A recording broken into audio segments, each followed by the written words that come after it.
My case, my title I have kept as the cause of hepatitis searching high and low. So here is story of 52-year-old female homemaker who was resident of Pune. She had history of retroviral disease for last 10 years and she was on treatment for that from ART center. She presented to us in November 2022 with complaints of jaundice for 2 weeks and pedal edema and abdominal distension for 5 days. Going through her previous record, she was on treatment from 2010 to 2020. She was on ZLN regimen, and with that, her viral load was suppressed and CD4 was pretty good.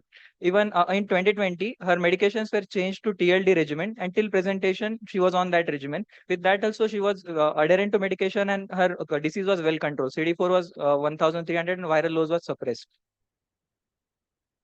So this patient presenting to us, we had done few investigations to for finding for the hepatitis. So her LFT shows raised bilirubin with raised liver enzymes. That OTPTs were in the range of thousands. ALP was not. ALP was 118. INR was also elevated. USG abdomen showed coarse ecotexture of liver, and there was ascites also. At this point, also, as she was on medication and she was adherent, her viral load was still suppressed, and CD4 was 590. So her CD4 was controlled and CD4 was good and viral load was suppressed. So I'd like to discuss here what can be the cause of hepatitis in a patient who is on treatment, retroviral disease, who is on treatment for a long time. Her disease is well controlled, and she has presented with acute hepatitis. Obviously, the first will be acute hepatitis, secondary to hepatitis A, B, C, and E. So we had worked for that, and all that workup was negative. Then rarely other viruses like EBV, HSV, and adenovirus, they can also cause this hepatitis, but it is rare. We did not evaluate further. Another common causes include like alcohol. So there was no history of alcohol also. Then if there is any history to rule out, as other causes were not there, we also tried to rule out autoimmune hepatitis. So workup for autoimmune hepatitis was also done, and that was also negative. So again, going through what things we are having. So patient was on ART, which was containing TLD regimen. So out of that, dolutegravir, can it cause hepatitis? That was the one question came to mind. So there was one drug, dolutegravir. So can dolutegravir cause this kind of hepatitis? Rarely in the studies, it has been mentioned that dolutegravir is associated with mild elevation of liver enzymes, that is less than 3 times. But in the trials, they observed that even with the comparator arm also, it was in the similar incidence was found. So it was little difficult to find that is that dolutegravir is causing this, and the mechanism of liver injury due to dolutegravir, that is also not, they are not, it is not given. So we tried to go through literature if this can be cause of it. Interestingly, there are few case reports in which we find few case report in which there is dolutegravir induced liver injury is mentioned. So out of this, there are four. I have kept here four reports. Out of these, three patients had fulminant hepatitis, two expired, and one required liver transplantation. So how did they do the diagnosis for it? Obviously, they ruled out all the possible causes, and afterwards, for one patient, they could do the biopsy, but otherwise, just with the temporal association and all that, it was done. And the duration, if we see after starting dolutegravir, when this patient have developed hepatitis, it was ranging from 1 to 8 months. So when the case which I have highlighted here, after 8 months of starting dolutegravir, patient had developed a fulminant hepatitis, and for that she required liver transplantation. Uh, so if we see in our case, this patient from 2020 and she presented to us in November 2022. So nearly 2 years she was on that drug. So whether at this point can this cause it? But still we are having few reports of it. There is only drug which we could find at this point. So we had to consider that also as a cause for hepatitis. So she was treated symptomatic for her acute liver failure, and ART was withheld temporarily. Even though there are reports which are showing this kind of liver injury secondary to dolutegravir, but it is not such a common cause. We do not find in a practice that dolutegravir causing such kind of liver injury. So we tried again to rule out if there is there is any other cause that we are missing or any history we are missing. So we tried to find, when we trying to find the history, that time one of our relative came to us and she gave very interesting history. She told that this patient was started on one new tablet at her ARC center in October 2022, which she took for 2 to 3 weeks. And after that, she developed some abdominal discomfort and vomiting. She thought this tablet is causing her this problem, so she did not consult anyone and she stopped the medication on her own. And after that, she had this vomiting, jaundice, and or over last 2 to 3 weeks, and they thought that this might not be a significant history.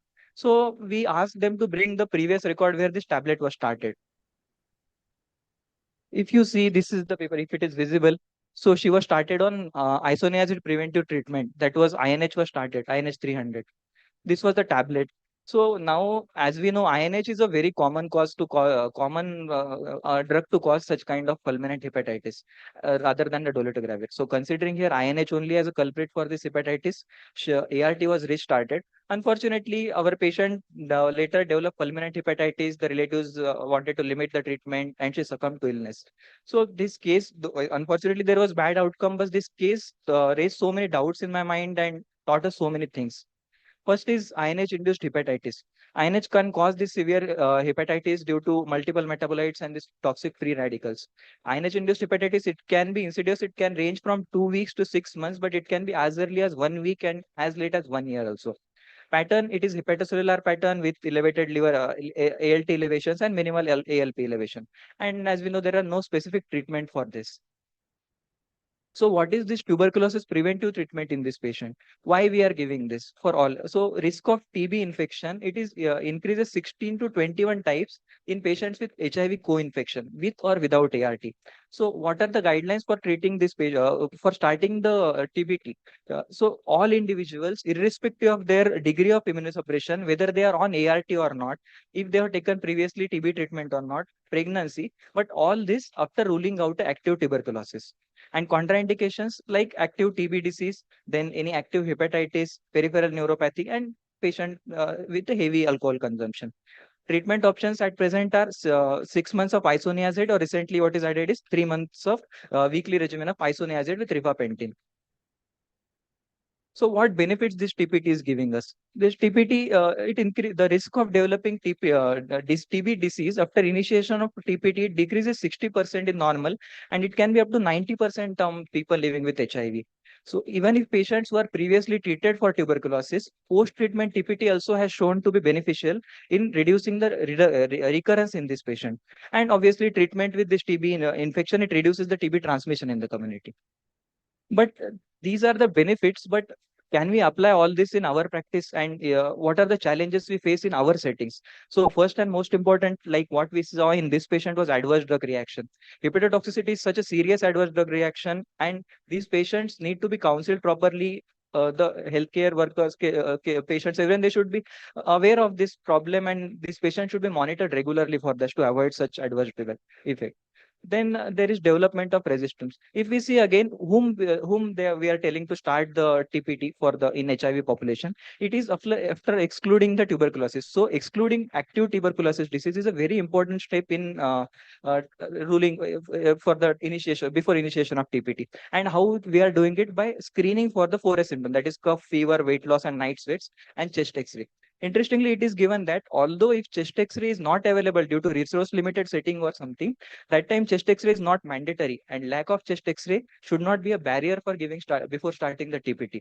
So if we see this thing in the settings where we find that even with the X-ray and with this screening also, many times there is extrapulmonary tuberculosis, subclinical tuberculosis. Many times we are not able to find this disease. So starting tuberculosis preventive treatment only with isoniazid in these patients is a difficult thing. So in some settings, it is very difficult to rule out active tuberculosis, and giving TPT can lead to the acquired resistance in this patient. Next is adherence to treatment. So even if you are starting the patient on tuberculosis preventive treatment, there is very poor adherence and early cessation of TPT. So so because of this, in these individuals where TPT is started, it can lead to development of drug resistance tuberculosis later. So this is very interesting study which was done in Kerala. Sorry, Karnataka. So they've tried to find out how many patients they tried to find out the when if the patients who are started eligible for starting TPT, how many of them continued, or what was the endpoint for that. So out of nearly 3,900 patients were eligible to start TPT, but only 40% of them were started on TPT due to some problems which I will be mentioning.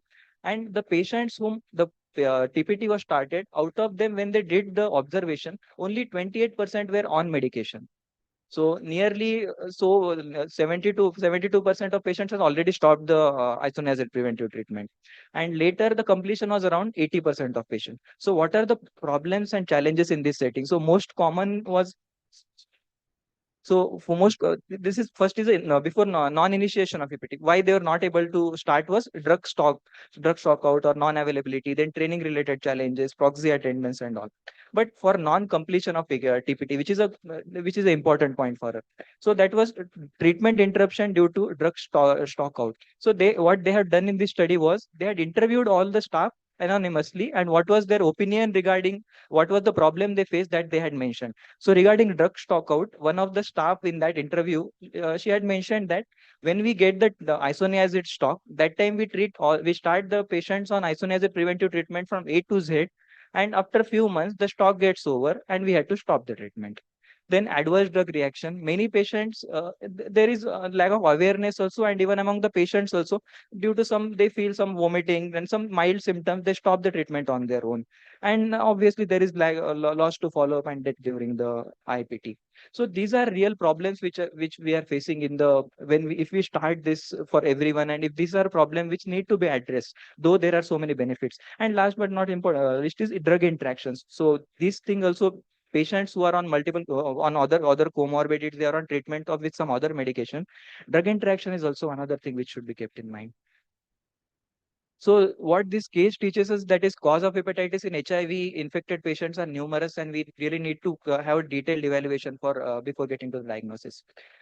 We should remain aware to the possibility of drug induced liver injury with the drugs with excellent safety profile like dolutegravir. Then isoniazid, obviously, it can cause a fulminant hepatitis, and there is need of high index of suspicion before and early recognition, as it can be a life saving. And very important point, what I learned from this history is reviewing history is critically important for determining the etiology, especially when the patient is being treated at multiple centers and by multiple physicians. Thank you.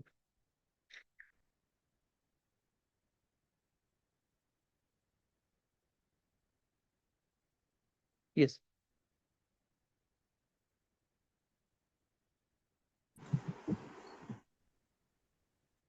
Check 1, 2.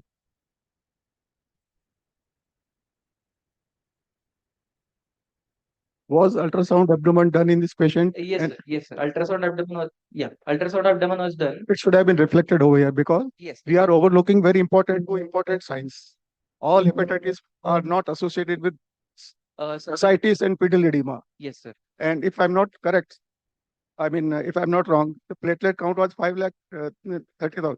Pardon me? Yeah. Platelet counts. Slides are not visible. The plain and simple drug-induced hepatitis is not going to cause ascites and pedal edema, which we have overlooked in this case. Yeah, sir, I would like to mention if ultrasound was done, was there any portal vein thrombosis or something? Because platelet, there is a thrombocytosis in this patient. So we have just restricted it discussion and presentation to that drug-induced only. What was the reason for those ascites and pedal edema? There's already cirrhosis problem.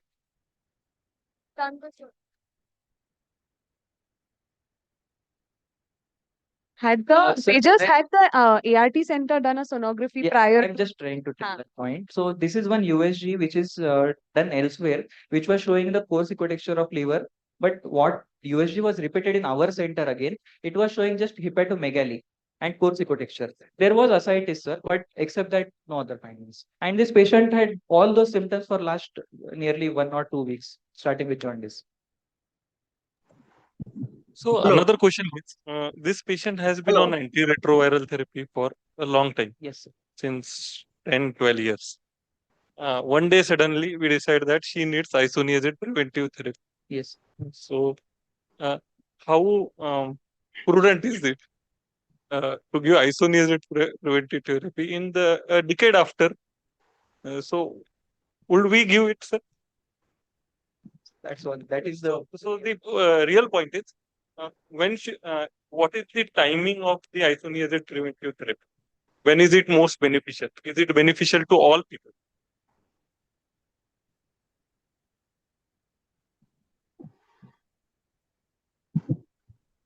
Tuberculin test. So what guidelines have been said that did this come from the trial? It's called Terran trial and START trial, where they give IRH prophylaxis and they see there's much, the 60% of populations don't have seen incidence of tuberculosis. So, but the tuberculin test has been in Western they do interferon gamma, and in India they advise the tuberculin test. But tuberculin tests are in our side to interpret it and all, Positive, which that's is what- difficult. It's positive, then somebody needs to be think of giving anaphylaxis. Hello. Hello. Test Hello. there are many reasons, including age, immune status, even for that matter, diabetes, and general immunity being low. We know for certain that you may have severely and disseminated TB and you'll find a negative test. So there are umpteen number of examples where the sensitivity of picking up that is also not there. You can have false negative tests certain times. So that is why in our country it is very difficult to use that whether you want to start based on that and all. If you have reviewed that uh, guidance from whatever NACO or something else, they have never even mentioned that it is to be given only in those who have a positive Yes. test. That is far more applicable in Western countries where overall the prevalence is very low of TB past exposure. But there it makes sense. For us, it doesn't really make sense. Like, for example, this question crops up in the setting of transplant or rheumatological patients where they want to embark on, say, infliximab or something like that. And then the question is whether you do a test to decide which manage prophylaxis. So this question is very difficult. It is unanswerable. In fact, I am a part of who have reviewed the South Asian guidelines and made those South Asian guidelines for solid organ transplant. It was not possible to come to any consensus on this. And if you see nephrology, they are also not having a consensus like whether all of them would like to start on INH, whether giving ATG or something else for a mismatched for ABO incompatible solid organ or anything like that. Is such a patient going to merit? Are you going to do IGRA and only restrict yourself to that? There are so many questions which we don't know, and we don't even know whether you are calling it as a treatment for LTBI or is it a primary or secondary prophylaxis. Okay, so if you are thinking it is prophylaxis, then probably the person means that prophylaxis really is on immunosuppression. If you are treating it as LTBI, calling it conceptually as LTBI, then it is only for a finite duration. So you need only 6 months of treatment. So, I mean, I'm still not clear in my mind what are we doing exactly. And at the same time, having said all this, the route, if we ever want to eradicate TB, the route will go through treating LTBI. That is a must. Without that, we can never hope to conquer it.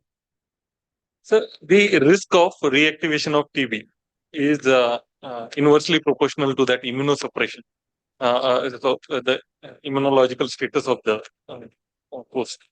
So a patient who is in the first year of his treatment has not started antiretroviral therapy or has started antiretroviral therapy and the CD4 counts are still building up. Maybe it will take a couple of years for them to build up. I can understand starting isoniazid preventive therapy in that situation.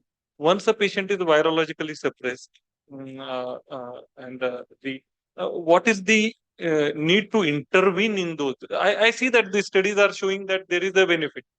Yeah, but what degree of benefit are we expecting? How do we select patients for that?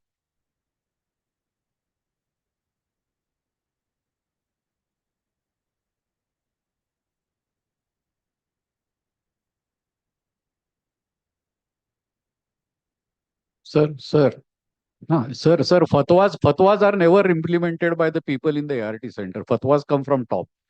So basically, what I feel is this: we have to differentiate between the public sector and the private sector.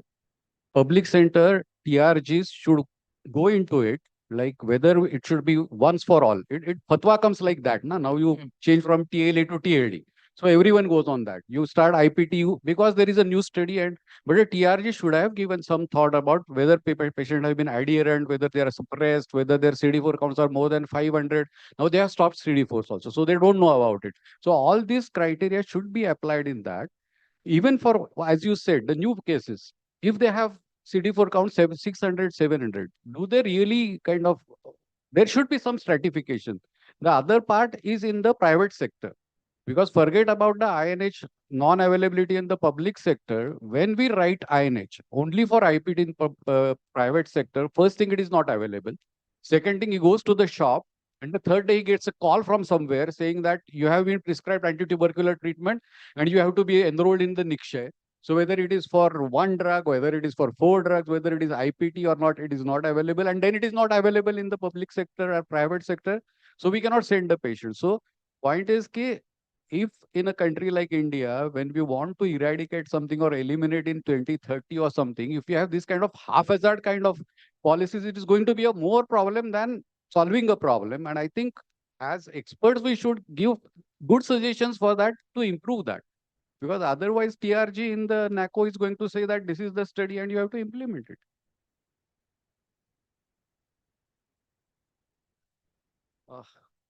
I'll take a slightly contrarian view because we had a study published in 2015 about incidence of tuberculosis in patients who are on ART in our center, around 1500 patients.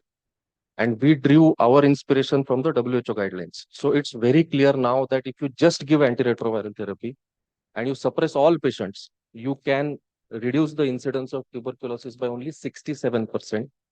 Irrespective of the CD4 count, whether it is above 500, also there is incidence of tuberculosis. It might be lymph node tuberculosis, it might not be TB mods. That is the only difference.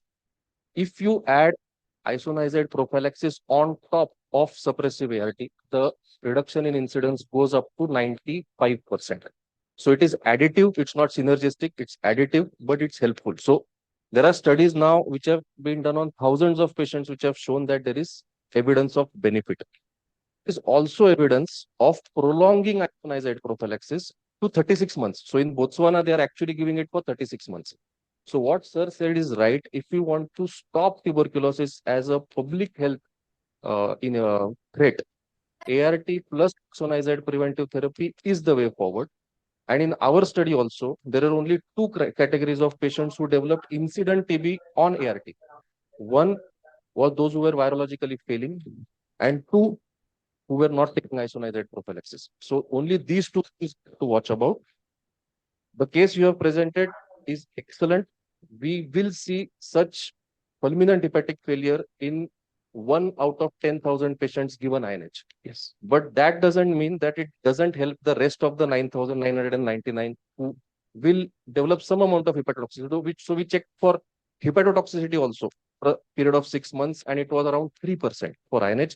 In that cohort, we also lost one patient to fulminant hepatic failure, but it is a thing which we take. But overall public health benefit, it is definitely there. And for non-HIV population, now WHO has come out with guidelines saying, as sir said, all those who are on infliximab ideally should get INH. All those who are undergoing hematopoietic stem cell transplantation also should, and it's a strong recommendation. It's a recommendation, it's not a guideline, but it's a recommendation. So gradually, I think in rheumatology and in transplant setting, INH will come. We are not having that kind of good quality data to prove it. So what would be Sir, the excuse me, sir. start IPT? That's one of the question which has come. Once you are sure that your patient does not have active tuberculosis, whether he has a CD4 800, 1200, 200, doesn't matter. So This is while initiating a ART. no. You Okay. initiate ART. You many times, many experts first initiate ART. After 6 months, suppress the patient. They are sure that there is no TB. After 6 months, they give 6 months of IP and then stop it. I don't doubt that isoniazid prevents tuberculosis. That's not the problem here. The problem is that we are extending it to larger and larger populations of patients and trying to prevent a relatively common disease. We are not going to ever succeed at it just by giving treatment. It's not that countries have not eliminated TB. They have eliminated TB. And they have not eliminated TB because they have been giving isoniazid. They have No, simply it is because one- the standard of living has to increase. No, So it that is the answer one to of it, the right? method. We can't do it through medicines. No, it is one of the method. I am not saying that INH will eliminate all TB. I agree that socioeconomic status have to improve, but That if is you the want only to reduce answer, the right? incidence So- of TB, they have given 5 things. One is ART, second is IPT, Third is early diagnosis, use of TB gene expert or other molecular tests. So all these things will help us reduce it by 95, 97. No, so but the difference in approach is, I believe in reacting to the situation. We want to improve health via and mass intervention. I am a little scary of. The crux Hello, of the sir. Can I discussion speak something? is, Hello. individual basis treatment basically. First and foremost, that we have to rule out the active causes of the TB, and even if CD4 doesn't matter, or maybe immunosuppression doesn't matter, so then and then we can take a decision to start with the IPT. Of course, we have to take a proper follow up of this kind of patients as well. Thank you. Thank you. Thank I think in the interest of time, we'll go to the next case. Thank you. I call Dr. Sarvesh Bhimavat. He's an ID fellow from Dinanath Mangeshkar Hospital to present the next case.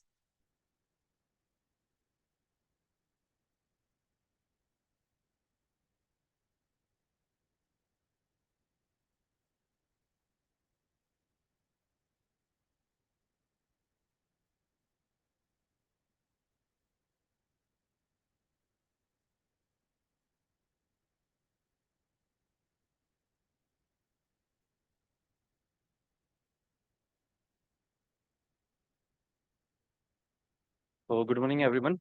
Thank you for giving me opportunity to present the case here. So my title is Double Trouble for Brain in the case of HIV patient. So 38-year-old male, no known comorbidities, resident of Kolkata. He was brought to Linath Mangeshkar Hospital by sister with complaints of headache, vomiting since 15 days, and altered sensorium since 3 to 4 days. There was no history of fever, and on examination, he found to be drowsy, refers to sleep, and there was no focal neurological deficit. On examination, there were meningeal signs were positive, Kernick's as well as Brudzinski signs were positive. So initial labs were done, which turned out CBC was normal. HB was 16, counts were 8,770, and platelets of 3 like 16,000. LFT shows mild transaminitis, SGPT of 88 and OT of 43, total bilirubin 1.57, and creat was 1.2. And on serostatus HIV turned out to be positive. So he was newly detected HIV. And with this meningeal signs positive, we have done MRI brain, which shows ring enhancement lesion with multiple ring enhancement lesion, as you can see, with conglomeration and perilesion edema.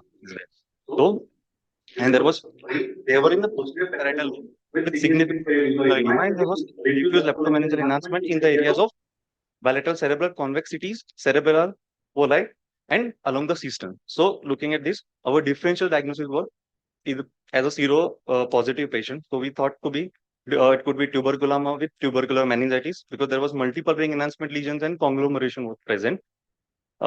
As it was seropositive patient, so toxoplasmosis we kept in mind, but absence of eccentric dot sign and surrounding edema and conglomeration goes against the toxoplasmosis.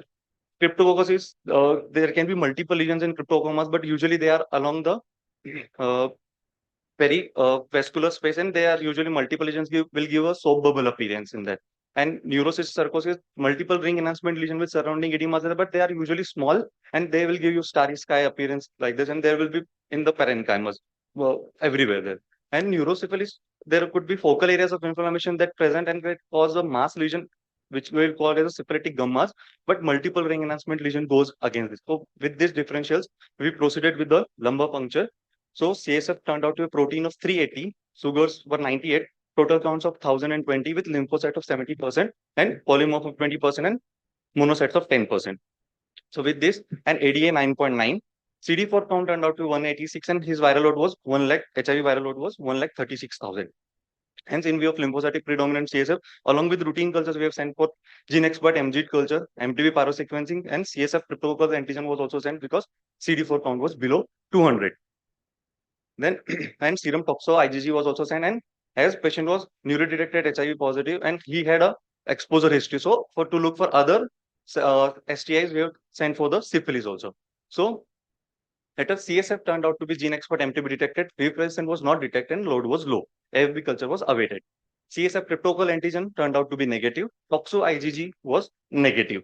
Serum RPR reactive and titer was 1:128. So it was non-treponemal test. To confirm it, we have done the treponemal test. And TPHA was also positive with a high titer of 1:5120. So with this, patient was started on the, as repeat LFTs was normal, so patient was started with wet-based ATT with steroids. And so what we are we treating in RVD patient TBM with syphilis? But what stage of syphilis are we treating? Because TPHA and RPR are positive, so syphilis was there. But whether it is a early syphilis, late syphilis, in early, whether it's early latent, late latent, because there was no primary or secondary syphilis signs were there. So whether it is a early latent, late latent, what syphilis are we treating? So for that, and CSF VDRL was done, and it was turned to be positive. 1:8 titer was there. So we were treating patient with tubercular meningitis with neurosyphilis in a HIV patient. And we have done the detailed ophthalmological examination to rule out any ocular syphilis as well as otic syphilis. But there was no sign suggestive of any ocular or otic syphilis. And patient was started on injection ceftriaxone, as there was penicillin G was not available at that time. So we have started patient on ceftriaxone along with the ATT. Patient improved clinically, he started improving signs. Later, patient was switched to IV penicillin G when it was available with a dose of 4 million unit every 4 hourly to complete the total 14 days of therapy. So, in case of tubercular meningitis, we know that HIV patients are more prone to tubercular meningitis because as there is gradual decrease of CD4 count, there is increased opportunistic infection and including Mycobacterium tuberculosis. And there is a direct and positive correlation between the reduction in the CD4 count and increase of extrapulmonary as well as pulmonary tuberculosis. So in case of drug sensitive TB, we have started on the plan to start ART after 4 to 8 weeks. Later on, as we know, the patient was having only symptoms of meningitic symptoms. So our patient was most likely in a case of early neurological, early neurosyphilis, as there was no parenchymal signs or spinal signs. Because and usually these parenchymal and spinal signs of tertiary syphilis usually comes later, right, around 25-30 years later. So hence our patient was in an early neurosyphilis because he had meningitic signs. And so we cannot say clearly whether these meningitic signs were because of tubercular meningitis or a neurosyphilis. So we were treating a dual case. And in case of when to do CSF, in case of whenever we are suspecting a neurosyphilis. So whenever patient of neurological or ophthalmological signs in any stage of syphilis, we need to do CSF to rule out neurosyphilis. If there is evidence of any active tertiary syphilis, we have to rule out neurosyphilis because in a neurosyphilis, we have to give therapies like penicillin G, which is a better penetration in the CNS. And if we find treatment failure, including failure of serum, non-treponemal test to fall appropriately in any stage of syphilis, we need to do CSF to rule out neurosyphilis. In case of otic and ocular syphilis, usually CSF is not required, but if possible, if we will not always find CNS, CSF abnormalities. But if CSF abnormalities there, so it will help us to tell the efficacy, to assess the efficacy of the treatment. And some expert also suggest where to do CSF to rule out neurosyphilis whenever serum titers are more than 1:120 and patient is not started on ART, patient's viral loads are high and CD4s are low. So they recommend to do CSF also. We have to keep a high suspicion for a CSF neurosyphilis. And this is the latest trial which shows ceftriaxone is a non-inferior to the earlier known gold standard benzyl penicillin for the treatment of neurosyphilis. And they found clinical response at the end of the 1 month and sero clearance, the serological response at the month of 6 months were good. And as well as there was decrease in the hospital stay.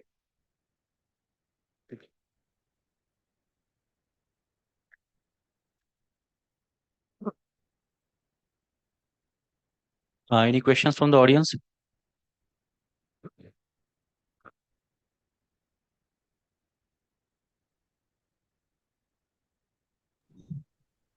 Hello. Toxoplasma infection, instead of IgG, IgM should have been done for ruling out the active infection. Sir, as we know, when we are talking about the toxoplasma brain lesions, so at that time, it should be chronic, and toxoplasma is in a retroviral disease positive patient. They are mainly a reactivation. They are not an acute infection. That's why IgG is preferred. We are not talking about the active infection. Toxoplasma usually it is a reactivation. So that's why IgG is helped to rule out. When toxoplasma IgG is negative, there is clear evidence that there is no toxoplasmosis. Because we are talking about the ring enhancement lesion. That's why it was in our differentials. Reason is anti-toxo IgM is an extremely difficult test and should be done in reference labs. Okay, so there isn't much of a market for IgM at all.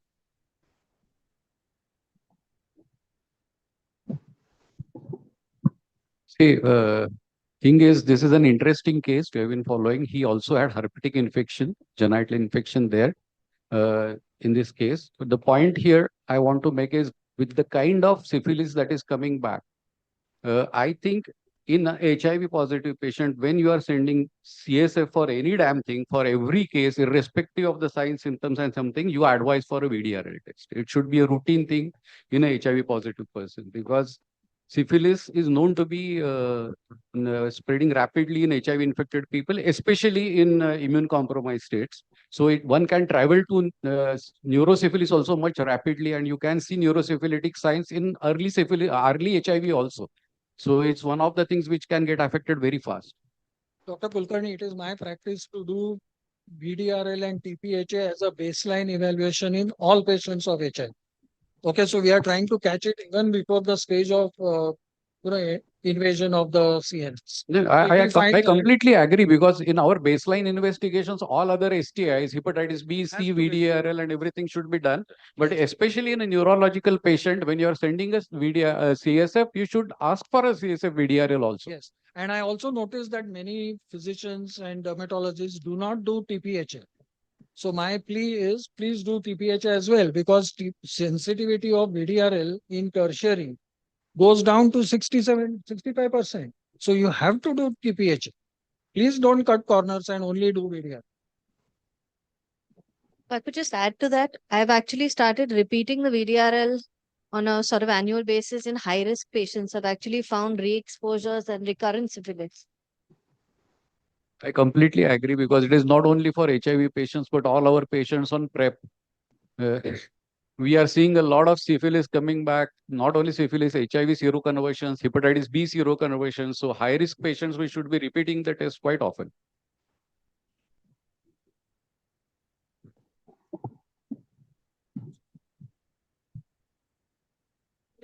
Yeah, it's more of tuberculosis.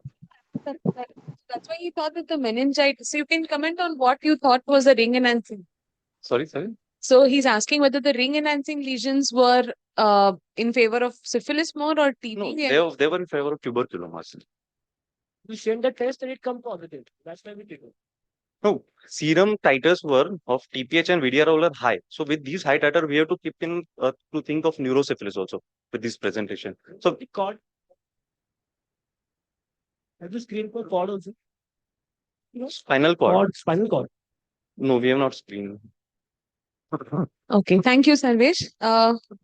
We now move to the next case by Dr. Likhit Gandhi, ID fellow from the hospital.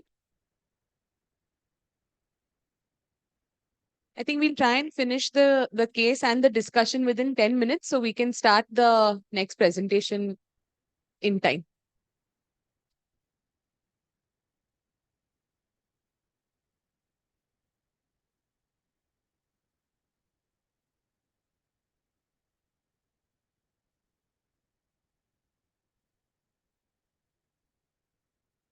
Today I will be presenting a case of acute meningoencephalitis. So 32 years old male.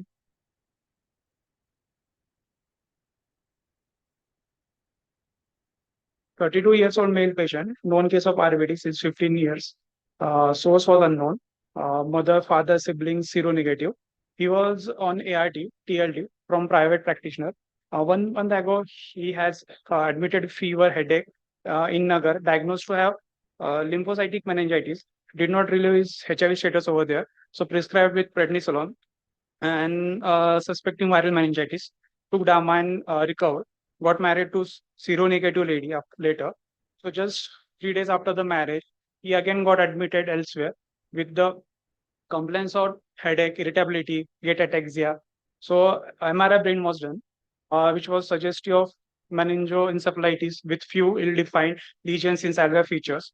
So evaluated for same, found to have cryptococcal meningitis based on multiplex PCR panel. So then CSF Fox sent for culture and started with liposomal amphotericin B by 10 milligram per kg body weight with flucytosine for 6 days. So on this therapy, patient have developed thrombocytopenia, hematuria, along with that leukopenia was there with fevers. So shifted to DMH with last viral load not known, and CD4 count was 229 a year back. So that time the patient was on TLD, so that is tenofovir, lamivudine, dolutegravir. So on prime.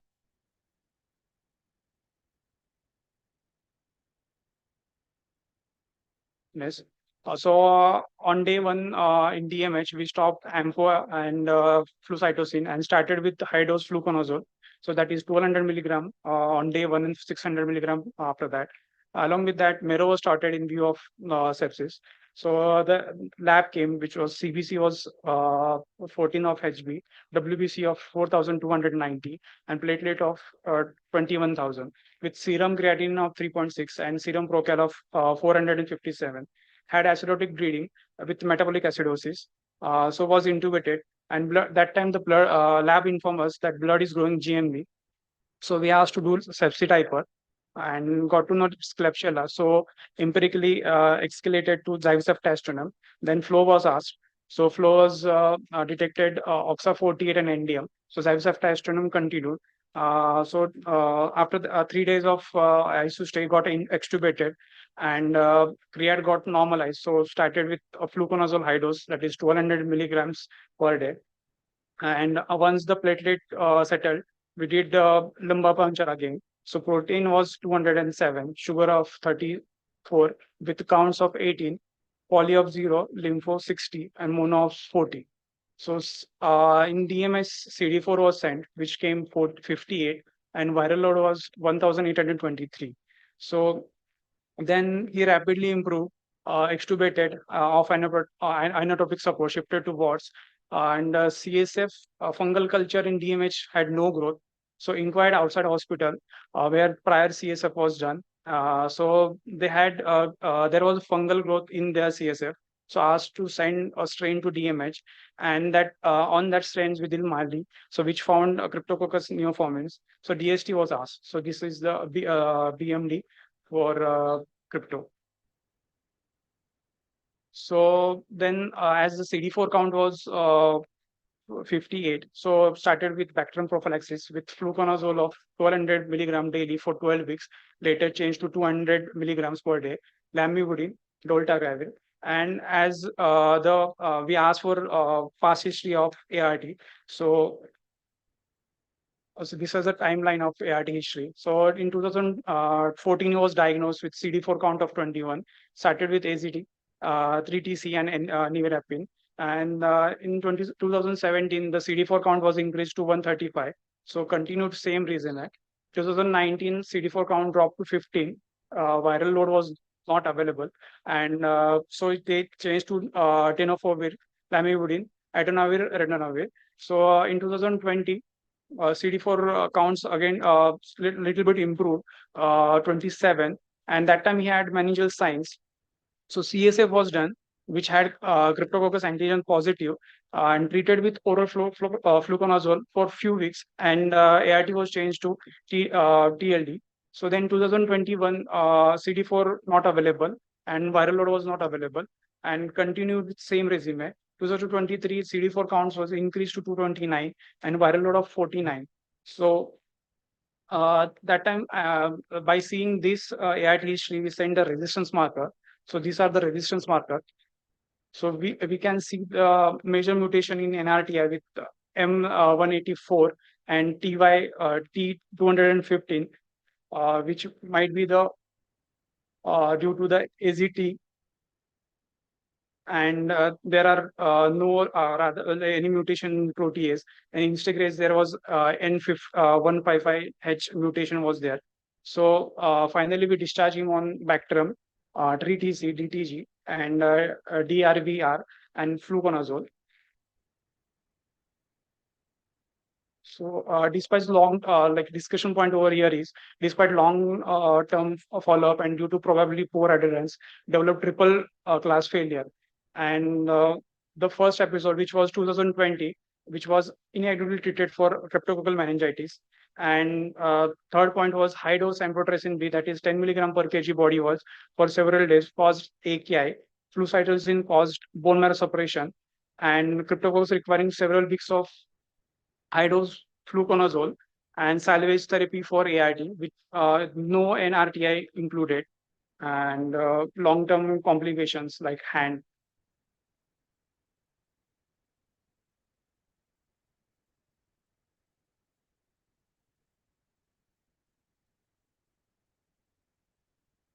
So two questions from the audience.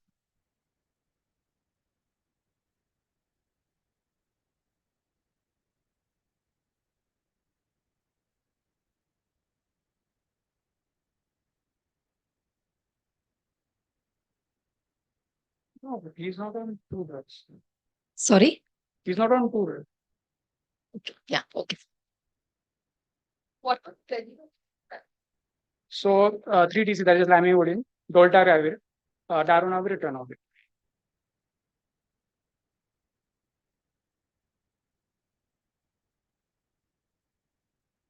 Any other questions from the audience? Judges?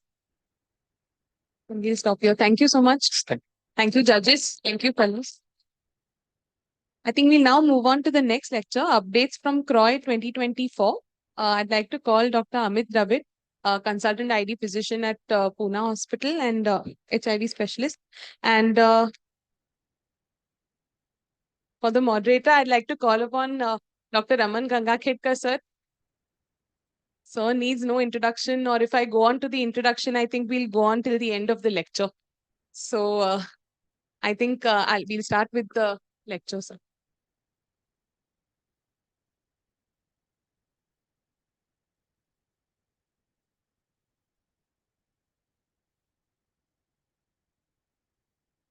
Yes.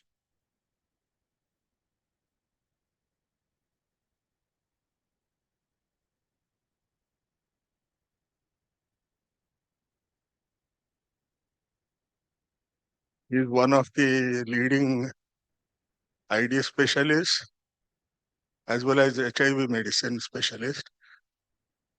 He has a keen interest in blood-brain barrier, working with spotlight and ray. I would request him to deliberate on this issue. Thank you, sir. Thank you, Gangakhedkar, sir. Thank you, Soman, sir. Thank you, Piyush. Thank you, SIDS. Thank you, MCure, for calling me here. And I was supposed to talk on updates from CROI 2024, but if I stick to only updates from CROI 2024, the people won't understand where I'm coming from. So I'll put in some theory in between so that we understand where we are going.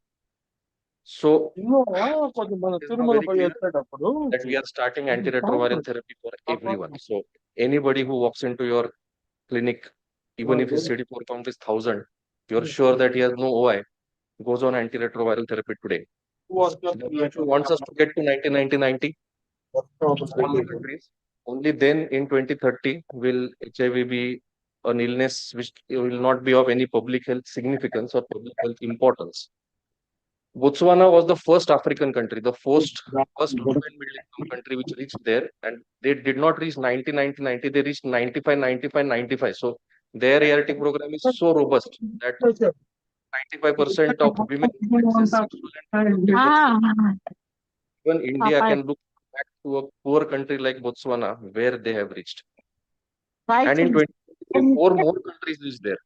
Botswana, Eswatini, Rwanda, Tanzania, Zimbabwe all have reached 95 targets. So Africa is very robust and they are country after country. We should learn. Where is India? These are the 1999 data. Some states are doing very well. As usual, Kerala is at 95-95-95 already. Maharashtra is at 88, 84, 88. Getting there. But overall, we are only at 77 or 85. Way behind. And it was supposed to be in 2020. So I think it will take another 2-3 years to reach there. Excellent. Chandigarh, Maharashtra, Kerala, they are doing very well, but there are other lagging states. We really need to pull their socks up if we want to reach 95-95. WHO guidelines are clear. Everybody goes on dolutegravir as the first choice, and ultimate regimen is nearly 400. While for the private sector, we follow the DHHS guidelines, where even FTC big single dose is another regimen which is available. Abacavir, lamivudine, dolutegravir is another regimen which is available, and TAF FTC dolutegravir or TDF lamivudine dolutegravir is also available. We also have now DTG 3TC as a 2-drug regimen for our patients who are suppressed on first-line ART. So what will first-line ART regimens look like? And this is in 2025. We are getting there. We might have a very different look at antiretroviral therapy in the future. First of all, we might see a lot of 2-drug antiretroviral therapy, and dolutegravir will be the backbone of that oral therapy, and it will be for treatment simplification. This was the study, the Tango study, which showed that once you are suppressed on TLD, TAF-LD, TAF-FTC-BIC, and you are not hepatitis B positive, you can just shift the patient to a 2-drug regimen of DTG 3TC, and it maintains suppression. So the whole premise that we need 3 drugs to suppress the virus went out of the window when good drugs, robust drugs like dolutegravir appeared on the scene. And the future belongs especially in patients who are suppressed on first line to 2-drug therapy. So maybe we are moving there, and data from trials show that it is a movement has started where we will soon be talking about oral and injectable 2-drug regimens for antiretroviral therapy, and it was doing as well as a 3-drug regimen. So those who were on TLD, those who were on TAF-LD, and those who were only on DTG-3TC were actually doing equally well.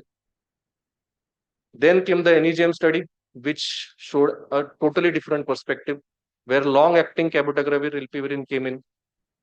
Once monthly injection. What is cabotegravir? It's the next generation insti after dolutegravir. What is rilpivirine? It is a sister drug of nevirapine. So they combined 2 drugs, one integrase inhibitor, one NNRTI, gave it once every month after suppression. Once first line ART you are suppressed, you have no antiretroviral failure in the past, you are not HBsAg positive. They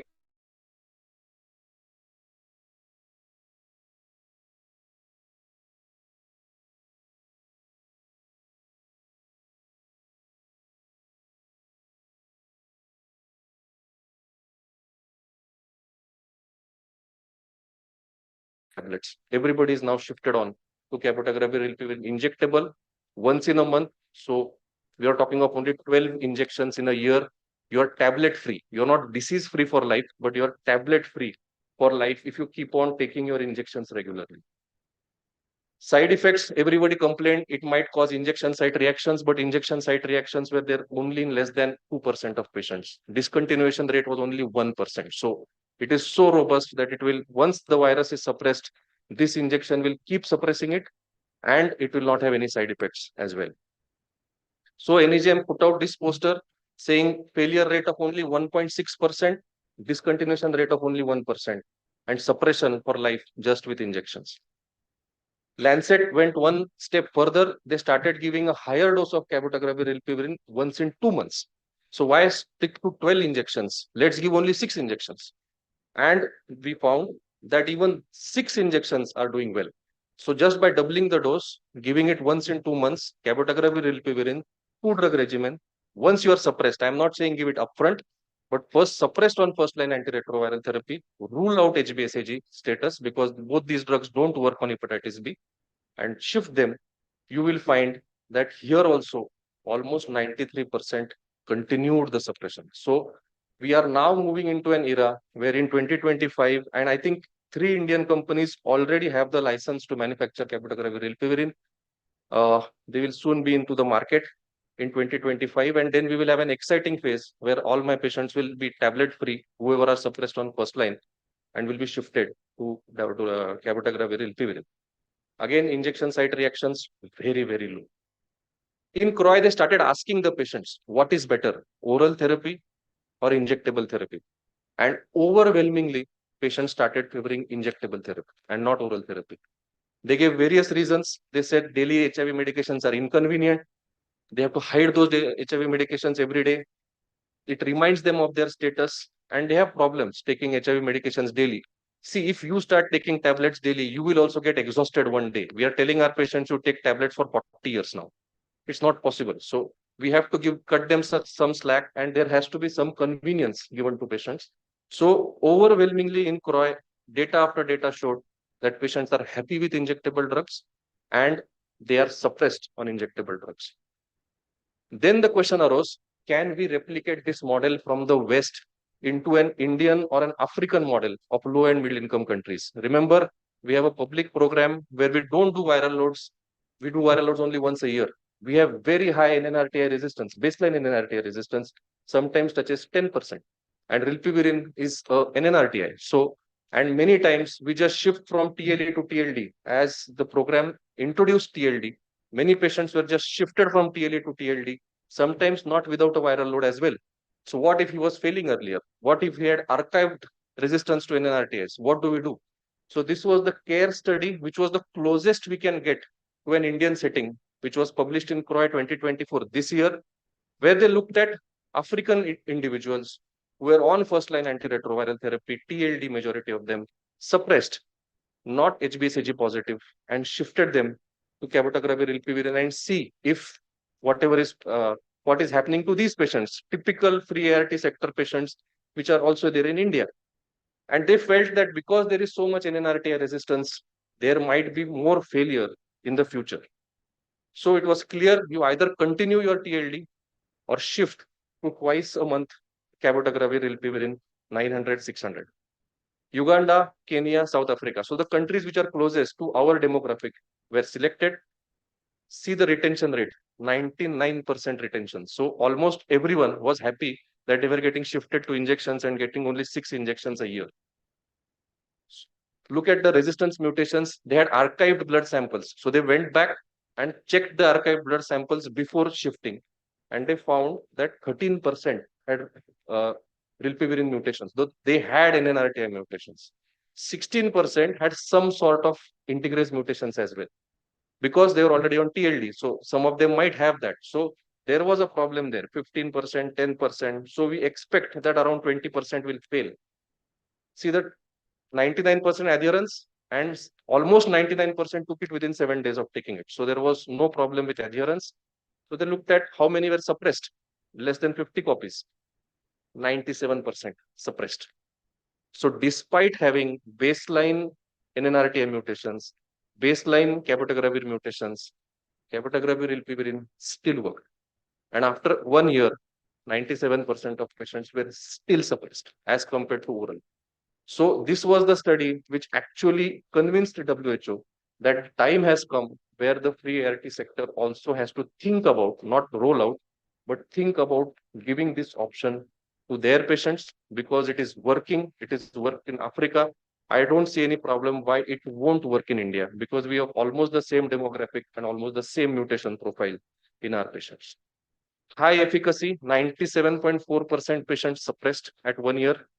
Only one participant had a blip and he was resuppressed with dolutegravir. So integrase mutations were not big of a problem. Only 1% discontinued because of injection site reactions.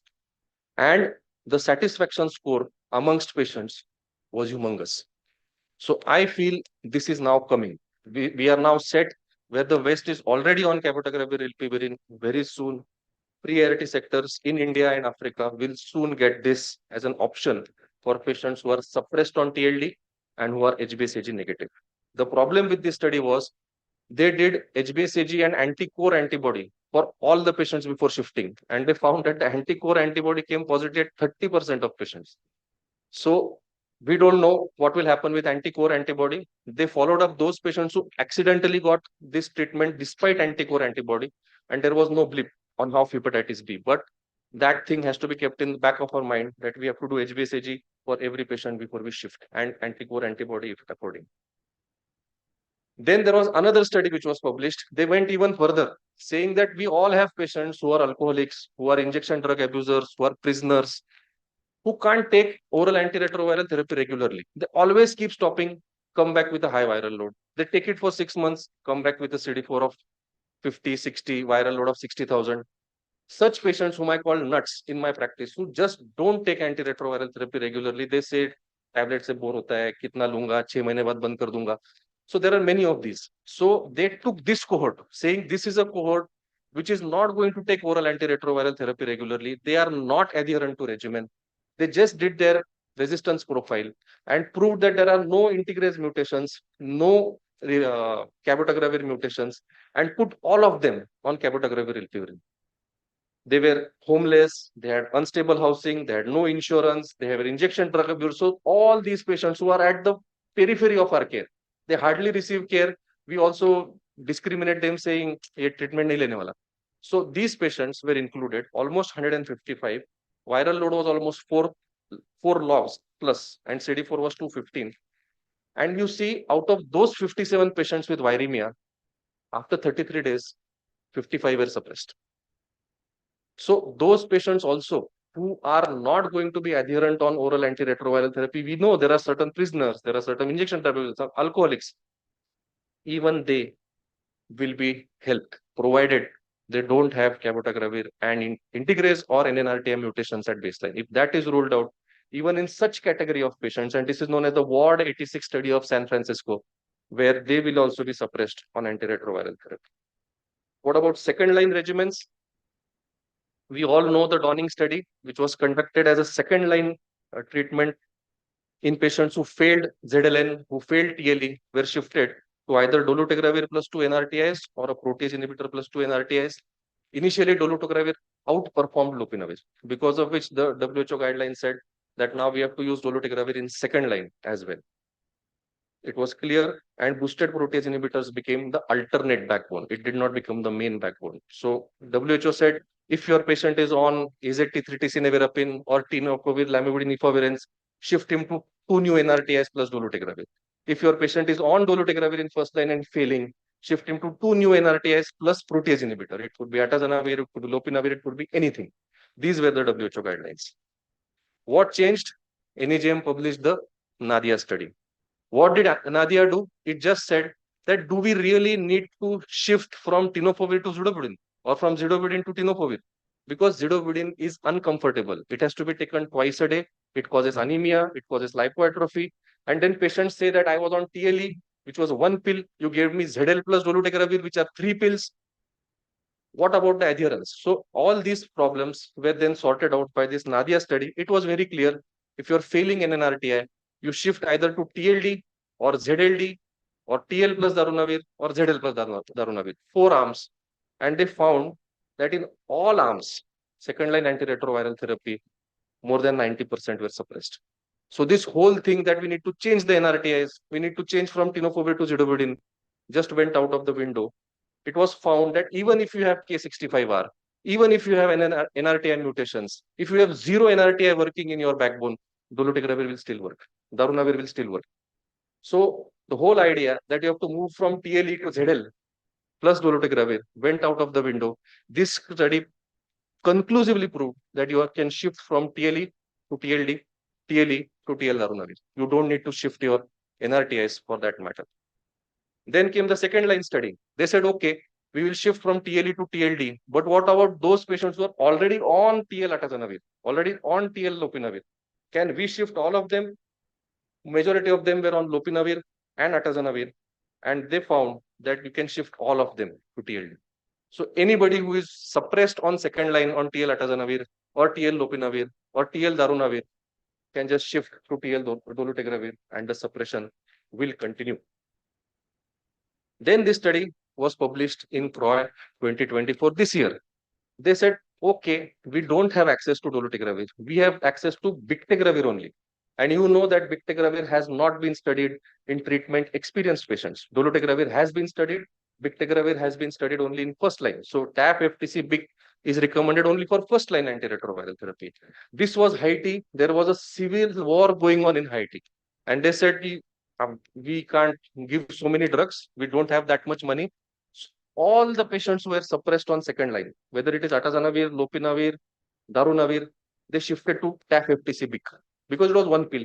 We don't need to bring 2-3 pills together. The cost came down. The company gave them bulk TAF FTC big. And they said, let's check if these patients fail. They did not fail. 93% were still suppressed on TAF FTC big second line. So this opens up new frontiers where initially we had only dolutegravir in second line. Now we can say that if your patient is suppressed on TAF FTC atazanavir, TAF FTC lopinavir, TAF FTC darunavir, you can either shift him to TLD or TAF LD or even TAF FTC big. This is another option which has opened up.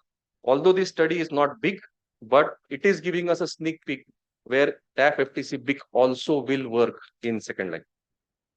And you can see, because it is TAF, the renal toxicity is very low. Suppression rates are almost more than 90%.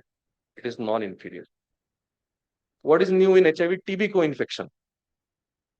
We already know the Radiant TB study was published, which said that we don't need double dose of dolutegravir to suppress patients of HIV TB co-infection. Even if you give single dose, just TLD plus HRZD, you will still be suppressed. You don't need a second dose after 12 hours. So this was, which was published in Lancet. Again, it is a phase 2B study, not into phase 3, not in guidelines, but we know we are going towards that. That we may be, WHO will come with a guideline saying that you just need HRZD plus TLD. You don't need an extra dolutegravir after 12 hours. So what changed? There is a new study now, which was published in CROI, which was the INSIGHT study. They said, can we use bictegravir with rifampicin? If we can use dolutegravir with rifampicin, we can use bictegravir with rifampicin. The only thing is they doubled the entire dose. So one pill one morning, one pill night. So TAF double, FTC double, bictegravir double, plus HRZD for HIV TB co-infected patients. And they found that even bictegravir suppresses it, only in double dose. We don't know about single dose because the study was planned that way. But now if your patient is having problem with dolutegravir or problem with TDF, you have an option where TAF FTC big double dose, so one pill morning, one pill night plus HRZD, can also achieve virologic suppression without any adverse events. So people thought you were giving double dose TAF, double dose FTC, double dose big. What about side effects? Hardly any side effects. Even hepatitis was low. I don't know what patients they see, but even hepatitis was low, which is quite common in our patients, but still hepatitis was very low.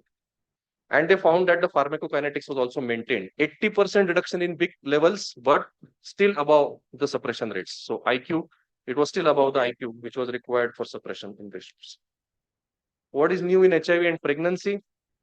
Again, this was the impact study, which was published in Lancet, which showed that any dolutegravir-based regimen does well in pregnancy, suppresses the viral load fastest.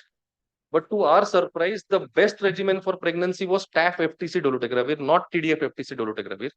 And they found that stillbirths, preterm delivery, and small for gestational age, these obstetric and maternal outcomes and child outcomes were the best in a TAF-based regimen.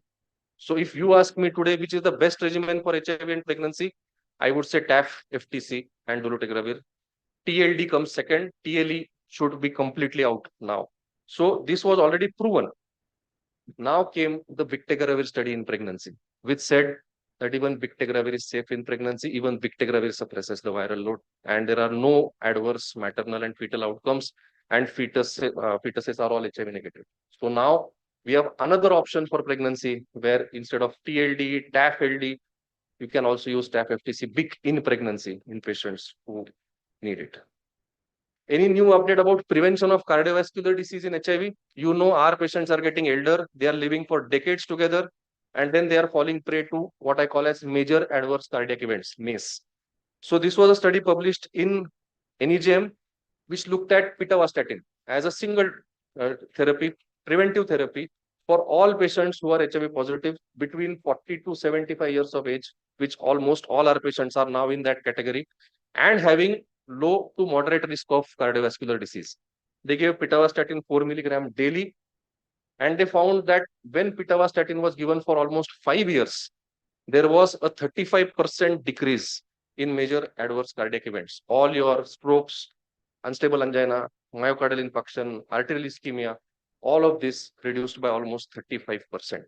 So it is now very clear that because our patients are living longer, if you have a patient with 40 to 75 years of age with low to moderate risk of cardiovascular disease, which a majority of our patients are, then they need a statin along with antiretroviral therapy, along with INH prophylaxis, which is so controversial. So this is another tablet now which I am going to recommend, and it works everywhere. So across the board, whether it was Black population, Asians, whether CD4 count was more than 500, less than 500, suppressed, not suppressed, everybody got pitavastatin and everybody had benefit.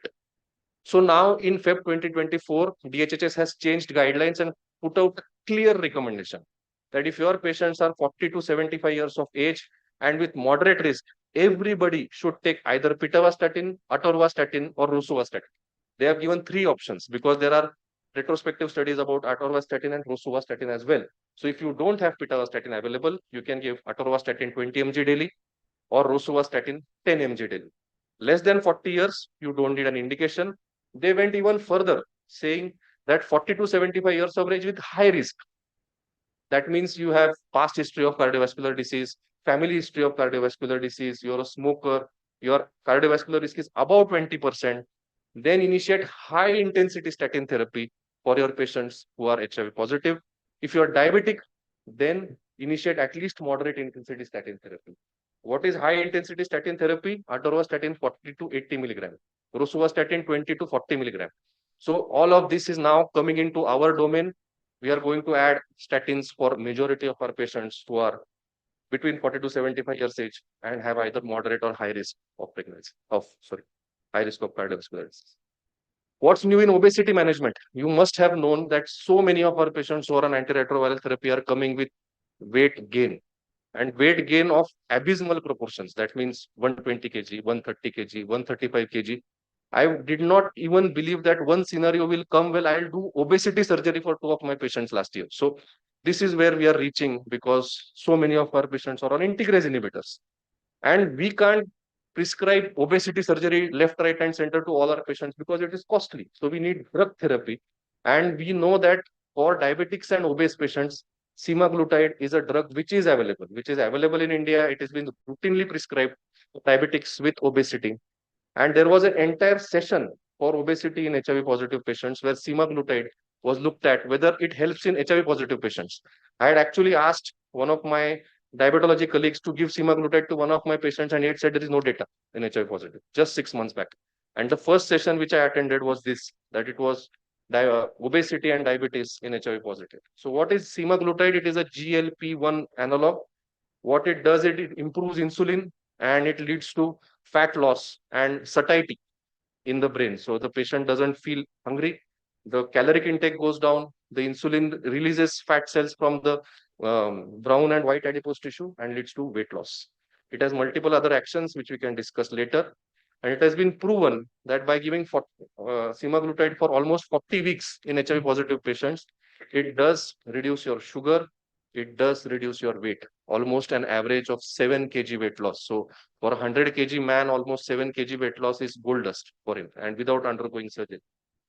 So only problem is it does cause nausea. So 2 of my patients who are on semaglutide cause bad nausea, and sometimes it can cause facial lipoatrophy further. So it is called as Ozempic face. So it can have lipoatrophy as well, but the benefits outweigh the risk here.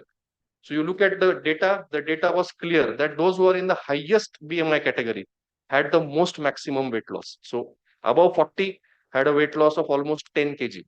So 10 kg in a 120 kg man is amazing at 12 months. It might be progressive as well. It's just a 12-month data. Then they looked at whether we can reverse the fatty liver disease, which is also common in obese diabetics, by giving semaglutide. Initially, they started with 0.25 milligram subcutaneously, went up to 1 milligram. And they found that it led to 58% of the participants having more than beneficial response for fatty liver disease and 29% of patients completely curing their fatty liver disease. So the liver was completely drained of the fat. So this might be one way where we have our patients who develop liver cirrhosis because of fatty liver disease or non-alcoholic NAFLD. Then there is one option for HIV positive patients where you can use this. So slim liver study was good for glucose, for good for lipid profile, was good for obesity, weight loss, for sugar management, and also for draining the liver of the fat and preventing NAFLD. So it was clear that it is beneficial, and semaglutide will become soon a part of our guidelines for patients who develop ART-associated obesity. How will future PrEP regimens look like? And that is where I'll end my lecture.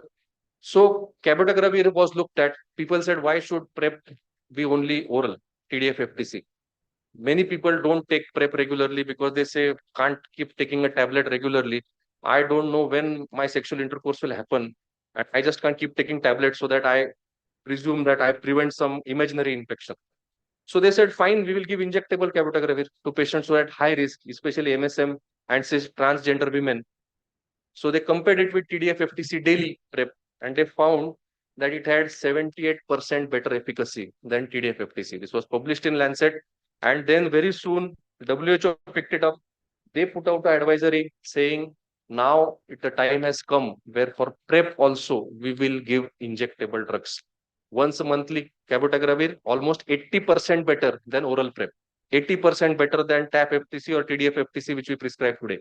So there is another better drug available for PrEP as well. And the better efficacy was only because of better adherence. People could take 12 injections in a year rather than taking 365 tablets in a year, which is anytime better. And plus the drug levels remain. So it is always better. The only problem is if you fail PrEP, then cabotegravir resistance develops and dolutegravir might be sacrificed. So that is a problem. We are still working on it, but the PrEP failures are very, very low. So finally about doxypep.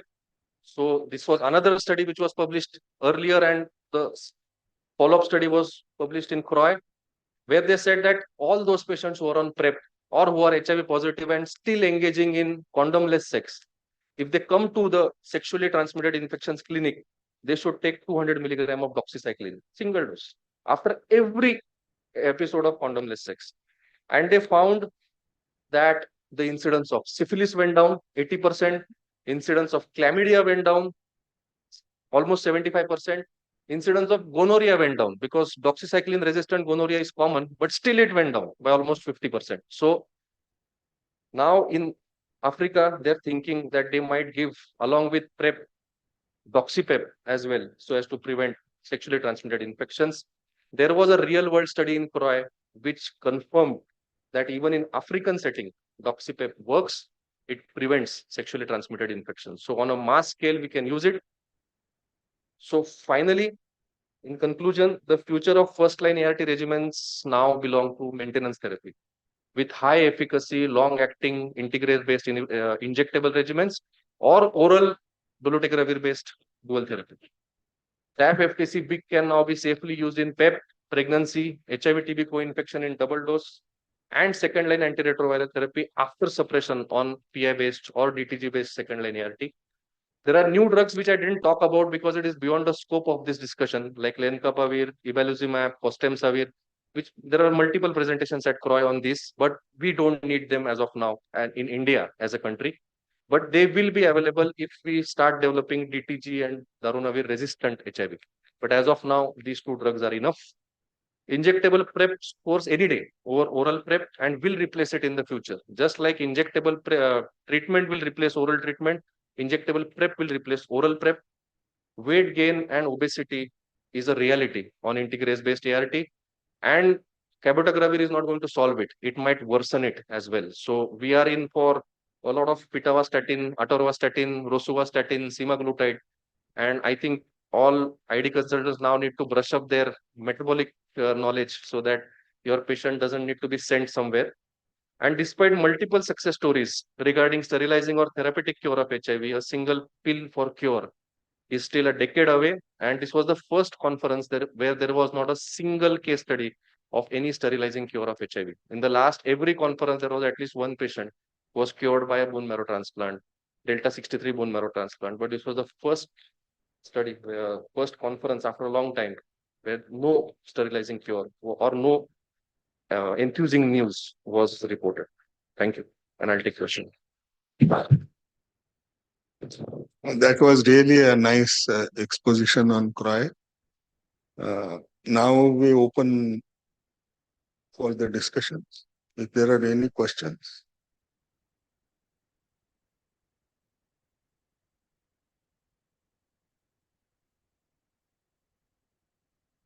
Yes, that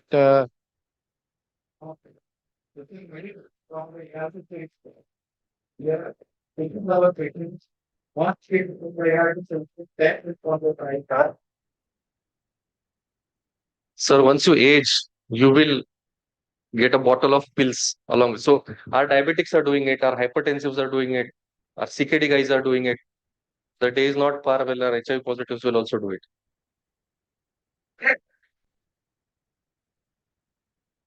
Any other question? Huh? Yes, sir. Are all these new drugs which you mentioned are being covered by insurance? Insurance in the West, yes. Insurance in the West, yes. But they are not available in India. But if they get available, they will be in the priority sector anyway. So I don't think insurance will be needed for that. But HIV as a per se is still an exclusion criteria for insurance companies in India. So that is not settled. This will only be settled by a government order, or government will have to intervene in that.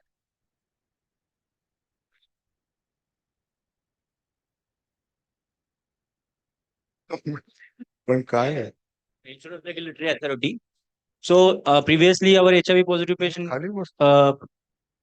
did not use, I mean, they were not getting any kind of insurance. Now, if you go to a multi-specialty hospital, they will not cover HIV per se. Previously, they were rejected on the basis of HIV detection. Totally, insurance were rejected. Now they can get the insurance at least 80%.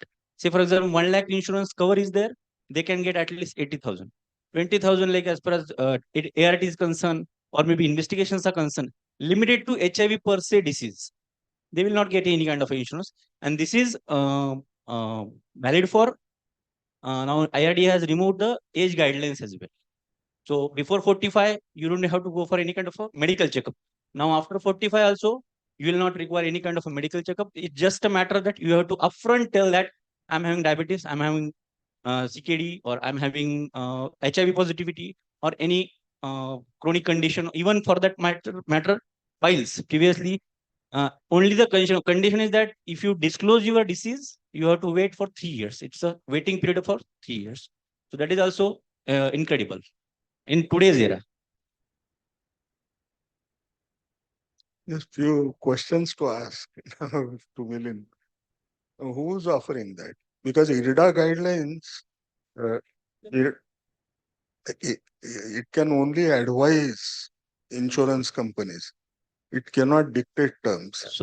And I don't know whether such a. So I think there is one insurance company, I think Care Insurance, they are offering the same. Who? Care? Care Insurance.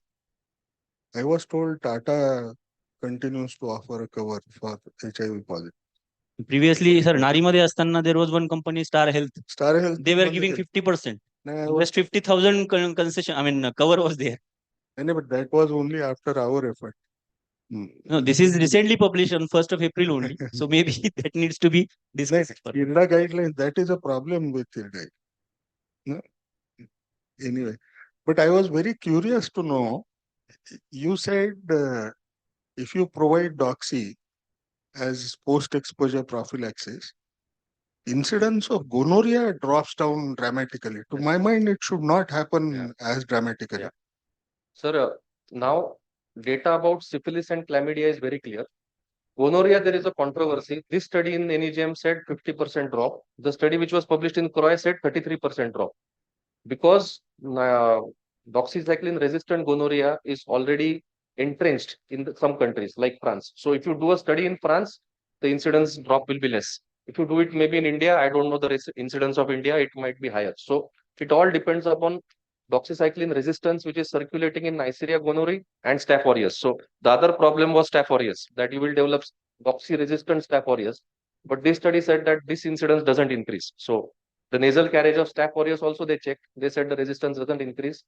Nigeria gonorrhea, yes, it's a problem. If you develop Not only a problem. Perhaps we need to be more careful because there is a surveillance called as GASP, where Neisseria gonorrhea is one of the most important organisms which is looked all over. That was one thing which I felt. Actually, doxy is so weak. No, AMR, it will affect AMR as well. And for syphilis, I have still worse a comment. If you look at the early data from where even penicillins came, they have not been rigorous scientific trials. We do not know in the natural history of syphilis whether it is really cured and whether it comes back and hits you again. The same is true with azithromycin. When azithromycin was prescribed, identified through a trial, they are not long-term trials. We don't know whether they will hit you again as S2 or S3. So we need to take it with pinch of salt. Dr. Vinay Kulkarni will also comment perhaps.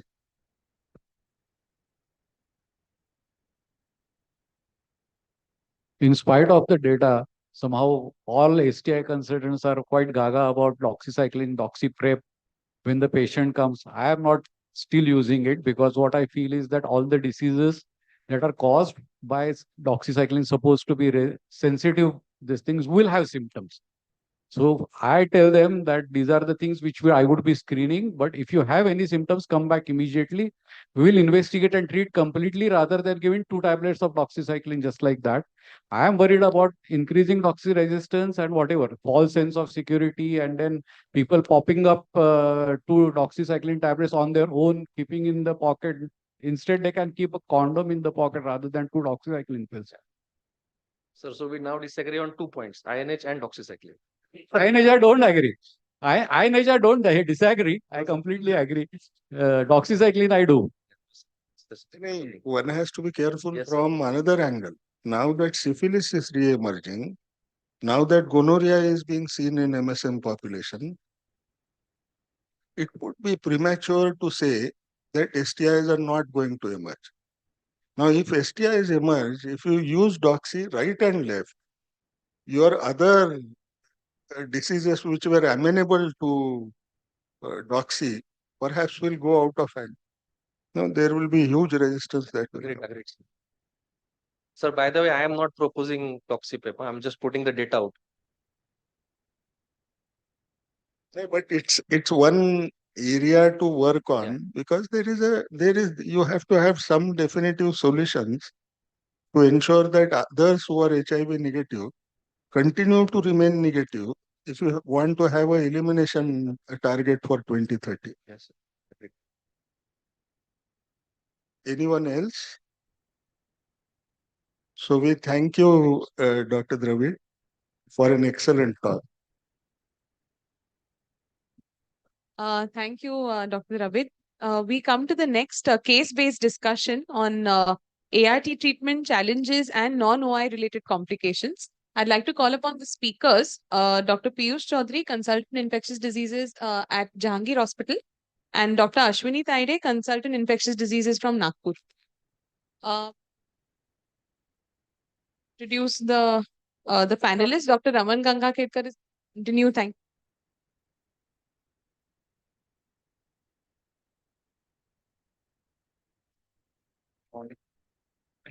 Yeah, so I'll now call upon our 3 panelists who are available. One is Dr. Amit Dravid, sir. Second is Dr. Abhimanyu Makne, who is a HIV consultant from Sambhaji Nagar. And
looking at non-communicable diseases in this HIV population.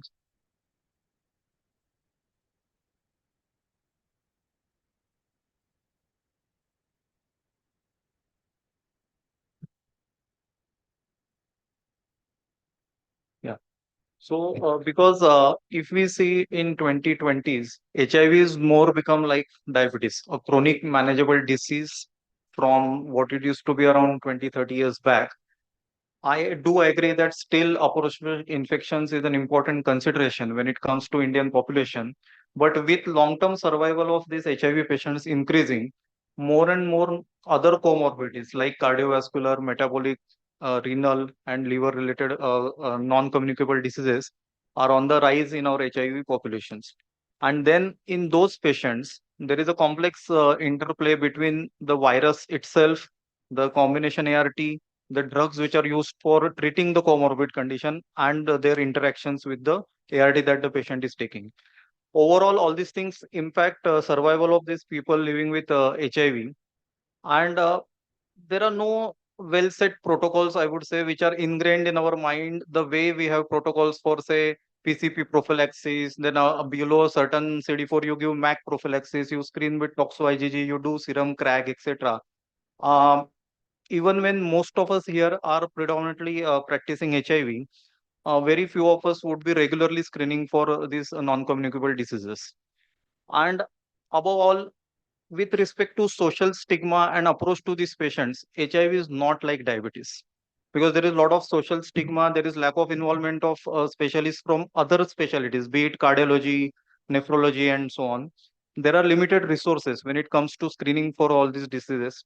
And this population is further more predisposed to non-communicable diseases because they are also more likely to have various addictions. There are studies from US and most other Western countries where HIV positive person is more likely to have smoking or other addiction compared to general population, which further increases that person's risk of cardiovascular disease and various malignancies. So with this, I'll hand over to Dr. Ashwini to take us through the first case.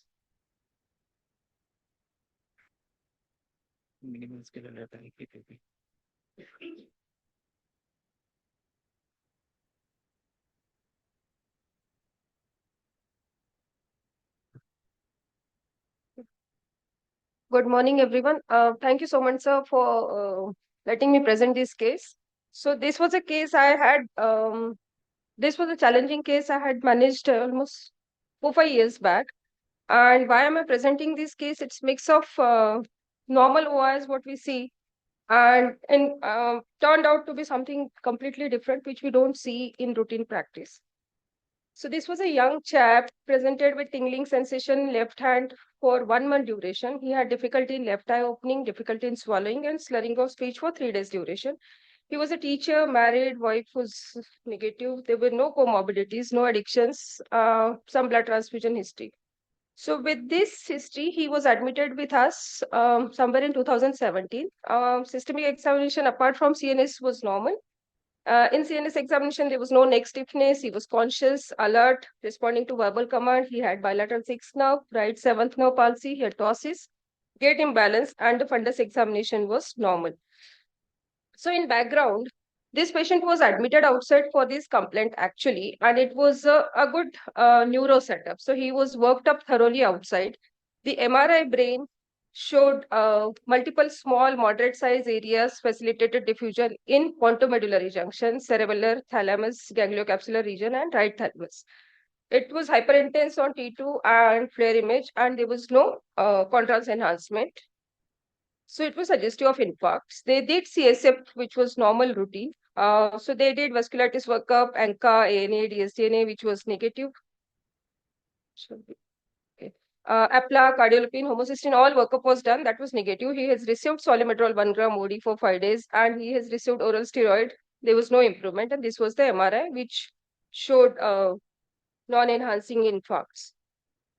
So, this is the MRI when he got admitted with us. So, if you can see, there are regions in the medulla, pontomedullary junctions, left thalamus, both thalamus, and lentiform nucleus.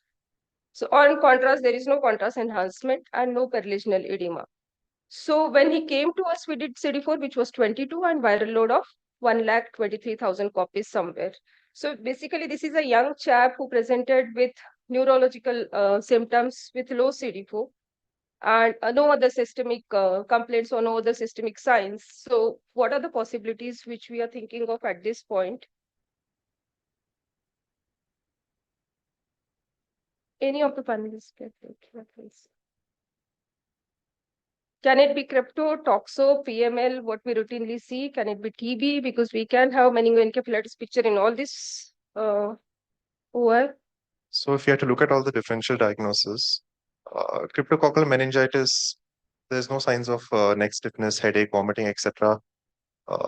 No space occupying lesions, but sometimes there can be axonal spread.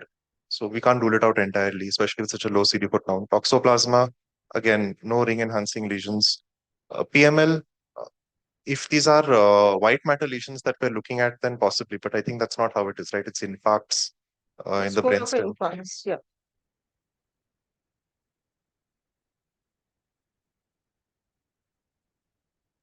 Let's go back to the differentials. TB, again, less likely, no evidence of meningitis, no basal exudates, no neck stiffness. CMV can present with multiple cranial nerve palsies, although here this isn't so much cranial nerve as much as central causes. Can't rule out any of these with such a low CD4 count.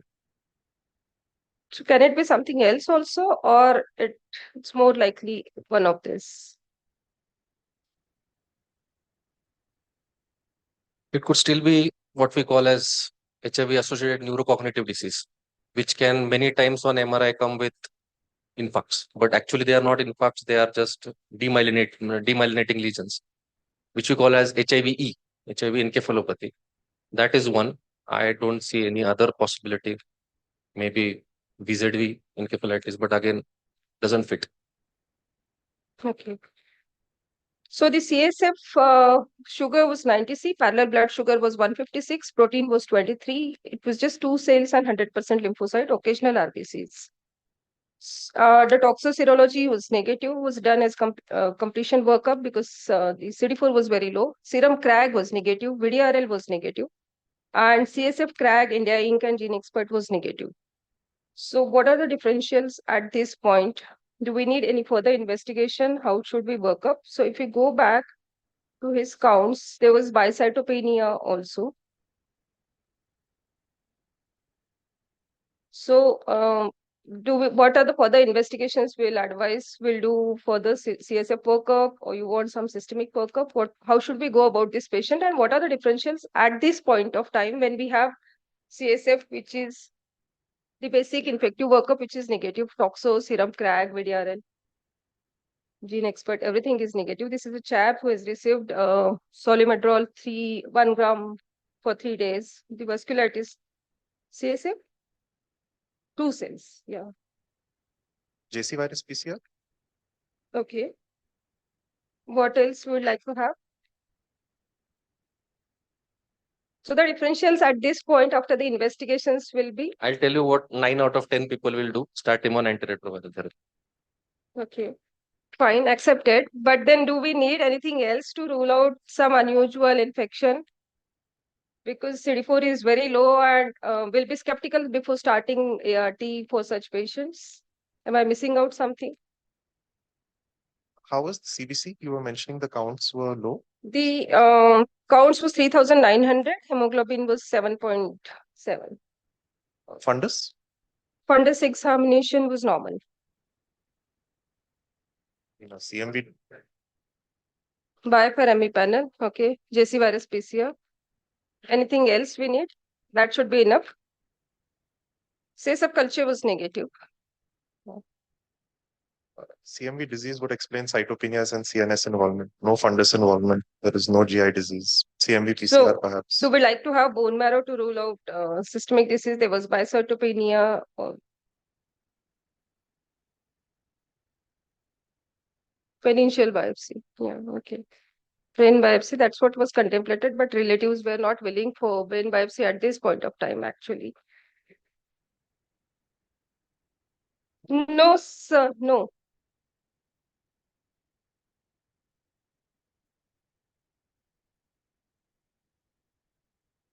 Okay, so it's basically non-infective things which comes to our mind and we like to go ahead with ART. So what we did is we did bone marrow because we were suspecting CMV also. So we did bone marrow aspiration biopsy, which was normal. Serum CMV PCR was negative. CT chest abdomen to rule out if there is something. That was normal. CSF cytology was done twice, which was negative. EBB, Toxo, JC-PCR, all were done and all of them were negative. VDRL, CSF VDRL was done, that was negative, and even the multiplex PCR was negative. So we are dealing with non-infective etiology and we should be started with ART now. Yeah. So With such low CD4 count, although gene expert is negative, can TB and vasculitis can cause infarcts. TB vasculitis can cause infarct. So what else should be done?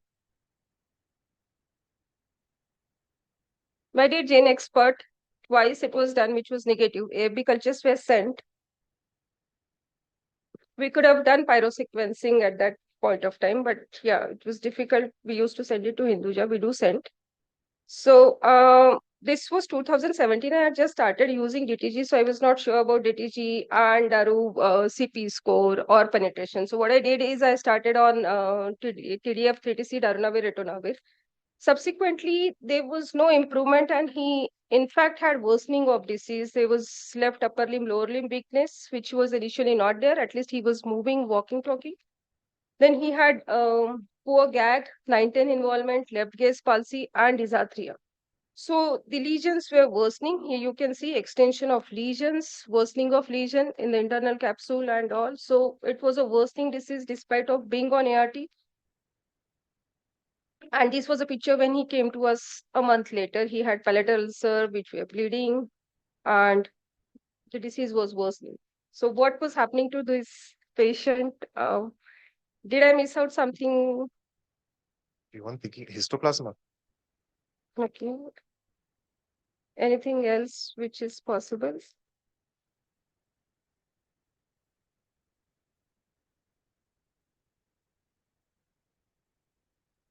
But this time the platelets were normal, though he had a bit of low hemoglobin, but then the counts and platelets were normal.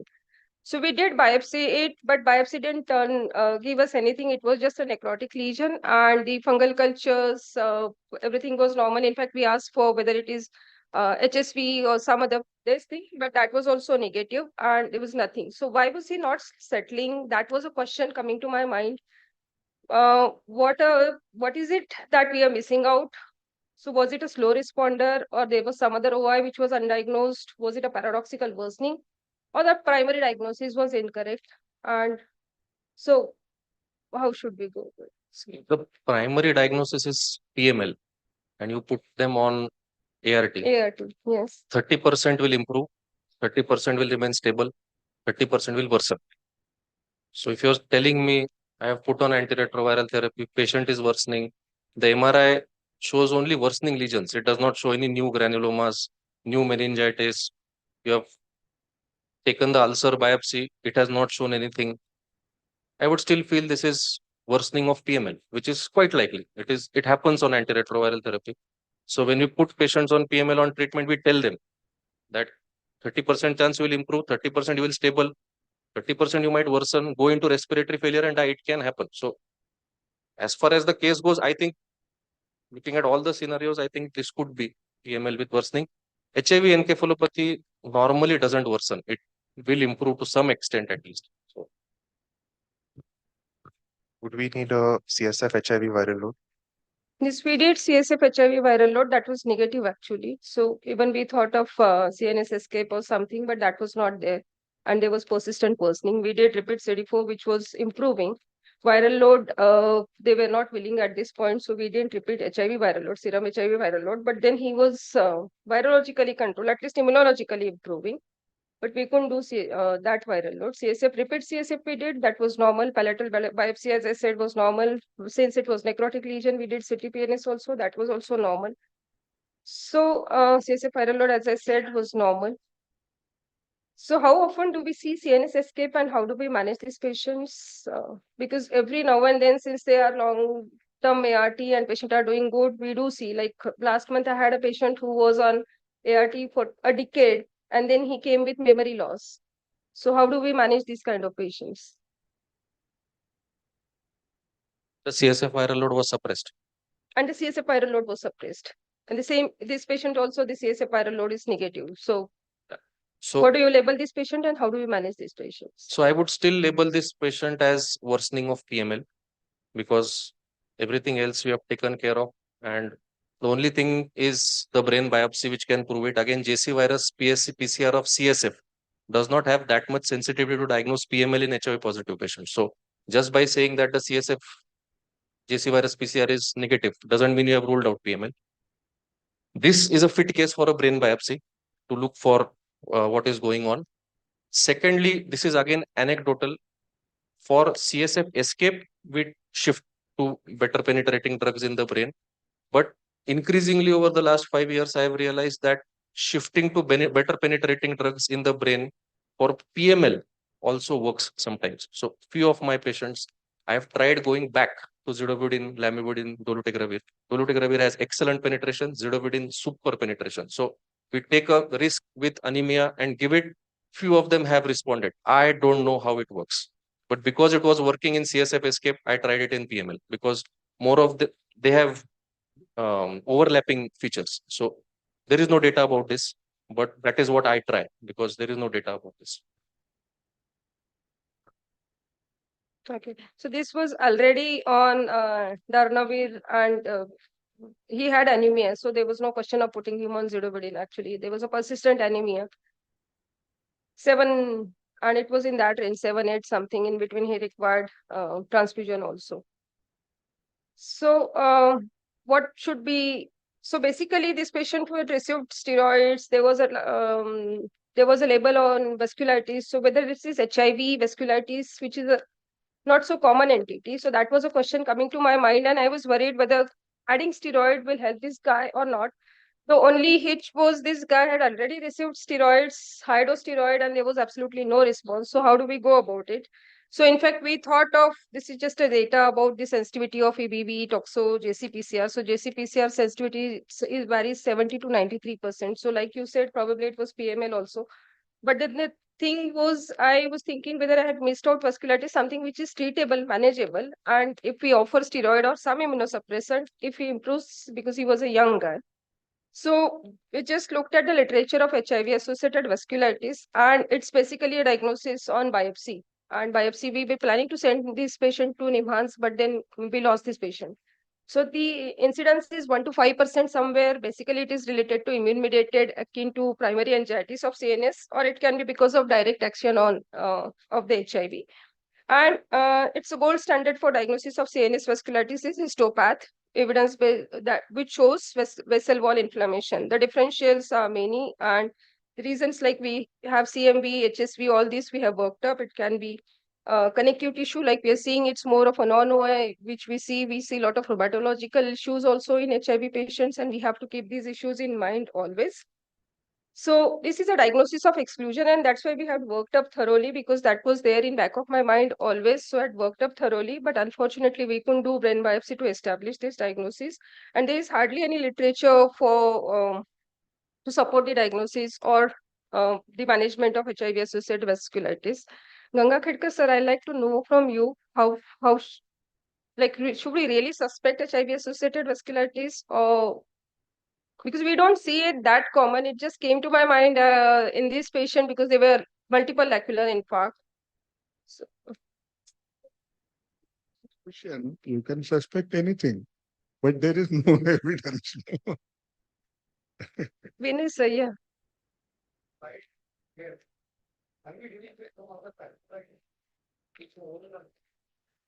Sir, so when he came to me, the complete. Okay. We had taken rheumatopenion, and the initial rheumat workup was completely negative. Actually, there was no other systemic vasculitis symptoms, or there was nothing else on the CT also. No other vasculitis signs, no other infarct apart from CNS. Would some kind of vessel wall imaging have helped establish vasculitis as the pathology? I didn't mention it. We did MR angio, but there was no blockage, nothing. So the other patient which I am saying now, we did MR angio. This was 40-year man. So we did CSF viral load, CSF JCPCR, everything which was negative. and these were lacunar infarct. So the neurologist started him on ecosprin and clopidogrel, and his memory loss, all those things improved. So another question is, how often do we see this phenomena, and do this patient really help? Dr. Amit, do you see this in your practice? Vasculitis? Vasculitis or the infarct on treatment, like we're seeing they have more of a thrombotic tendency, increased inflammation. We're seeing more of a non-OI complications. So That is a given. Our patients are getting elderly. They are having, as I always mentioned, major adverse cardiovascular events, a lot of them. And not vasculitis, but thrombotic and embolic tendencies we have seen. So that's why I said now time has come where we put everybody on steroid, on statins. Statins and probably. So maybe that will prevent such kind of complications. But treatment, I agree, you are stuck in a difficult place in this case. But I would have treated it as worsening of PML. I would have only. shifted his treatment to some better drugs, dolutegravir and zidovudine, and taken a call because you have done MR angio and it does not show vasculitis. So MR angio at least should pick up something. And you have given steroids, it has not improved. You have given methylprednisolone, it has not improved. You have given oral steroids, it has not improved. So No, it was in the initial phase. After that, I didn't give steroid because he was not sure what is happening. yeah, so once steroids, such high dose, 1 gram has been given, I would prefer going towards PML rather than vasculitis in this case, and try changing just his ART. I think we'll wrap up the Sure. Yeah, thanks. Just Let's one move last on to comment. next. One last comment. I think one more point against vasculitis is the distribution of the lesions throughout the brainstem, both sides, thalamus. Tough to explain that through any particular arterial territory. So I think it goes more in favor of PML. We can have Remain pertaining to one territory. In fact, that is the hallmark of small vessel vasculitis, where multiple territories can be. It will not follow a particular vascular, means a distribution of, say, MCA or any of the anterior cerebral or anything, because these are small vessels. Yes, so yeah, I'm not defending that this is vasculitis, but I'm just talking about the territory. That's about it. Yeah, so we'll move on to something perhaps more trivial than the first triplet case. So this is a 48-year gentleman who presented to the emergency department at Jahangir Hospital with fatigue and myalgia, which progressed for over 3 to 4 weeks. Prior to that, he had a history of muscle cramps for several weeks. There was a polyuria and increased thirst, dysuria in form of some burning sensation and some non-specific urinary symptoms. And on presentation, he had rapid breathing and palpitations also. The initial labs done at the ER showed metabolic acidosis. Then there was proteinuria, glycosuria, and ketones were negative. Creatinine had gone up. He was anemic. WBC and platelets were normal. Sugars were normal. And there was hypokalemia and borderline sodium levels. So at this point of time, he was admitted under the nephrologist who referred for ID opinion for adjusting dose of ARVs, as the patient gave history of RVD and being on TLD-based therapy for the last 2 years, prior to which he was on TLE. And the patient claimed that he was 100% adherence and said that previously whenever he was tested, he was having a good control of the disease. So the question to the panel is, which of these 4 possibilities is least likely in this patient?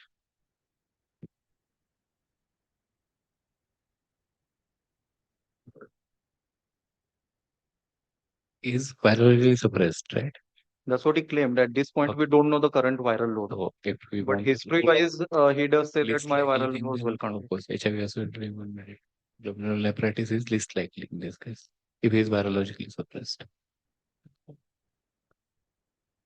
I think I also agree with that option D. No no edema. Normally there'll be renal insufficiency, high potassium. This is looking more like probably a non-anion gap metabolic acidosis with renal loss. Probably. Option D probably. I would go with option B, Ivan, because patient is on treatment for almost 2 years. Ivan normally develops in patients who are very low CD4 count and not on treatment. So, and we have practically given up seeing Ivan now in our practice because so many of our patients are on treatment. So my answer would be B. If his viral load is still high, immune mediated disease could happen. Yeah, so all throughout he was on a TDF based therapy. So according to me, the first most likely differential was tenofovir toxicity, followed by diabetic kidney disease or HIV associated glomerulonephritis would be more or less equal. Heman, as rightly said, is the least likely because he was on he was quite adherent with a quite potent regimen of ARBs. So further investigations is HbA1c was 5.8%. There was proteinuria more than 1 gram, no hematuria. And as we can see, there was low albumin, bicarbonate, phosphate, and uric acid. So which test would you like to do? And what ART would you plan in this patient at this point of time?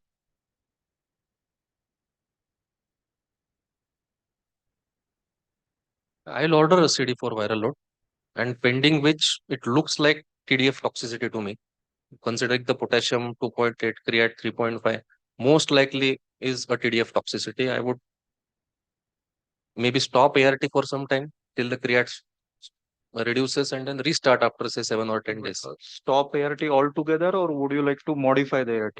Why not? What is stopping ART for 7 days?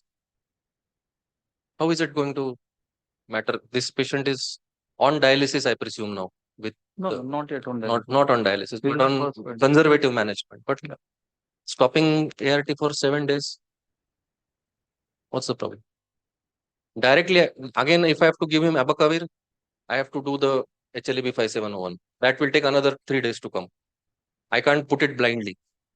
So stop TDF, which is most likely the problem. His sugars were I think 106. Yeah. I would do an HbA1c to look Yeah, for. Yeah, it was done. It's 5. It was done. So even the phosphate is low, I guess now. Yeah. So phosphate is so also. looks more like TDF toxicity. Taking the you don't have the option, but DTG3TC might be an option here if Yeah, his that's viral also- load is suppressed. So I would send a CD4 viral load. And if you are insisting on giving ART, I would give DTG3TC. Wait for 7 days and then check what's going on. Okay, so anyway, so I'll briefly cover about the renal manifestations with HIV. So as we can see from all the possibilities that were discussed, uh, thrombotic microangiopathy, diarrhea-related prerenal AKI, all these things are fairly common in HIV patients. Drug toxicities usually would be more subacute to chronic compared to acute presentations. Although some drugs because of co-administration, they can give acute tubular necrosis. CKD again, predominantly it is thrombotic microangiopathy, coexisting diabetic nephropathy, and then of course toxicity of various antiretroviral drugs. Now this patient, according to me, fitted more in what we call as a Fanconi syndrome because he had most of the factors which are there in Fanconi: hypoalbuminemia, hypokalemia, hypouricemia, and hypophosphatemia. Proteinuria is seen in Fanconi syndrome, but usually it is non-nephrotic range, which would be sort of differentiating from HIV-associated nephropathy, which would be more of nephrotic range proteinuria. There can be glycosuria with normal or low blood sugar levels. And of course, there is excretion of all the phosphates, amino acids, and bicarbonates in the urine, which are because of proximal renal tubular acidosis. So, about renal biopsy, I think none of the experts chose for going for kidney biopsy, rightly so. So, kidney biopsy in HIV-infected patients with renal dysfunction is indicated if there is new onset proteinuria, especially if it is in nephrotic range, or if there is accompanying hematuria, so which would point more towards glomerulonephritis rather than a tubular toxicity. Then, if there is rapidly progressive glomerulonephritis, or if there is clinical evidence of thrombotic microangiopathy in form of HUS or other features of TTP HUS, and if there is a CKD of unknown cause or rapid worsening of the renal functions. In the current patient, he was more or less managed conservatively. HLA-B star 5701 mutation came positive. HBsAg was one thing which we did additionally because I wanted to shift him to dual ARV combination with 3TC DTG. CD4 count was good and a viral load was below detection limit. So he was switched to the 3TC DTG combination. And after that, almost now 18 months follow-up, he is doing well. With the final diagnosis being RVD with TDF-induced Fanconi syndrome with CKD. And so far, the patient has not required any dialysis. So, bringing notice to this thing, what do you all follow in terms of screening for renal disease?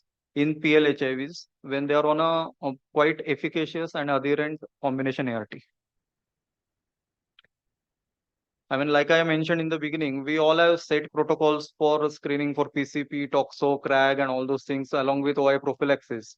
So going forward, what should be our protocol to screen for renal disease? Because with TLD being the standard first line ART, this is more and more likely. And as I'm sure all of us see every 3 or 6 months, at least 1 or 2 patients who have TDF-induced nephrotoxicity, which could have been picked up much earlier and prevented.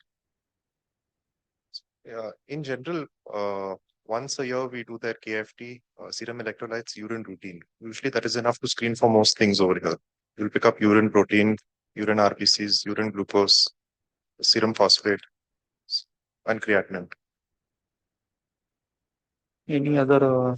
Yes. So urine routine will help. That is the first thing which will come abnormal in this patient. So many times all our patients, so this guy who has presented with a creat of 3.5 and acidosis, if he would have had a urine routine done 1 year back, he would have definitely shown proteinuria, glucoseuria, and we also check for creatinine clearance because many of our patients don't have that much amount of muscle mass. Yeah. So all these guidelines were actually made for 100 kg Americans. The same TLD we have picked up and we are using for 50 kg Indians, sometimes even less, 40 kg Indians. So we presented a paper 10 years back saying nephrotoxicity was 5 times higher in Indian population, Asian population per se, as compared to the Europeans, because Europeans average weight is 80. Muscle mass, fat is much, much higher than this. We are, if you look at our patients, they hardly, when they come first to us, they hardly cross 50. So giving the same tablet to them is going to have issues. Fanconi syndrome will always start with proteinuria and glucoseuria. The creat will slightly increase from say 1.1 to 1.3. And then many times because the cutoff is 1.5, they will say, no problem, continue. But if you go back and check the creatinine clearance, it must have dropped below 50. Once it drops below 50, we have to start making adjustments. Either increase his weight or change your tablet. So that is what we do. Increasing weight is not possible. So we changed. And now we have DTG3TC, we have TAF. So we have multiple other options which we can go to. So if you don't intervene that time, 1 year later, the patient will end up where you might require drastic measures like dialysis. It can happen. And then once you stop the treatment, then the creat clearance will never come back to normal. So many times we have had patients coming with creat of 8, 10, requiring dialysis, stopping TLD. Even after 2 years, the creat is still 2.1. Then what happens is, as they age, diabetes takes over, and then the creat comes back to 2.1 and again starts going up because already the kidney is compromised. On top of that, you are now having hypertension, diabetes. Many of our people pop the combiflam left, right, and center for body pain. Again, this starts happening. So this has happened many times where the creat has come down, patient has not required dialysis, was dialysis free for almost 5 years, creatinine went up again required dialysis. So this is where we need better prevention rather than treatment. Completely agree with Amit sir about the simple two tests even in government programs. This discussion is going more of favor in government programs because everyone is getting TLD in government programs now, and even government program has incorporated creatinine and urine routine 6 monthly, but sometimes it is not being followed rigorously.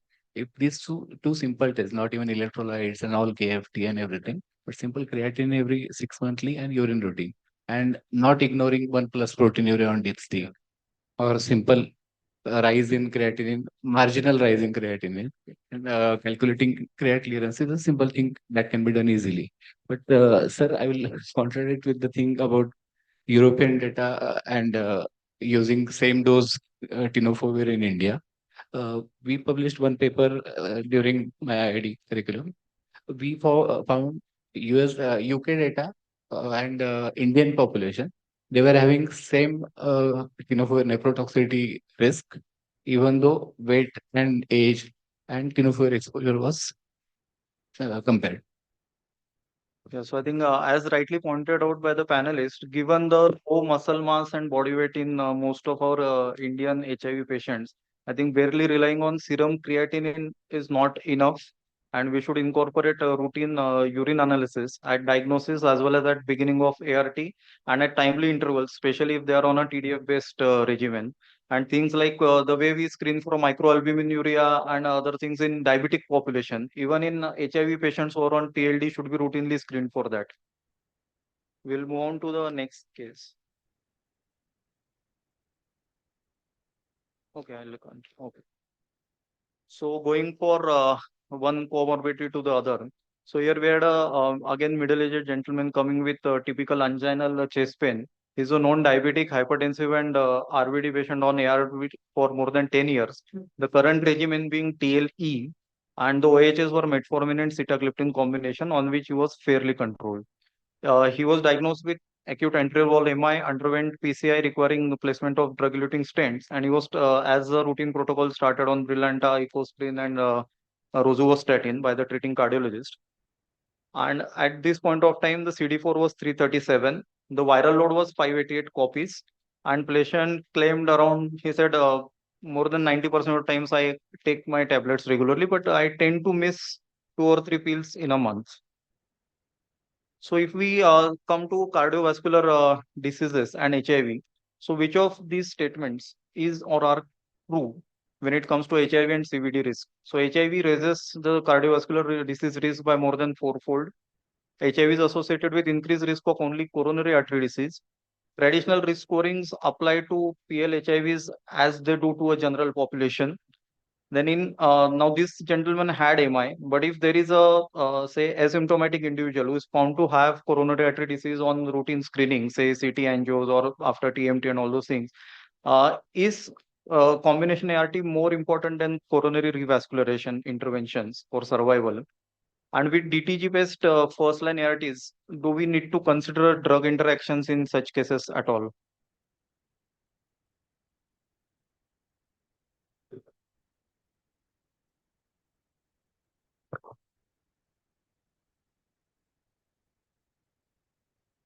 So HIV raises the risk of cardiovascular disease.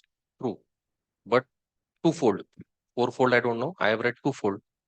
HIV associated with increased risk of only CAD. No. All major adverse cardiovascular events, right from cerebrovascular, cardiovascular, peripheral vascular, you name it, it can happen. Traditional risk scorings apply to PL-HIV as well, yes, but not as accurately as it is for non-HIV population. So if you look at the cardiac risk score, it might not be as accurately applied to non-HIV population as it applies to. It might underestimate the risk of cardiovascular risk because we are not taking into consideration two factors, HIV and ART, both of which now are now proven that this can increase the risk. In asymptomatic individuals found to have CAD-CART is, I think revascularization is more important here because he already has an anterior wall MI. No, not this man. This is asymptomatic. Yeah. Asymptomatic. I don't know, frankly. With DTG based first line CART regimens, drug interaction is not an issue anymore. I would not hazard to make a statement like that, but yes, whatever statins we are giving, say atorvastatin, rosuvastatin, pitavastatin, can be reasonably safely given with dolutegravir. The problem is with ritonavir-based atazanavir, ritonavir-based lopinavir, where there can be an issue. And we had a case where the patient was on ritonavir-based atazanavir and was given amlodipine 5 milligram and landed up with a BP of 70-40 and with ARF. And then we were not understanding why the patient landed up. It was because the amlodipine levels went sky high secondary to ritonavir. So once ritonavir or efavirenz come into the question, then the interaction levels go haywire. Dolutegravir that way, even for transplant recipients, is much safer. So even with your transplant medicine, it is safer. I don't know the fourth. I really don't know. Yeah, so as rightly pointed out, the risk is around 1.5 to 2 times higher with HIV, and it is still far more with conditions like diabetes, smoking, and dyslipidemia. But when more than one factors coexist, which is the case in most of our middle-aged HIV patients, this risk is definitely multifold higher. This I think I'll skip for the lack of time. And as rightly pointed, the traditional risk calculators, they underestimate the CVD risk in PL-HIVs. Now, this was about the drug interaction. So if we see, most of them are with the boosted PIs and very less so with dolutegravir. Now, in coming back to our patient, what about the OHs and ARVs in this man? His viral load was 588 copies on TLE. and he was diabetic on a oral hypoglycemic agent. So I think metformin and sitagliptin. I think with more and more polypharmacy, we need to know at least little bit about cardiac drugs, OHs, renal drugs, and so on.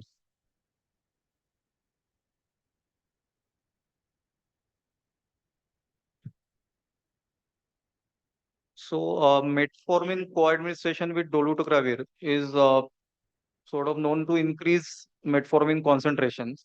And if this patient also had some tenofovir-induced tubular toxicity, then this can increase the risk of lactic acidosis even more. And there are, of course, other issues with sulfonylureas, insulin, like weight gain, which is anyway also an issue with DTG, TAF-based regimens. Any takes on ARV in this patient? With that viral load of 588, acute cardiac event, and him being on TLE. But he's not taking his treatment. Around at 90% adherence is what so he claims. I think he needs to first start taking his treatment regularly. But why not shift him to the DTG based? Yeah, DTG based regimen. What is his creat? Creat was normal. Normal. Yeah. So even TLD will work fine. The problem is now this guy is having a cardiac event. I would not immediately give him TAF because again TAF will increase his weight. It might increase his abdominal fat. It might worsen his lipid profile. So TDF, lamivudine dolutegravir, actually is an anti-weight gain pill and an anti-lipid profile pill as well. So you add your pitavastatin, I have no problem, but TLD actually works fine for weight gain and for lipid profile as well. Yeah, so going to the dyslipidemia part, as we have started discussing. So again, out of all these statements, which all are true and applicable in a HIV patient with dyslipidemia? So statins reduce inflammation also in PL-HIV in addition to reducing the harmful LDL cholesterol. Then every PL-HIV, I think this was briefly touched upon in the previous lecture, should be on statins. Then HIV should be considered as an added risk for decision about statin initiation, like we do with smoking, diabetes, hypertension, and other things. Then non-calcified plaques are more common in PL-HIV than general population. And DTG has positive impact on lipid profile. And last one, anti-inflammatory medicines beyond statins, not steroids, which may be needed for optimum risk minimization in HIV patients. Or is statins enough?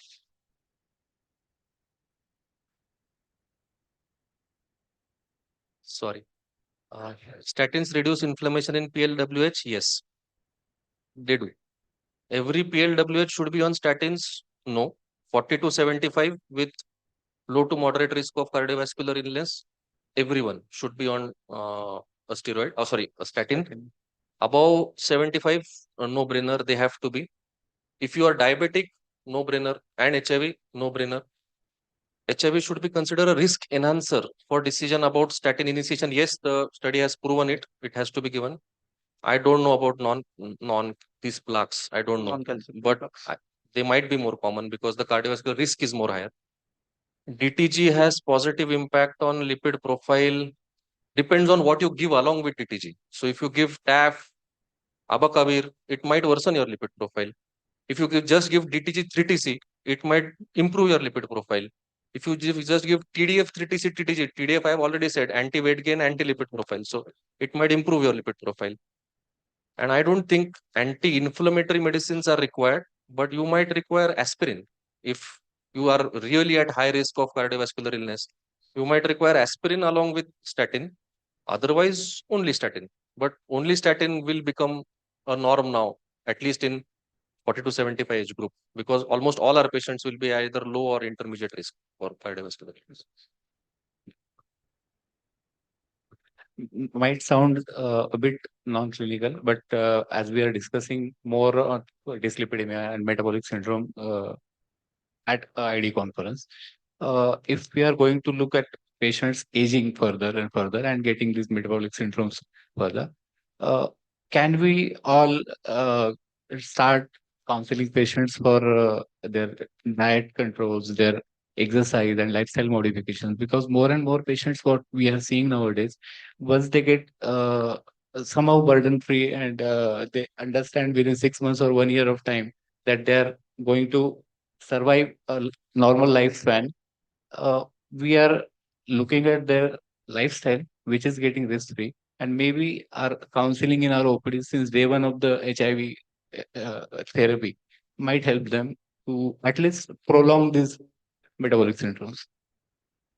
This question was answered in the pitavastatin study, where they said that in addition to diet, in addition to smoking cessation, in addition to exercise, on top of that, statins were helping. So healthy life, definitely, that starts from day one. But once you start start aging, then statins help over and above the routine advice we are giving to all our patients to get fit.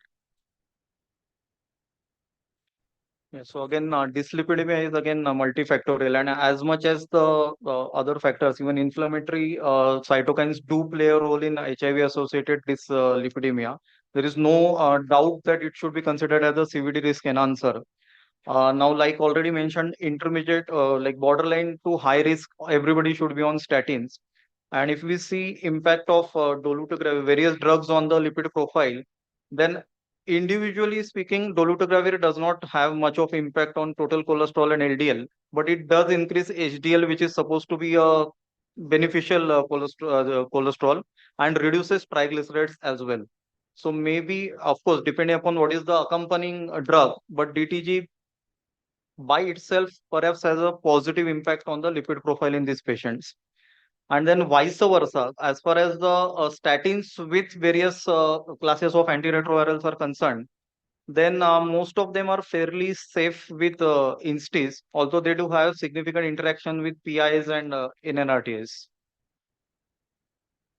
And this was the last point that there are already studies and trials in Western literature, because perhaps they face much less of OIs than us and they are more into cardiovascular morbidity and mortality.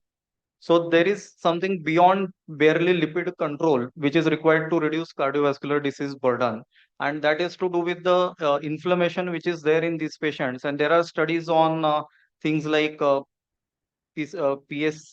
inhibitors and low-dose methotrexate, colchicine in some of these patients to reduce inflammatory cascade and reduce the cardiovascular disease-related risk. Now, this I think Amit sir has already touched upon in his previous talk also. On this one, I would just like to know one thing. In such patients, of course, with nephrotoxicity, all we are going from TDF to TAF. Would you want to go from TAF back to TDF if a person has a significant cardiovascular disease which is already clinically manifested?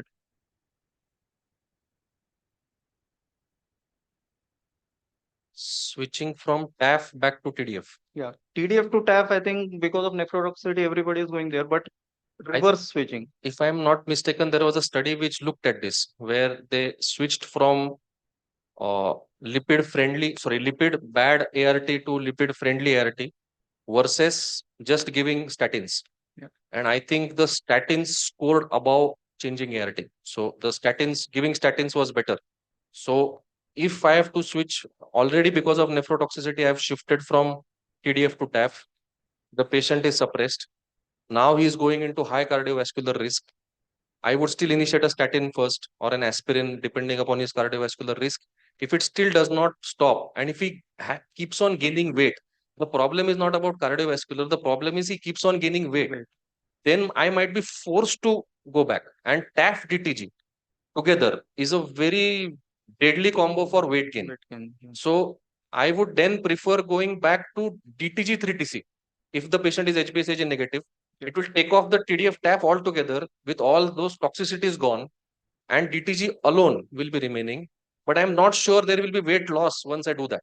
So the problem is once you gain abdominal fat, you gain muscle fat, it doesn't reverse.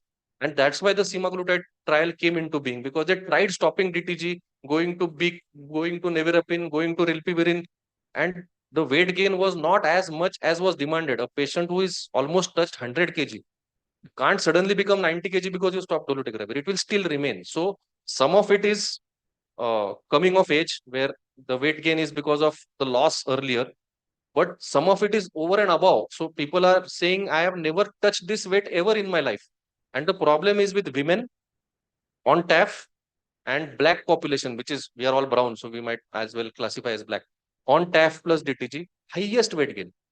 So if you look at women on TAF DTG, first year they will gain almost 7-8 kg, which is humongous. So, and sorry for the comment, but women are more careful about their body shape rather than men. So they say, "Nee, far मोटी हो चल you change the treatment." So I have had to change ART because there was too much weight gain.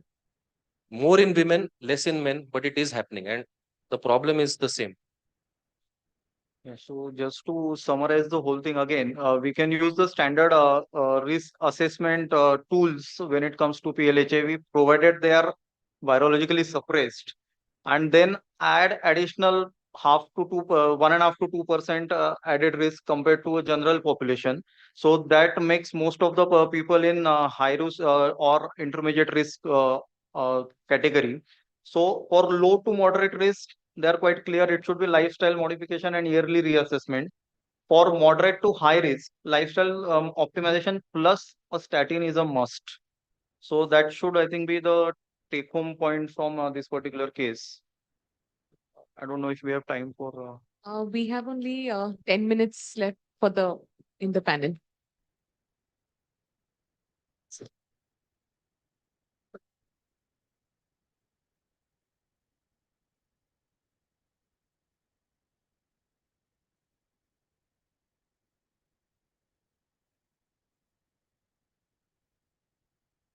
So moving on to next practical issue, what we face is bone issues. So cardiometabolic, nephro, all we have covered, and now we have TAF and TDF. Particularly in the government program, we have TDF, and majority of our population is on TDF. So bone problems we are seeing more often. So this was a gentleman who was on treatment for 10 years on TLD, no comorbidities. He was a smoker, was taking Gutka also, had some hairline fracture a year back, and presently came with fall, and this was the X-ray actually. So the question is, how often do we see fracture or bony complication in our population? What's the impact of HIV on this population, and what's the impact of ART in this population?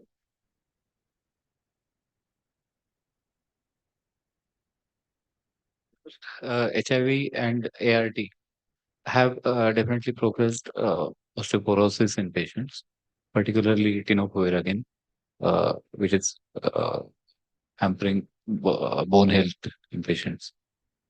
And definitely everyone is seeing bone BMD scans showing osteoporosis further progressed as compared to their comparator age population. So before I ask this question, can I ask how often do we really screen bone health in our population? We have grown up to screen cardiometabolic, nephro, but practically speaking, I have never screened patient for bone health in my population. Probably after this, I'll start screening. This is a honest confession. But how often do we screen our patients? It's not something I do routinely at all. That's what, yeah. So, do we really see these complications often in our patient? So we were stupid enough to actually do a bone marrow scan, BMD scan for all our patients in 2017. We got a grant and we did it for everybody who was on antiretroviral therapy.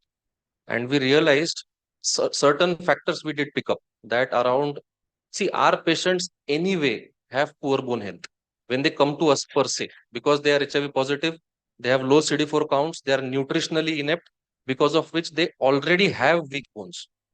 What happens is, once you start antiretroviral therapy, this was what the study said, once you start antiretroviral therapy, any antiretroviral therapy you start, whether you start zidovudine, stavudine, tenofovir, abacavir, anything, for the first year, you will lose around 4 to 6% of your bone mass, and then it will come back to normal. And then you will start improving once your weight gain starts. Problem is in certain population, elderly males, postmenopausal females, and remember, our patient, HIV positive patients attain menopause a decade earlier. At 40 only they are menopausal. So their bone health is already going down. Then there are patients who are on steroids for iris or for other conditions. They are diabetic. So they are CKD. So all these things, on top of that, you are adding one drug, which is TDF. So only ART is not the factor which is causing all these issues. It is the cherry on top. So the earlier there is a problem, the cherry on top is the TDF. But now we do keep asking. After that study, we kept on asking about bone pains in all our patients. And you will see it is easy. Whenever there is a fracture, I always ask the patient, "Kashe padle?" Many times they say, "Sir, काय नाही, फक्त खाली उतरले एक plate आणि fracture झालं." That is actually a fragility fracture. And many times patients won't come to you for your fracture. They'll go to an orthopedician, they'll fix the fracture and come to you after 6 months saying, "मला fracture झालं होतं म्हणून तुम्हाला भेटायला नाही आले." That is actually a fragility fracture. So fragility fracture is very common. And if we get and they start developing this spine pain, sir ते पाठीमध्ये फार दुखतं, चालताना असं दुखतं, किंवा ते इन नॉर्थ महाराष्ट्र they say बोन्सचा कटकट आवाज येतो. That is one thing which tells you that maybe on TLD there is a problem. And TAF is a welcome addition, or DTG3TC is a welcome addition, because there have been patients who have been shifted just on bone pains. I have shifted TDF, and then there is a salutary benefit over 1 year. I always tell them ki he dukhno lagech janar nahi. It will take almost a year, but after a year they say ki no, I'm feeling much better. So TAF, abacavir to some extent, but DTG3TC also is actually a godsend for patients, because this is a silent epidemic. CKD, AKI is actually more in your face. But a bigger silent epidemic is osteopenia, osteoporosis. Osteopenia, not much, but osteoporosis definitely. And as I said, elderly male smokers and postmenopausal females, which are a big category, are going to suffer a lot. So if we are having ages now of 40 plus, 50 plus, almost all our females, if we start checking them, will be either osteopenic or osteoporotic. Because on top of menopause, you are giving one more drug, which will worsen it.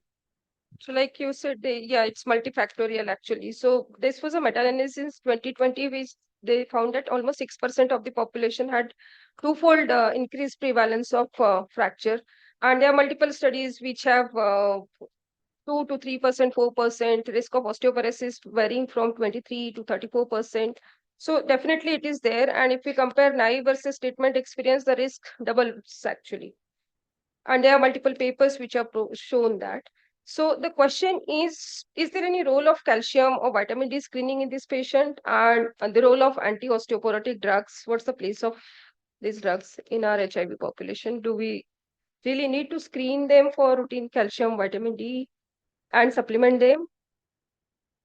Not very sure about the guidelines to screen someone HIV negative or HIV positive. How often should we screen some age group, or is it really beneficial? Maybe not very clear cut about the guideline of screening, because we don't have any concrete treatment for osteoporosis.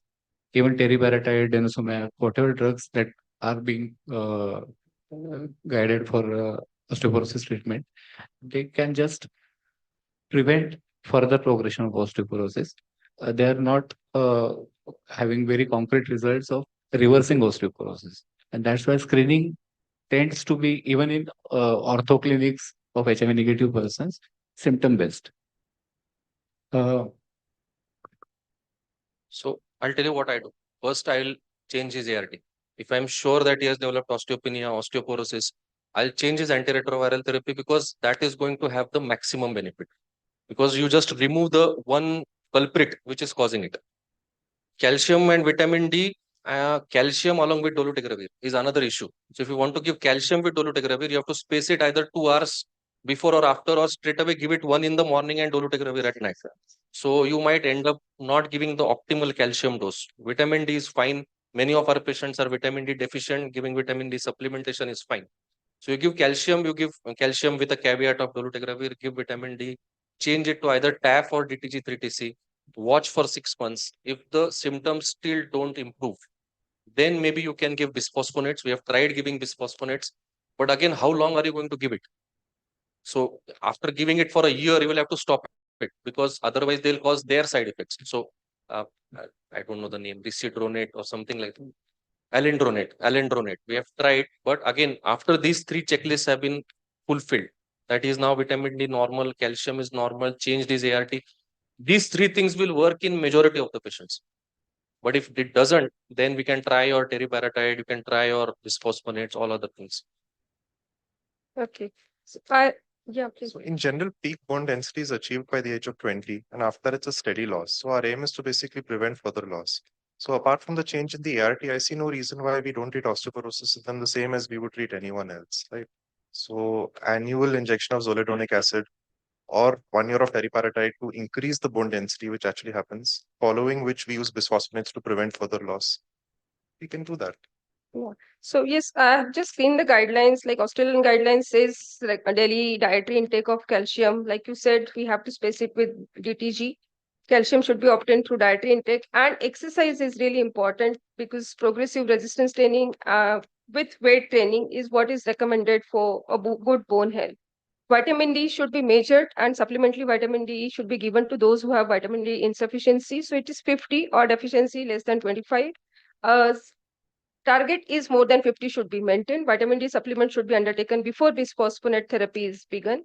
And in those, like you said, who are giving calcium, we have to space it 6 hours before or 2 hours after the dose of DTG. The European AIDS Society guidelines recommend vitamin D levels for those who have positive history of fractures, low BMD, high risk of fracture, or any other associated risk factor like low vitamin D, dietary deficiency, dark skin, obesity, malabsorption, and CKD. So all this population, we have to screen vitamin D.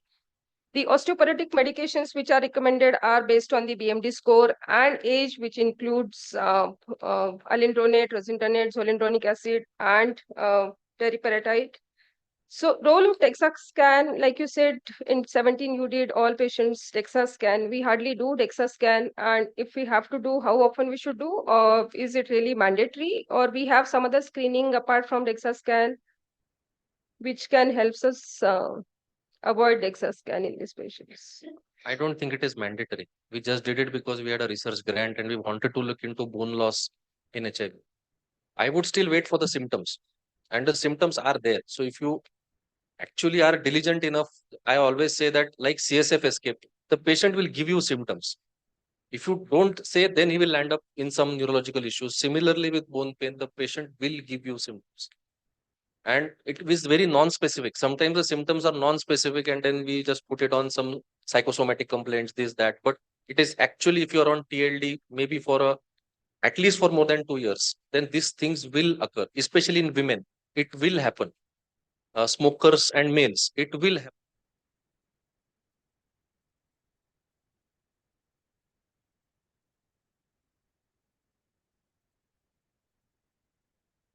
Either you do a DEXA scan or you tell them to shift, because a better option is available. If you can't do a DEXA scan, you just shift his antiretroviral therapy. Unfortunately, in the free ART sector, it's not available to shift from TLD to something. And they don't shift because we write saying that this is osteopenia, osteoporosis. Then the patient has to understand, then comes calcium, vitamin D supplementation and tracking. Probably after all these supplements, screening, and change of ART, if there are persistent symptoms, we can do DEXA scan and Absolutely. Absolutely. But what the guidelines say is DEXA scan is indicated for all postmenopausal women, elderly males, patient with significant clinical risk of fragile fractures, or someone who is going to be benefited with anti-osteoporotic medications, actually. And there's something interesting, this FRAX tool, I've never used it, but I found it interesting and it's available online. So probably if we screen it, we can at least, so it's available with DEXA screening and without DEXA screening. So both scores are available, and it gives us idea about the risk of osteoporosis and fracture. So probably if we screen this in our routine practice, we can avoid DEXA scan and further investigations what are required. I think the FRAX score, I think major osteoporotic fracture risk about 10% and hip fracture risk about 3%. You're supposed to intervene. Yeah. Because we did it on our patients, same thing.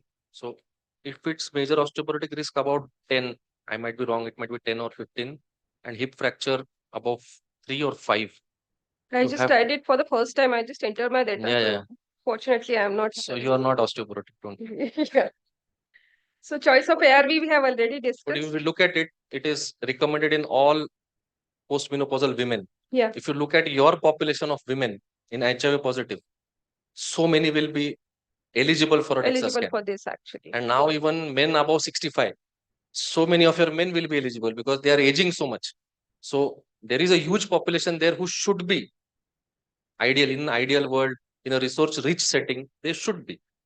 I guess probably someone who is really virologically controlled and everything else is well managed. We should think about all this and add up to our basket for better benefit of our patients. Choice of ARV, I guess we have already discussed. Just one. We have been talking about this. I would like to bring in one more risk group, and which is missed all the time, is children. Mother to child transmission, young children who are now 15, 20, 30, 25-year-old complaining of bone pains, you should look at, because we have seen people having fractures. So I think this is one of the risk groups which is definitely there. The other important point is addition of bisphosphonate to cessation of TDF leads to great increase in BMD than just cessation of TDF and switch to TAF. So probably this is something new for me also.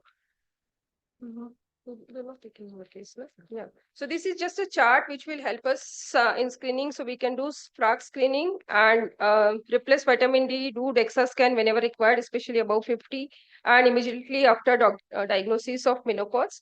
Once there is established diagnosis of osteoporosis, we can offer them calcium, vitamin D supplement, and bisphosphonate also. I guess we will have to learn all these points because that is what our population is going towards. And this was a good learning for me. Thanks so much, sir, for giving this opportunity.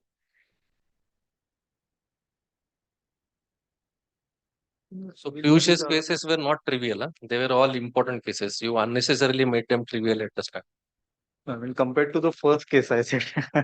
Anyway, we'll just go to take-home points. So, it is high time that now that viral suppressions and why better, we should go into and keep our minds open for non-communicable diseases in PL HIVs. There should be systematic screening protocols. As we saw, there are so many sort of ambiguity about what all to be done, what not to be done, how for what we have resources, and which may not be applicable in our patients because of the cost.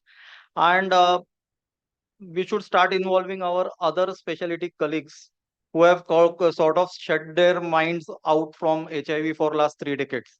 I mean, even when the patient goes to any other specialty and HIV is diagnosed, beyond that, nobody is bothered about looking into all these systemic complications in these patients. And so I'll close by the first thing I learned from Soman sir in very first week of my ID fellowship 10 years back, that during one of those typical waits outside lift in that big building of Hinduja. So he was just telling me and Dipti, to be a good infectious disease physician, one first has to be a good physician. And I think with all due respect to people who are practicing exclusively STDs or HIV, I think HIV is one disease where we have to be a good internal medicine physician to be able to manage all these complications well. Thank you. Thank you, Dr. Piyush. Thank you, Dr. Ashwini. Excellent panel, excellent cases. I think we've come a long way from diagnosing HIV through OIs to now treating non-OI related complications in HIV. Thank you, the panelists. We now come to our next talk, panelist, which is on skin manifestations in HIV and STIs. I'd like to call upon Dr. Vinay Kulkarni, sir, who's an HIV specialist and consultant dermatologist at Prayas Amrita Clinic and Deenanath Mangeshkar Hospital. For the moderator, I'd like to call Dr. Raman. So you. Thank you.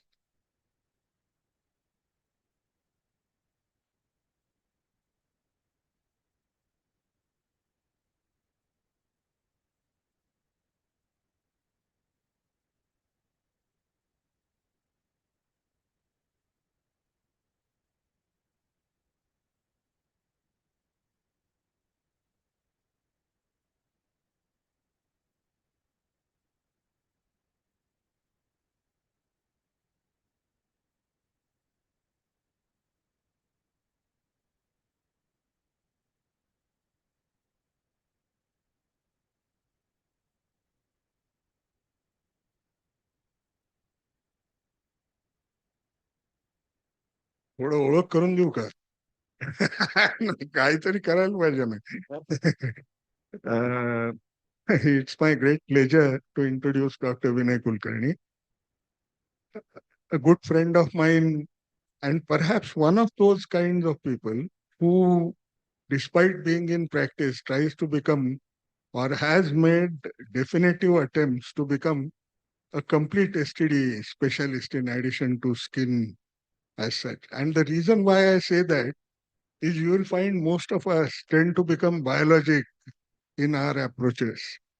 But if you look at his work on sexuality, it's as good as you can imagine on different populations, including normal people with whom or adolescents with whom he tends to work.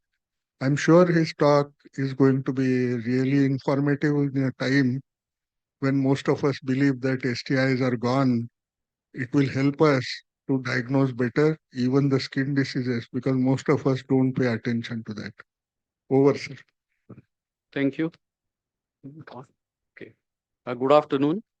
And Piyush ended it on a very nice note, telling that you have to be physicians. And for last 30, 40 years, I have been in this dilemma because the ID consultants and HIV physicians say that he's a dermatologist, he doesn't know anything about HIV. And the dermatologist identify me as, oh, he works only on HIV, he's not a dermatologist. So good for me to have this chance to talk about skin manifestations. And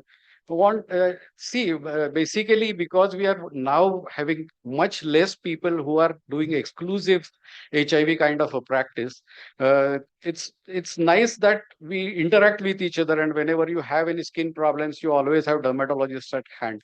But I would just like to go through kind of to try to make it a bit interesting, because uh, as we know historically, it was because of the skin problems that HIV got kind of identified. So Kaposi sarcomas were the ones which came there, and then had people with herpes coming back, and then candidiasis, etc. So it was in India also, majority of the first people who started working in HIV field were all dermatologists and kind of things. What happens, I think, because of whatever, we are hungry also, I will rush through some of the things. We know that alterations in the cell-mediated immune response leads to organisms considered to be non-pathogens, can cause pathogenic infections, aggressive behavior of those who are well-known pathogens, and immune dysregulation is leading to abnormal inflammatory responses in HIV. Of course, there are other factors like climate, endemic diseases. So you are going to see diseases which are more common in your kind of milieu or the environment that are likely to be common than in the other parts of the world. So, of course, other socioeconomic factors, etc. But what has happened after we started having heart is there is a 40% reduction in dermatological problems. So previously, when we used to work, and some of my students in early 90s are here, and maybe some of them would see the same slides again because they have seen the patients at that time. But we used to see that almost 90% of the people would have some kind of a skin problem and present with that. But now we see that there is a 40% reduction in dermatological problems because we are diagnosing early, because we are putting people on treatment early. And there is a 63% decrease in the number of visits to the dermatologist. So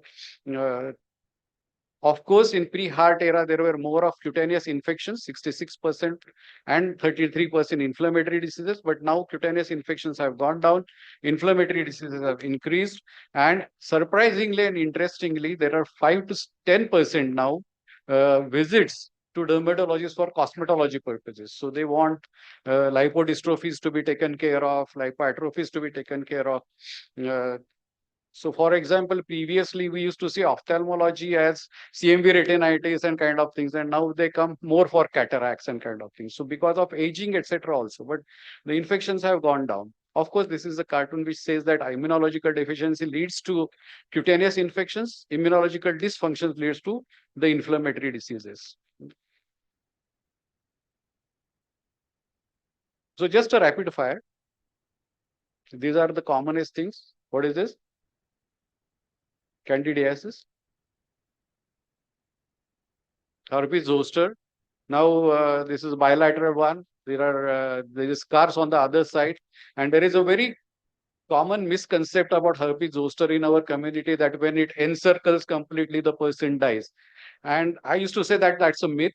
But in case of HIV, I always find that that must not have been a myth, but must have been a good observation that anybody who has bilateral kind of a thing would have so much of immunodeficiency that the person is going to die.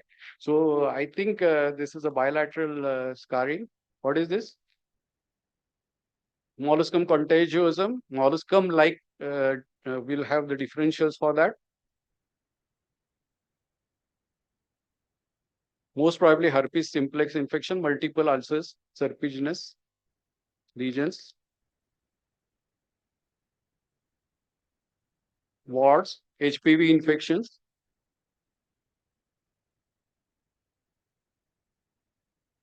a bit interesting.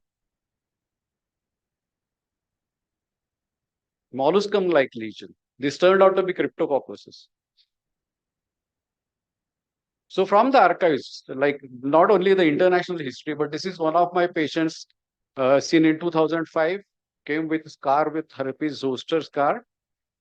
This is another patient in 1991, probably one of my longest surviving patients who is still around, seen in 1991. He had penile lesions. Then there is another one from 96, oral candidiasis, and treated for with scaboma, that's gamma basil hexachloride. So scabies, So these are the kind of things which we are seeing that time. So we have typical as well as atypical manifestations of common diseases. We have skin presentations of systemic diseases. We have infections which could be reactivations or relapses of latent or subclinical infections. We can have allergic disorders, and we have cutaneous malignancies or malignancies is coming up in the skin. And all these are the important questions whenever we see any skin problem with HIV, we have to answer this. Could it be HIV associated? Can it inform us about the immune status? Would the management be different as in a non-immune compromised patient? And could this be related with the treatment itself? So this is these are the questions we should ask. So what we all do we expect? Common diseases with common presentations, and we should think of them right in the beginning. Then we have common diseases with uncommon presentations. We have uncommon diseases with common presentations of those diseases, and then we have uncommon diseases with uncommon presentations, and we should differentially diagnose in those kind of sequence only. So just a few cases. 53-year-old man who presents in a dermatology clinic with rash on chest, elbows, knees. Family history: mother with psoriasis, no tobacco, alcohol, daily IV drug use for 5 years. Multiple well circumscribed erythematous plaque. This is a classical kind of psoriasis, plaque type psoriasis everywhere. And now I keep on telling when I talk about psoriasis and HIV is that if you have seen psoriasis, the HIV and psoriasis looks a bit different. What the difference is, I don't know. But it could be having not a classical silvery scaling, but slightly violaceous tinge or something like that. And with this risk factor of intravenous drug use, we should be suspecting HIV in this person. Now, should every patient with psoriasis be screened for HIV? I don't think so. But at the same time, you should be having a high index of suspicion in patients and try to take the history of sexual history, etc., to look at the risk factors in patients with psoriasis. And psoriasis is a papillosquamous disease. So especially a patient with papillosquamous disease with lesions on palms and soles, send for VDRL TPHA, as Dr. Soman said, and then also look for psoriasis. It's a common disease in general population. When patients have pre-existing psoriasis, it may get worsened. Psoriatic arthritis is more common and severe in HIV positive individuals. Of course, the treatment, that all types of psoriasis is seen in HIV patients. The treatment remains similar. Now, the questions that are being asked to me in majority of the dermatology conferences, whenever they are talking about, because previously we used to talk only about methotrexate. That was the most kind of immune suppressant drug which we used to have in psoriasis. Now we have biologics, and then we have TNF-alpha inhibitors, and then all other biologics, and when to use, how to use, should we use, etc. are the questions that need to be answered. But majority of the times, ART does help control of psoriasis. A 30-year-old man who presents with bumps behind his ear, as well as white spots on his tongue and mouth. No history of diagnosis of HIV of 5 years. now has odynophagia also. So multiple discrete dome-shaped solid skin-colored papules with central umbilication. That central umbilication is an indication. We have to think of 4 differentials at least in umbilicated lesions. One is molluscum contagiosum, cryptococcosis, histoplasmosis, penicillosis. And these are the things which you should keep in mind whenever you see any umbilicated lesions. The simplest thing to rule out molluscum contagiosum you can do is take a needle, sterile needle, try to pick it. If that kind of the molluscum body comes out, it's molluscum. If it doesn't come out that easily, it is something else. Of course, this is oral candidiasis, and we know that molluscum contagiosum is very common. What I tell people is that perigenital molluscum contagiosum is to be looked at as a sexually transmitted infection, irrespective of the sexual history. So you have to look for the partner, you have to screen for other STIs, and you have to send for screening for HIV also. Candidiasis, of course, we all know, you are all infectious disease consultants, and apart from HIV, you are treating oral candidiasis. There are several types of oral candidiasis in HIV, and we have pseudomembranous erythematous, hyperplastic, and angular cheilitis like candidial infection. And of course, oropharyngeal candidiasis may coexist with candidial esophagitis. So odynophagia and dysphagia, many times previously we used to say that these are the symptoms and we should empirically treat with fluconazole because these are the commonest things that cause these symptoms. Patients may also exhibit chronic and refractory vaginal candidiasis, paronychias, onychodystrophies, and candidial intertrigo. So you have to look at the other sites where there could be candidiasis, and we have to treat it. Now, this is another case with a 55-year-old man who was admitted to the hospital for altered mental status and rash with numerous crusted lesions all over the body with minimal pruritus. Blood cultures were positive for Staphylococcus aureus. Diagnosed with HIV 9 years ago. Last CD4 count was 36, checked 2 months ago, and had dementia for 2 years. He had stopped heart last year with plans to restart them now that he had settled with his brother. The family history was non-contributory except that the brother had some itching on the body. Now what this could be? Large hyperplastic keratotic plaques with deep fissures, most severe in buttock and feet. Scale is poorly adherent and falls off on large spaces. A very interesting case. What this could be? Norwegian scabies, and this is another one with extensive scabies. And what is the problem with Norwegian scabies? We say that in an immune competent person, whenever even if there is severe itch, there are not more than 4 or 5 mites all over the body. But in Norwegian scabies, especially mentally retarded people, there could be millions of sarcoptic scabi. So you can just take a scraping and you can diagnose that. Immune suppressed and neurologically impaired individuals are increased risk. Present with thick scaling, immunocompetent contacts of person need to be treated. And fissures provide an entry for bacteria leading to increased risk of sepsis and death. So this person actually died because of sepsis in Norwegian scabies. Now just maybe as in the musical concerts nowadays, people have, because to keep the interest, you have some full songs and then you have a collage or whatever this is. Like we can go through the pictures of many of this. Uncommon dermatosis are cryptococcosis, histoplasmosis, bacillary angiomatosis, Penicillium marnefi, Kaposi sarcoma, malignant syphilis, etc.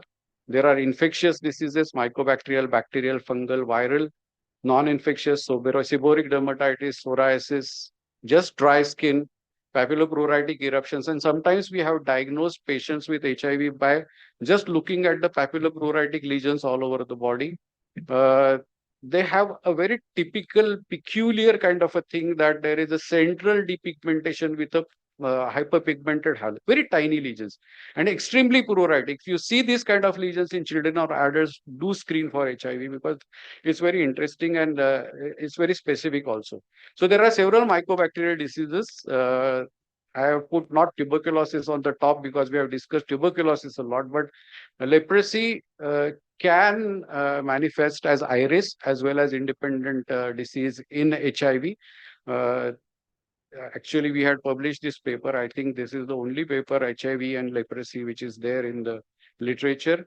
It's probably there is a higher incidence among HIV infected people. Long back, 20, 30 years ago, people felt that we can have a resurgence of leprosy, which has not happened because of HIV. But we do see an increased incidence in HIV infected people, and it can manifest as immune reactivation syndrome. TB is a we know this, it's a common and deadly combination, maximum mortality in HIV because of tuberculosis, and it is 10 times increased when HIV infected people. Though pulmonary tuberculosis and extrapulmonary things are commoner, then still we do keep on seeing cutaneous tuberculosis.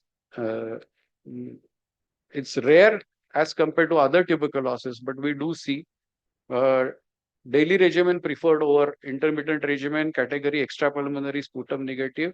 We have to have 3 months of HRZD and continuous phase, not HR, but now we have HRE for a longer period. And Dr. Ganga Khedkar has mentioned this previously. This was one of the papers which he quoted from our data, which led to the guidelines moving from 3 days a week to daily anti-tubercular regimen. But these are some of the children, especially with HIV, who had cutaneous tuberculosis. And we see all kinds of cutaneous tuberculosis varicose acutis, lupus vulgaris, scrofulodema, as well as orificial tuberculosis.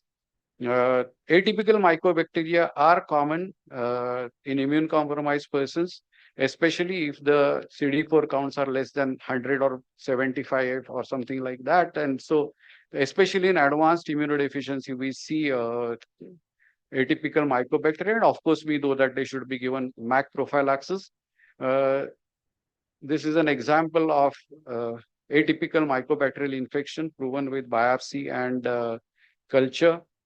There are several bacterial infections which are more common, and if you have recalcitrant bacterial infections or severe bacterial infections, then I think we should again be screening people, especially children. If any child has recurrent bacterial infection, we should look at the immunodeficiency. So these are some of the children, like recurrent bacterial infections resistant to routine line of management. Sarcinate impetigo in a HIV infected child. This is severe pyoderma, recurrent resistant to routine line of management in a child. This is an interesting case. One of our friends, ID friends, many of you know, Pallavi was here when we had presented this. A milkman on 3TC D40 and nevirapine regimen was transferred from outside hospital. No response to routine antibiotics to the skin lesions, which I'm going to show. Painful vesicular pustules and ulcers in various stages of ovulation all over the body. This was a small one. This is a large one. Another one on the body, multiple lesions, and this was the large lesion on the hand. He was a milker, had noted some infection around the nipples of a buffalo and continued to milk the animal, and buffalo had kicked the milker. So unusual viral infections, possibility mycetomas. This was one of the differentials, and bacterial botryomycosis. Now that mycosis is turned red because it's not a fungal infection, it's a bacterial infection. So at that time, we sent the samples to many people. On the gram stain, we had GPC in clusters, culture group Staphylococcus aureus. Asked surgeon to excise and send for histopathology. Loads of bacteria and microabscess and inflammatory infiltrating the dermis, culture group Staph aureus, MRSA, and case was labeled as botryomycosis. Treatment with vancomycin was started, and he started healing and healed gradually, and over a period of a few months the lesions were completely cured. So think about common things. Appropriate microbiological tests are needed whenever you are looking at any infections in HIV infected patient, and you should have a microbiology support. Fungal infections, dermatophytic infections are common. Lesions may be unusually widespread. Nail involvement is common, and all nails are rapidly involved. Proximal onychomycosis with whitish discoloration is a characteristic of HIV disease. So of all the nail infections, look at the proximal onychomycosis. Children, of course, with extensive fungal infection, intertrigos with candidiasis, tinea capitis in children, extensive fungal infection in adult. Two things you have to ask, whether the person is immune compromised or the patient is applying the commonest combos that are available in the market. This is called tinea incognito, and I called it as Fordham dermatitis, like all those combinations with multiple antifungals and steroids. There can be extensive fungal infections on the face, on the trunk. Of course, there can be candidiasis, severe candidiasis. This was the case which I showed: multiple cutaneous skin colored umbilicated lesions, papules, nodules, plaques, and ulcers, maybe other features. This is another patient with umbilicated lesions all over the body. And this person had disseminated cryptococcosis. This was the fundus picture of that. And they had fungal cryptococcal abscesses in the retina. So there could be other lesions, other deep fungal infections like histoplasmosis, skin lesions in 11% of the people with disseminated histoplasmosis. These are the lesions seen in a patient of histoplasma. There could be a smaller lesion or there could be an extensive lesion. This lesion on the finger turned out to be histoplasmosis. There could be fever and weight loss, respiratory complaints, and 5 to 10% have an acute sepsis, soft-like syndrome. Skin lesions are uncommon molluscum contagiosum-like lesions. Treatment, of course, all of the ID physicians know here. It's amphotericin B and other lesions, other things. This was an interesting case again because this turned out to be aspergillus. And we had the differential was deep fungal infections, atypical mycobacteria, etc. But turned out to be aspergillosis and cured after treatment.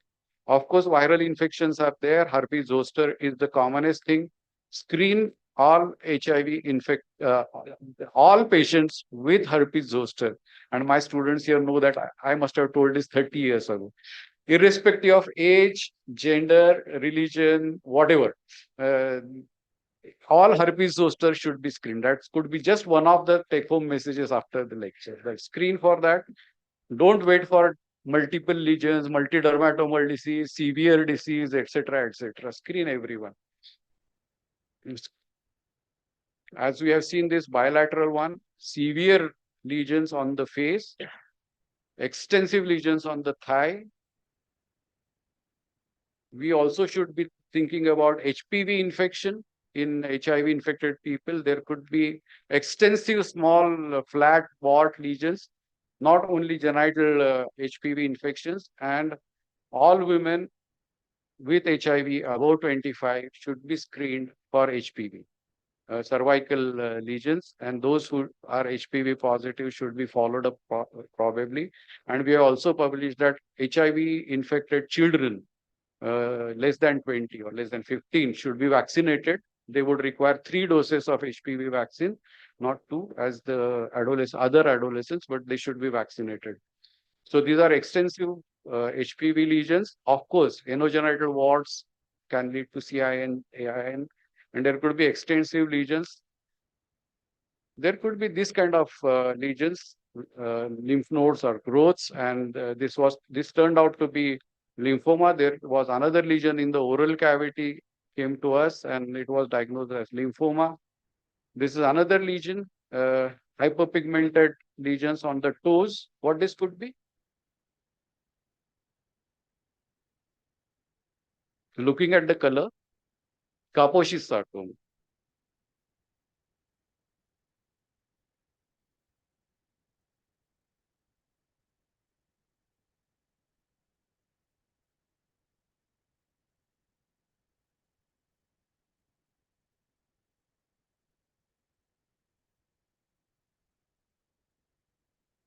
Now we come to STIs. We have both ways impact: HIV, STDs and HIV, HIV and STDs. The risk factors are same, so there are more likely to be HIV positive on patient with risk of STIs, and STIs manifest differently in patients with immunodeficiency. There is a changing phase of sexually transmitted diseases. When we were in college, you won't imagine, but in Sassoon Hospital in 1981 to 83, when I was doing my PG, the STD OPD used to be of 150 to 200 patients every day. There used to be long queues of patients waiting for treatment on syphilis, chancroid, gonorrhea, etc., etc. 2001 to 2015, it was a complete lull. We had no STI patients almost. In those 15 years, I must have seen not more than 7 or 8 cases of syphilis. And 2015 onwards again, we are seeing a lot of syphilis, and all other STIs are coming back gradually. So this is primary chancre, multiple painful ulcers, chancroid, papillosquamous, bilaterally symmetric coppery red non-pleuritic rash with lymph nodes, that's secondary syphilis. This is secondary syphilis with unusual lesions, sarcinate kind of lesions of syphilis with a primary lesion. This is granuloma inguinale, beefy red kind of lesions.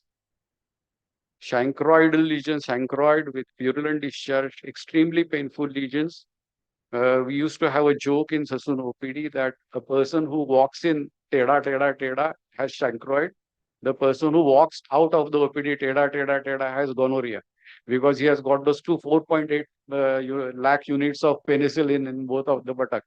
So you can diagnose it from outside who is suffering from what. Multiple ulcers of HPV, HSV.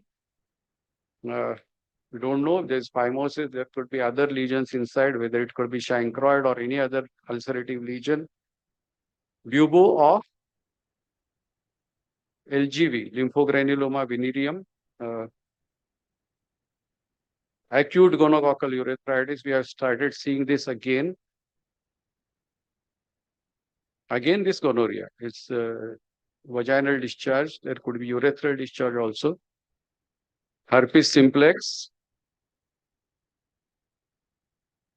This is most probably HSV infection. These kind of lesions you see in immune-compromised patient. Any non-healing ulcer in an immune-compromised patient by default should be treated first as herpes simplex and then look at other things. This is GI, granuloma inguinale lesion. Osteomine, lymphedema, secondary lymphedema after STIs. Molluscum contagiosum. Again, a lot of molluscum contagiosum with probably scabies. Meatal warts, HPV infection in the meatus. Children, do think of child sexual abuse, and whenever you see HPV, BV, bacterial vaginosis. STIDs in HIV key features, drastic fall was there, but now it is coming back. Some representative cases, 30-year unmarried man, rash all over, erythematous papillosquamous lesions, body ache, headache, abdominal pain, sore throat. Took some medicine without relief, most probably doxy as prophylaxis. Hemogram, LFTs, urine, dengue serology, all within normal limit. Papillosquamous rash. What led to suspicion was these lesions on palms. VDRL 1 into TPHA 320, STD screen was negative 3 months ago, was advised azithromycin, no symptoms, so stop treatment on the a few days afterwards. Repeat VDRL was with a higher titer. Past history, 1 year back had gonococcal proctitis and pharyngitis, MSM. So there was anal gonorrhea, there was oropharyngeal gonorrhea, now had syphilis, secondary syphilis, had multiple partners, insertive as well as receptive sex. 35-year-old presented with rash on the body, perianal lesions. Again, lesions on palms and soles raised the suspicion of secondary syphilis, VDRL positive, HIV infected, unmarried MSM, multiple partners. Is this scaremongering? No, this was an old slide, but that time I had actually we published a paper in IDVL some 7-8 years back. let's not let the guards down. Syphilis is coming back, and I think it came true. Secondary syphilis, not only men, not only MSM, we have started seeing it in women, we have started seeing in pregnant women, we have started seeing it as congenital syphilis. So many times gynecologists did say that we haven't seen VDRL positivity for 5 years, 6 years, 7 years. Why we should screen every pregnant woman? I think it makes sense to still screen every pregnant woman. Syphilis is here, gonorrhea is starting to appear, others will follow. What could be the impact on HIV epidemic? I don't know. Because may not have, because majority of our HIV patients, U is equal to U, would be on ART, may not transmit HIV as such, but maybe there is there could be an increase or tremendous increase in other STIs. So summary of commonly seen skin diseases: oral candidiasis, zoster, herpes simplex, mollusci, warts, bacterial infections, tinea, drug infections. There could be other lesions, non-specific lesions, hyperpigmentation, oral hairy leukoplakias, etc. We have to keep an eye on sexually transmitted diseases. These are the uncommon dermatoses which we have seen. Thank you.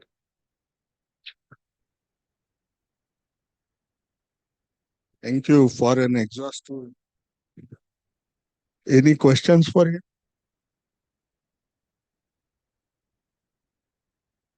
Any questions? जाते का पहिलेच आवाज नाही आहे. तुमचा पण आवाज कमी झालाय भूक लागल्यामुळे आणि सगळ्यांना भूक लागली आहे. ओरडून बोलायला लागायचं. But just one or two things. Perhaps next time, one suggestion to Dr. Soman is we should have one presentation where how to examine patients of MSM by Hijra community, that has to be taught. One of the reasons is now increasingly transsexual surgeries are increasing. Now you are finding that the presentations are also changing among the Hijra population, especially among those who are cis women. No? Now, that is one thing. Because you need to have certain sensitivities, and these people are going to keep on coming because they have higher incidence of HIV even at this juncture, and with the काय 370च ना का 370 फक्त काश्मीर आहे नाही हे जे 377 हा 377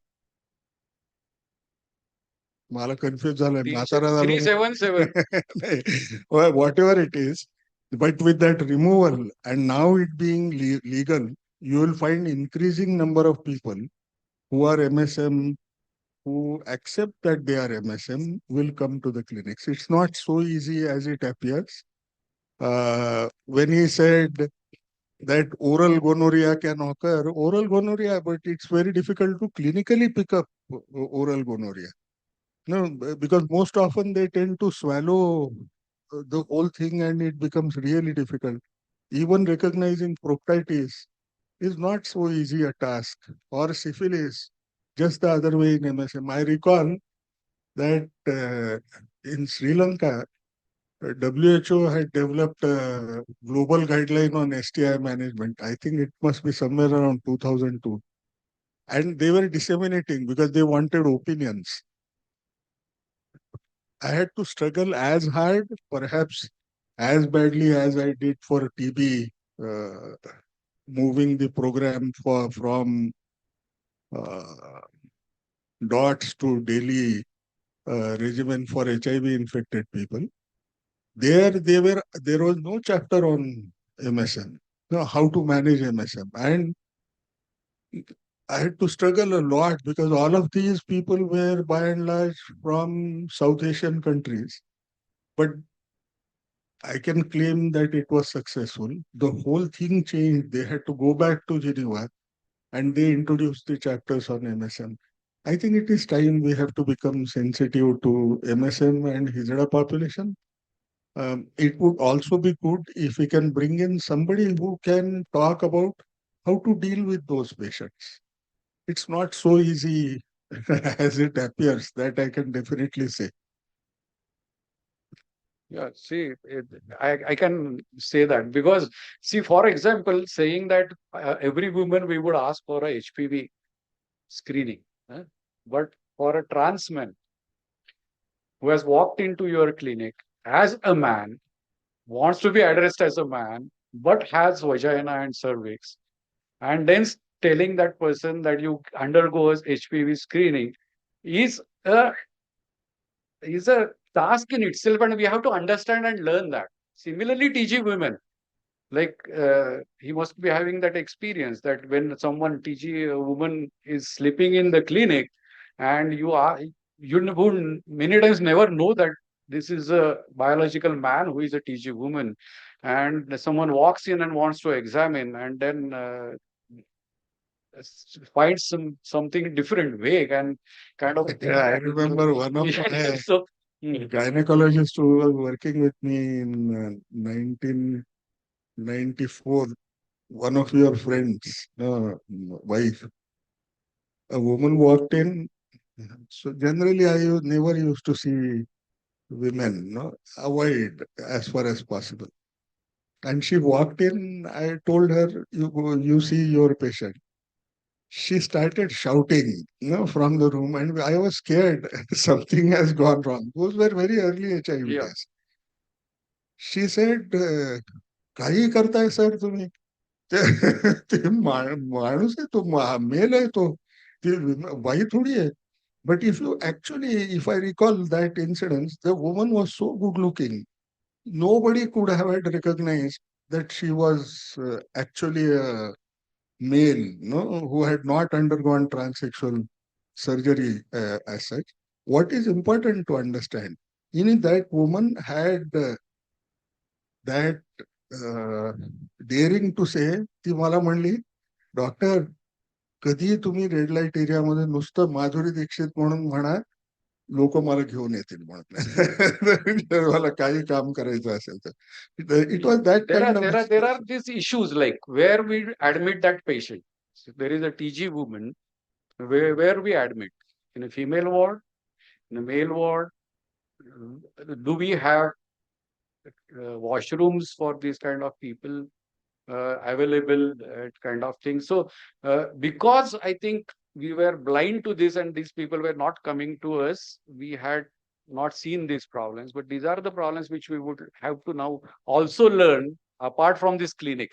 Clinical things are easy, and I think Very. I will give you a small. as you use the word, these are trivial, but the other issues are not trivial. They are very important. No, it's very easy to speak, but we come from traditional background. So what happens is when you see somebody who's a Hijra, let's assume it's a she gender that she would like to assume. For us to call her as she and discuss with her as if she is a woman is as challenging. That I can tell you. No, the conversations never remain simple. So it is good if we teach everybody what to do. Okay, anyway, any questions? Otherwise, there are trainings. I used to conduct many. No, now these are conducted through Alliance. I can speak with them. They perhaps will be able to manage. Because you said that you have to identify such a person who can speak authoritatively on this particular topic. मी बोलायला पाहिजे होतं पण मी fit असलो होतो. there was a program in IMA some 2-3 months back on, and whatever points he's making, I had made a presentation. There were some other people who had made a presentation. The simplest thing we can start in our clinics is first question to be asked to everyone: what is the way you would like me to address you? He, she, they, whatever, and then stick to that, because these are the simple things which are now coming in. And so, it has become so complicated. Now there are terms like cis or trans, because there is a conflict, physical and mental makeups, and even among them, they have many sub district categories. Okay. Lunchtime. Thank you. I think the last panel, which Dr. Aisha ma'am and me will be like sort of addressing, will I think bring up a lot of these conversations. So everyone, please stay tuned to that. Thank you, Dr. Kulkarni, and thank you, sir. I think we'll break for lunch, and we would start at 2 o'clock sharp. So please have a quick lunch. It's supposed to start at 2, sir. So have a quick lunch and join us back. Thank you. Yes.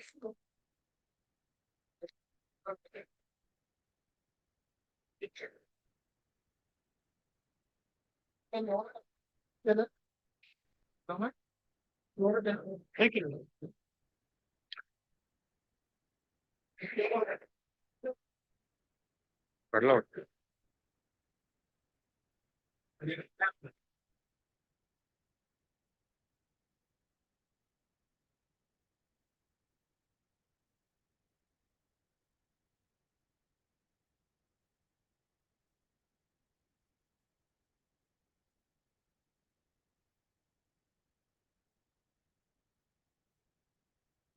एक contact हा इथे mouse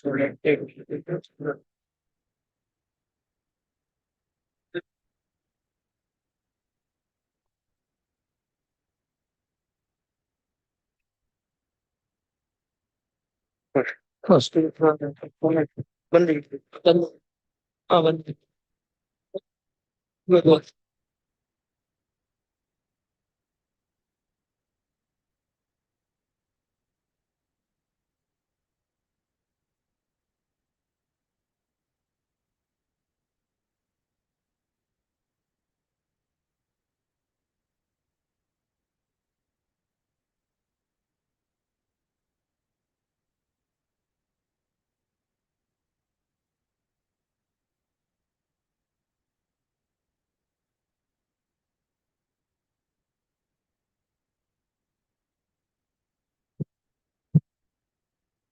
और ऐसी आवाज है can we get it hello hello hello hello hello hello hello hello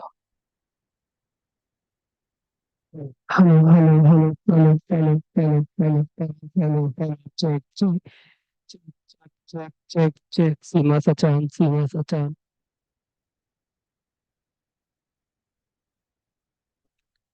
हाँ हाँ हाँ हाँ हाँ हाँ हाँ हाँ हाँ हाँ हाँ हाँ हाँ चलो हेलो काय करायची hello hello hello hello hello hello check check check okay अब आवाज तो नहीं आ रही खिड़की वो आती रहेगी हमारे इवेंट में ऐसा ही होता है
Shri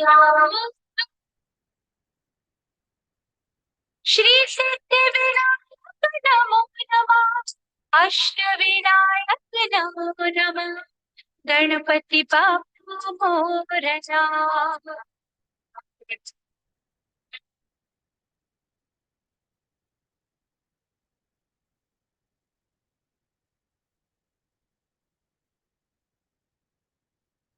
Sorry about the delay.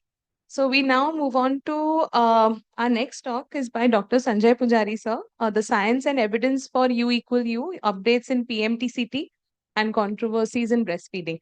Dr. Sanjay Pujari sir is the director of Institute of Infectious Diseases and consultant infectious diseases at Pune Hospital. And the moderator for this session, for this talk will be Dr. Ashwini Taide ma'am.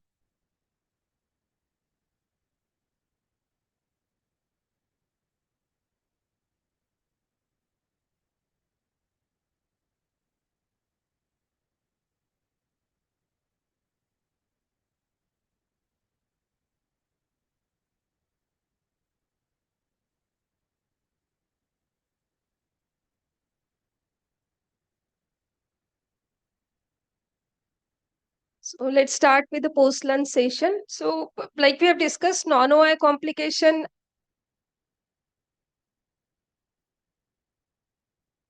PMTCT and other practices related to U equal to U. And to talk about it, I'll invite Dr. Sanjay Pujari. Thank you for the invitation. So let me start my presentation. This is my outline. We'll talk about sexual transmission of HIV and how U is equal to U impact sexual transmission. We'll briefly discuss pregnancy related issues. It's okay. And finally, issues relating to breastfeeding. So it's quite well known that the risk of HIV transmission sexually is associated with plasma viral load. And this is a study which shows that for every log increase in the plasma viral load, there is a 2.9-fold increase in per act sexual act transmission risk, irrespective of whether it is male to female or female to male transmission risk. This was prior to the ART era, and as you can see here, with 2 log viral load, with or without control, the risk of HIV transmission is 0. So even prior to the ART, widespread use of ART, there was a clear association between viral load plasma and the risk of sexual transmission. So I'll try to summarize the U is equal to U evidence building timeline by enumerating some important studies. The first study came in 1998 from Rakai, prior to, of course, the antiretroviral widespread use, in which discordant couples in a cluster randomized trial, where it was studied whether treating STIs reduced the incidence of HIV amongst the serodifferent couples. There was a dose-response relationship between plasma viral load and the transmission rate per 100%. This was irrespective of whether it's again male to female transmission or female to male transmission. But what is important also to see that when the viral load is less than 400 copies, the risk of HIV transmission is 0. Subsequently, there was in 2008 a Swiss statement, and the Swiss statement was the first in the world to recommend not using condoms if somebody is effectively suppressed on antiretroviral therapy. Now remember, this was prior to any randomized control trial evidence. So at that point of time, it was widely criticized, and including people from the NIH who suggest that this is not possible. But the Swiss were very, very confident that by recommending this, particularly in Switzerland, because many of the couples there were already practicing unprotected sex on antiretroviral treatment. So they did their own analysis, which was not published, but on the basis of which they recommended that you don't need to use condoms during potent ART. After that, of course, the landmark HPTN 052 study, where serodifferent couples were randomized to early versus late ART, and the primary transmission outcome was incidence of HIV-linked transmissions, and the primary clinical outcome was AIDS and non-AIDS defining events. The interim analysis was published in 2011, which shows a 96% reduction of heterosexual transmission of HIV in linked in the linked situation. And this was something which was subsequently followed up to the completion of the trial with extended follow-up. In 2016, there were two trials published, the HPTN 052 final results and the Partner 1 study. In the HPTN 052, serodiscordant couples were randomized to early ART versus delayed ART. And as I said, the primary transmission endpoint was virally linked transmission tracks. And as you can see here at the end of the final results, there was a 93% reduction in linked HIV transmission, which happened in the early ART arm as compared to the delayed ART arm. If you look at what kind of transmission events happened during the study, there was a total 78 transmission events which happened, out of which 46 were linked transmissions.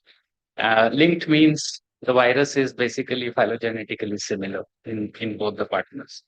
In the early arm, there were 3 transmissions, and in the delayed arm, there was 43 transmission, leading us to a 93% transmission reduction.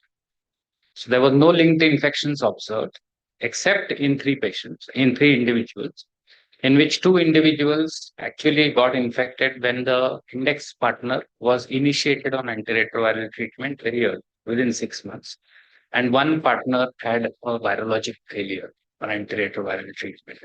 So it was very clear that if your viral load is less than 400, I think in this study, I'm not sure, the risk of transmission was 0. Also, there was Partner 1 study, which was published later during the year, in which different couples, this is the prospective observational study, with antiretroviral therapy and virologically suppressed defined as less than 200 copies, and having condomless sex 1 month pre-enrollment. So the eligibility criteria for the trial was having condomless sex and eligible and interested in participating in a transmission study. And they were expected to have sex together in the coming months without condoms. So these individuals were observed, in which the index patient on ART was virologically suppressed. And this is what you see here, the linked transmission event rates. And this is a point estimate you can see here, which is 0 across all kinds of analysis. So whether it is overall, whether it is anal vaginal sex, whether it's inceptive or receptive, whether it's heterosexual women, heterosexual men, or men who have sex with men. The only issue is, of course, the upper bound of confidence interval, which basically in this study for any kind of sex was about 0.30. In this study, there were about 22,000 condomless sexual acts in MSM and 36,000 heterosexual condomless sex acts which happened, and the absolute risk was 0. Subsequently, from Australia, Brazil, and Thailand, there was a study published in 2018 called the Opposites Attract. In Opposites Attract, it was only MSM population who were serodifferent with ART in the index partner and viral load less than 200, and having anal sex in the months pre-enrollment, expected to have sex together. And in this, PrEP was also allowed for the negative partner. And this is what you see in 232 couple years of follow-up with 16,800 condomless anal intercourse acts. Link transmission was 0. Now, they also did subgroup analysis where they looked at trying to stratify based on PrEP use of the negative partner. And as you can see here, even in these 2 groups with significant amount of sexual acts, condomless sexual act, link transmission is 0. They also looked at whether STIs make a difference if you are on antiretroviral treatment and undetectable, and whether it is index partner or the negative partner, and any kind of STI, including discharge, etc. And these are the condomless sexual acts, the number across various STIs. Again, the linked transmissions 0. And finally, because the 95% upper limit of confidence interval was higher in the Australian study, to be more sure of it, Partner 1 extended to Partner 2. And in Partner 2, again, it was only MSM population, serodifferent, again, the same entry criteria. But here, PrEP and PEP was excluded. And what you see here is condomless anal sex associated with zero link transmissions with the upper limit of 95% confidence interval of 0.23. And again, across various sexual activities, the risk of link transmission was zero. So pooling both the partner studies, partner 1, partner 2, and in gay and heterosexual, you can see here with gay couples, it's zero risk, and the upper limit of confidence interval is around 0.2, which essentially translates into one transmission which can happen in 435 years of condomless sex. For heterosexual couples, because the number was only there in partner 1 study, the numbers are small. The upper limit of 95% CI is 0.45. That translates into one transmission in 217 years of condomless sex. And this is the cumulative evidence of whatever is published and observational as well as one clinical trial of the HPTN-052. Prior to the partners and opposite attract, the upper limit of confidence interval of the pooled estimate was 0.14. And with inclusion of the partner and opposite attract, you see the upper limit of confidence interval is 0.07. So it's a very, very rare event, which is unlikely to happen. It's a statistical issue rather than a biological issue. So for all practical purposes, the risk of transmission is zero. There is, on the other side, if you try to analyze literature, there are no cases of linked HIV transmission to sexual partners when the person with HIV was virally suppressed. So there is an additional evidence to suggest that U is equal to U. So based on this, the U is equal to U movement was launched in 2016 by the Prevention Access Campaign. And this basically tries to disseminate this information, which can translate the lives of people living with HIV as well as impact public health. So then there was this idea about what about blips? So blips basically do not transmit HIV because it's very difficult to prove. Because a blip is usually defined only after you confirm that the viral load has gone undetectable after. So that is difficult to prove. But what about viral load less than 1,000 copies, which is defined as low-level viremia according to the WHO? So in the Lancet last year, they did a systematic review and they looked at 8 studies with 7,700 couples where they saw 323 transmission events. Obviously, there was no transmission with viral suppression on ART. And most transmissions happened when the viral load was between 30,000 to 750,000. When they looked at 2 cases of less than 1,000 copies, there were two transmission events with viral load less than 1,000 copies. In both the cases, the viral load was tested 50 days prior to the event. So we really don't know what was it closer to the event, whether it was worse. Based on that, WHO has recategorized sexual risk of transmission of HIV as 3 categories: unsuppressed, suppressed but detectable, and undetectable. Of course, undetectable is easy, so zero risk of transmission. Suppressed but detectable means viral load less than 1,000 copies. WHO says it's almost zero or negligible risk of transmission to sexual partners. And in the Lancet study, they mentioned no transmission which has been documented when the viral load is less than 600 copies per ml. And unsuppressed viremia, of course, is a risk factor for sexual transmission of HIV. Now, when you start giving these messages, what is the public health impact? There are some trials which have looked at the impact of U is equal to U messaging in the community. And in a peer-led randomized trial in gay men in Africa, they demonstrated that people coming for testing was increased when you provided them a U is equal to U message, as compared to standard of care where U is equal to U message was not provided. And obviously, more people were detected with HIV infection so that they can subsequently be linked with care. In terms of individual health outcomes, and this is a questionnaire-based study again from Africa, which shows that when you give a U is equal to U message to your patients, they are more comfortable in sharing their HIV status with their friends and family. They have optimal sexual health. Their self-reported viral suppression was higher. And finally, their adherence was better when they had this U is equal to U messaging. So it's very important for us as physicians to incorporate this messaging proactively during the treatment of people living with HIV. What is the impact on post-exposure prophylaxis of U is equal to U? If you look at whether it is sexual exposure or occupational and other exposure, if the index HIV viral load is undetectable, post-exposure prophylaxis is not recommended.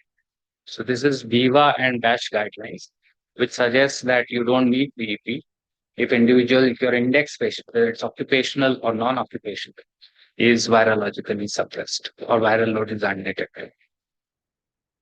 So now shift gears to pregnancy.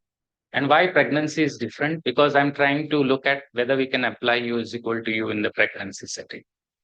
So in pregnancy setting, there are different issues. First of all, the duration and intensity of the exposure to viremia is much higher than sexual contacts. So you have a 9-month exposure of the virus during pregnancy and subsequently through breastfeeding.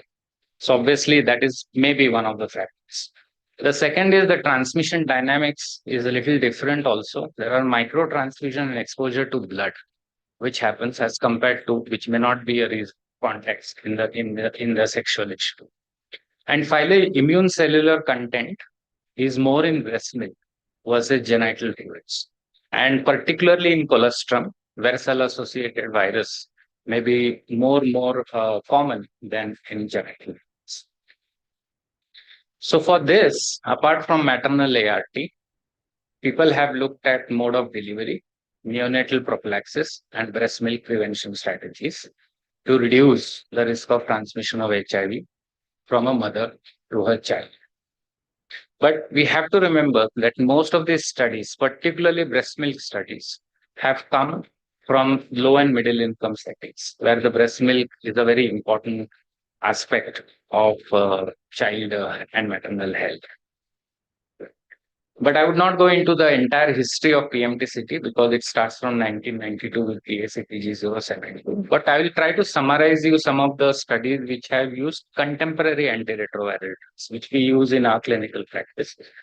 So there are two studies, the PROMISE and the WESTED. The PROMISE uses lopinavir, ritonavir, and WESTED uses dolutegravir in the IMPACT group. And then we have the DOLPHIN 2 study. This study, both these studies initiated ART from the second trimester onwards, and DOLPHIN 2 study, they initiated it from the third trimester onwards. So the study design of WESTED is randomizing 600 mothers to the TAF FTC DTG, TDF FTC DTG, and TDF FTC evidence, and then following up for about 50 weeks. So first is virologic efficacy, very clearly shown that the dolutegravir-based regimens was superior to the efavirenz-based regimen in achieving a viral load of less than 200 copies at delivery. So very clearly DTG surpasses efavirenz. Also, there is a rapid decline in the viral load, a property of integrase inhibitors. Within 4 weeks, a significant proportion of women were undetectable as compared to efavirenz. So around delivery time, a significantly increasing proportion of women went to a viral load less than 200 copies. What was interesting is adverse pregnancy outcome, which was a composite outcome defined as stillbirth, preterm delivery, small for a gestational age, very small for gestational age, and very, very preterm delivery. So as you see here, in the 3 arms for the entire composite outcome, the event rates was lowest in the TAF FTC PTG arm as compared to the TDF TTG and the TDF FRI. So that was a signal to suggest that adverse pregnancy outcomes may be lower in the TAF FTC TTG arm as compared to the group. Also surprisingly, they found that the neonatal mortality at the end of 1 month was 5% in the efavirenz group as compared to 1% in the dolutegravir groups. So there was a increased risk of neonatal mortality when the mother was exposed to efavirenz. The reasons and mechanisms of this are unclear. And this is final 50 weeks data. I would not go into the details of it, but what it essentially tells you is when you compare TAF FTC DTG with efavirenz based regimen, you can see maternal virologic failure, ART resistance, grade 3 events, infant deaths are all better with the TAF FTC DTG as compared to there for the list. Now, of course, we are all worried about weight changes with that. So what weight changes happens in pregnancy when mothers are exposed to TAF-FTC? So this is data again from the Western trial. It's clearly showing that average weekly weight gain is higher in the TAF-FTC DTGF as compared to the DTG-PDF or the PDF-FA variants. And looking at the proportion of women with low weight gain, normal weight gain, high weight gain, obviously it is lower low weight gain in the TAF arm and better normal weight gain and high weight gain in the TAF arm. So TAF is obviously associated with weight gain in pregnancy. And postpartum, it continues. And this is at the 50 weeks postpartum. You can see almost 50% of women in the TAF FTC DTG arm have a BMI of more than 25 in these women in France from Africa. Now, the interesting thing to look at is whether this weight gain is associated with adverse pregnancy outcomes that we talked about, which is lower in the TAF FTC DTG arm. What they clearly showed that when you compare normal to low or normal to high weight gain, the risk of adverse pregnancy outcomes is better with weight gain. So if you gain weight in pregnancy, the risk of adverse pregnancy outcomes goes down across all the, including the composite, and of course they don't have the power for it.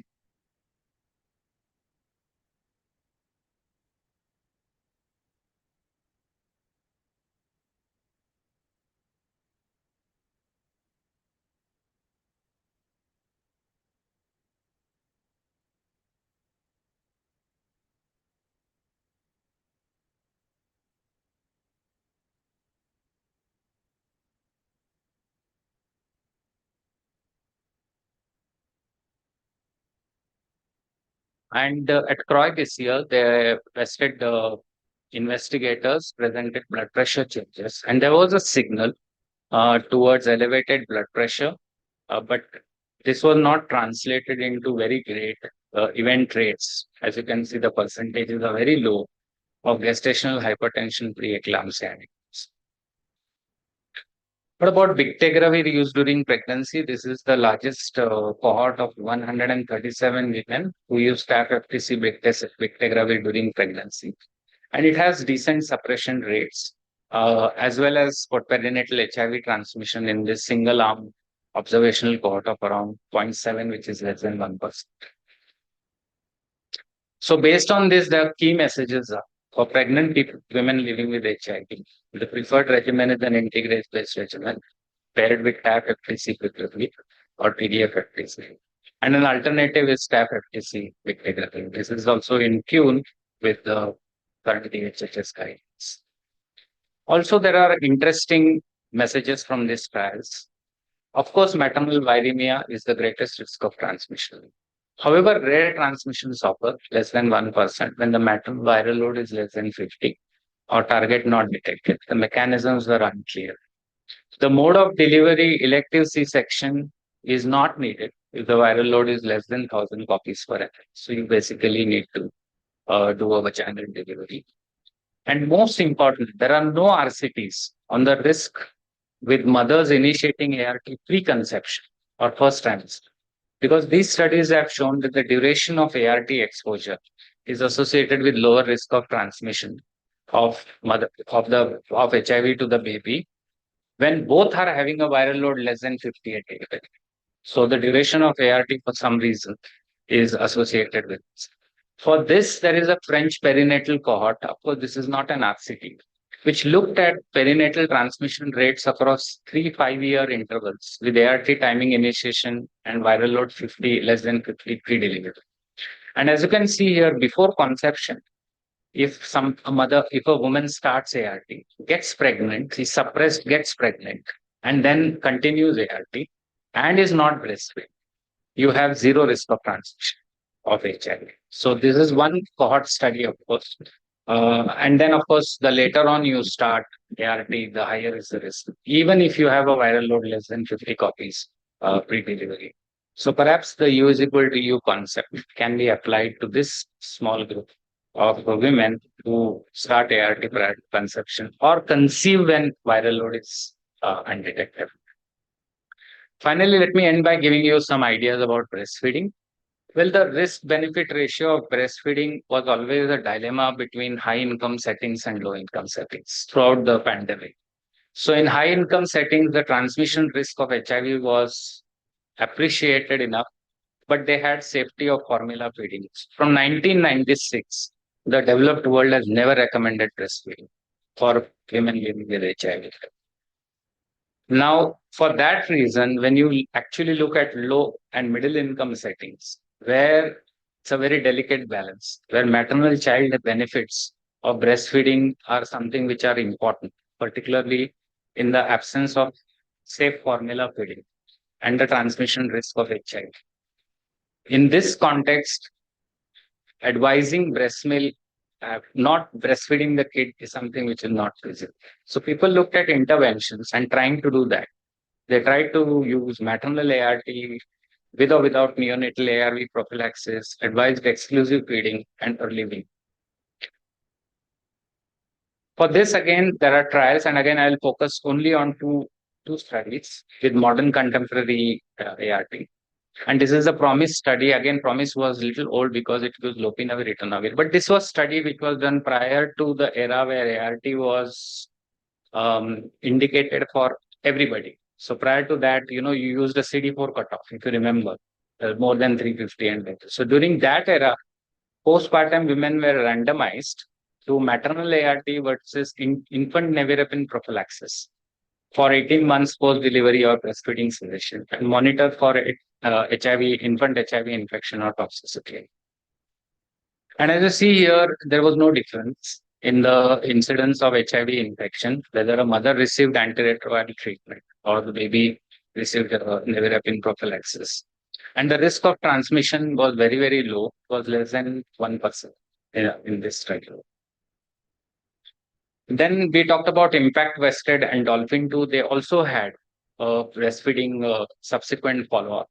In Impact, 78% of women breastfed with 6 weeks of nevirapine postnatal prophylaxis and continual maternal ART. There were only 2 transmissions documented at 6 weeks and 50 weeks. At the 6 weeks, the mother's viral load was less than 50 when transmission was documented. In Dolphin 2, breastfed mothers, breastfeeding was allowed. 4 to 12 weeks of nevirapine postnatal prophylaxis was provided. Maternal ART was continued. And 1 transmission was documented in the efavirenz arm. The mother's viral load was undetectable. So very low risk of transmissions, as you can see here, happening in the context of PNP or maternal ART.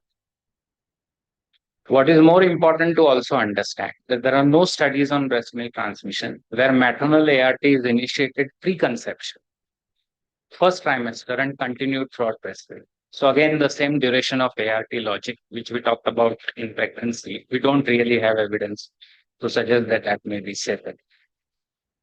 We agree that there is a less than 1% risk.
That breast milk to maternal plasma ratio of multiple ARVs.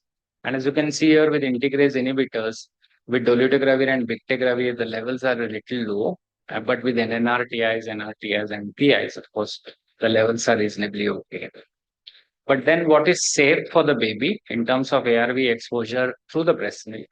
Generally, the relative infant dose of less than 10% is considered safe.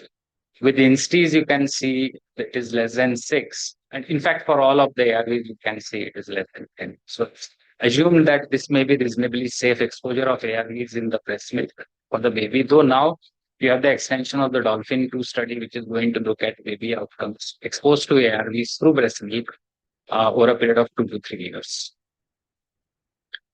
So based on this, I would just like to summarize published this Monday in pediatrics. And this basically is from the American Academy of Pediatrics, which has always since 1996 have said that avoid breastfeeding. So the only method for infant feeding that eliminates risk is obviously complete avoidance of breastfeeding. But now AAP supports breastfeeding in women who desire to breastfeed. ART initiated early in or before pregnancy. Evidence of sustained viral suppression, which is defined as less than 50 copies and not less than 200, as is determined in the sexual transmission scenario. Adherence commitment, including for infant prophylaxis and continuous ART access. So these are the predefining from the US perspective. And I think it's very clear they have recalibrated the risk-benefit ratio for the developed world also. First, for breastfeeding strategies to reduce risk, exclusive breastfeeding through the first 6 months, continuous maternal ART throughout the duration of breastfeeding. And why is this important? This looks like a no-brainer, but what happens basically is when a mother is breastfeeding the child, she's on a stable ART. Changing ART may be risky, even for side effects or minor side effects or cost and all those kinds. If you're not really sure that the viral load suppression is a threat there. Regular assessment and closer follow-up of viral load in the mother every 1 to 2 months is what they recommend, but perhaps we should look at something in between. And infant ARV prophylaxis, usually for 4 to 6 weeks, when there is a risk for colostrum, either with AZT or nevirapine. And finally, gradual weaning over 2 to 4 weeks rather than that.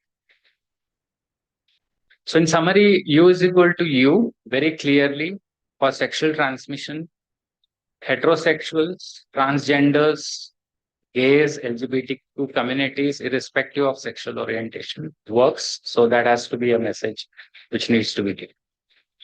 For mother to child transmission of HIV, U is equal to U applies for a mother who is suppressed with ART at conception and continues ART until delivery and subsequently also, but doesn't breastfeed. So in that situation also U is equal to U applies. U is equal to U may apply, or if it is a less than 1% risk, if a mother conceives on ART when virologically suppressed, continues ART and during pregnancy and continues ART during the duration of breastfeeding. So this is a summary of the understanding of the science and evidence of U is equal to U. But let me end by quoting Pochi again, who thinks that this is this quote that I think when the history of great public health accomplishments are going to be written, I guarantee you it may not be universally accepted now, but ART and U is equal to U would be right up there. So I would like to acknowledge, I don't know, disappeared. I want to acknowledge ChatGPT 4.0. Thank you.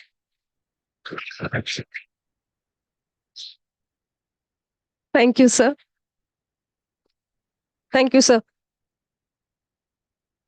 No, I used it for graphics. Nice graphics, actually. The last one is really interesting. Yeah. So U equal to U is an important concept and which has changed our mindset and which has made us bold in our practices related to PMTCT, breastfeeding. And the last guideline uptake is really good, heartening for Indian practitioners because we have a lot of patients from low strata who cannot afford formula feed and all. So any questions from the audience? Can we still offer breast milk to all our patients with that less than 1% risk? No, I think it is a shared decision making. You have to discuss this even prior to pregnancy. In our context, what happens is when women plan pregnancies, They are on ART, they are suppressed. We discuss the issue of breastfeeding with them. Normally, what is my experience is when you tell them less than 1% risk with breastfeeding, they would not breastfeed in the category of patients who come to me. So I think as a public health, it may be different, but in individualized practice, even 1% for a baby, a mother will never accept.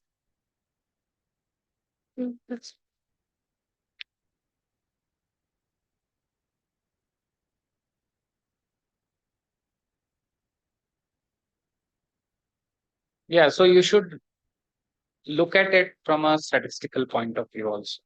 So, for example, you have the sexual studies, and they show an upper limit of confidence interval of say 0.07, right?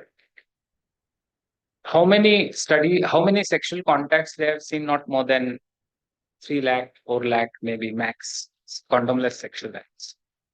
Look at it in terms of baby's exposure in breast.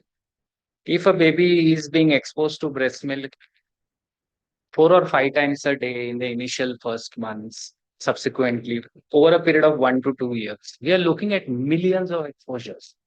And when you have millions of exposures, you can see that event with that kind of a high 95% CI. So there was a very beautiful letter which was written, which was published after the PROMISE study, and I'm quoting that to you, is where U is equal to U should also apply to breast milk, is what the author argues. Basically, because it's just a statistical issue. You see the amount of exposures which happen in that context. For example, in sexual transmission, 1 in 435 years versus that kind of exposure in the breast milk usually happens. So it's a statistical thing, but still we would say because transmissions were seen, and this is something which we need to tell our patients. But there are people who believe that if you conceive when you are suppressed and continue your ART until the end of breastfeeding, U is equal to U may apply. Sir, is there any ongoing study on such patients who are virologically suppressed, and if they prospectively follow? Yeah, so there will be only prospective observational studies now. In this, Yeah. So is there anything? No, in the I pipeline? have not come across any publication regarding that. Maybe we should do it.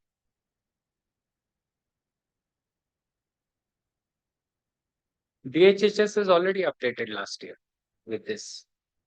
Yes, support breastfeeding. December 2023.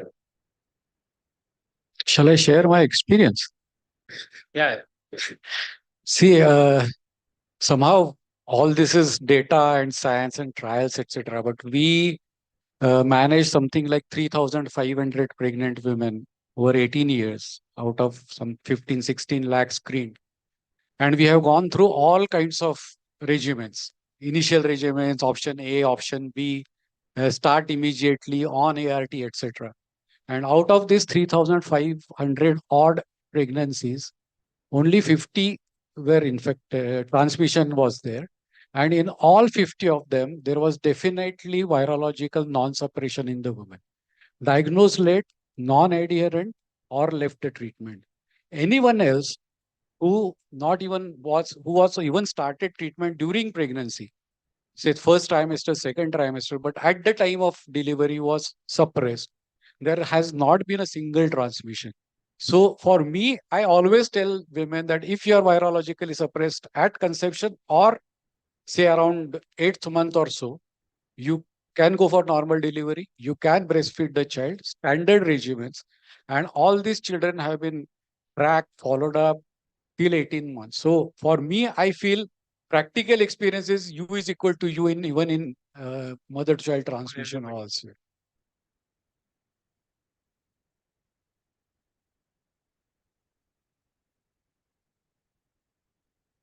Earlier strategies which were used, whether it was single dose nevirapine, whether it was boosted lopinavir, some of the strategies to boosted lopinavir was also given only to ensure that if a couple, if the mother has less than 1,000 copies of viral load, then instead you use boosted lopinavir.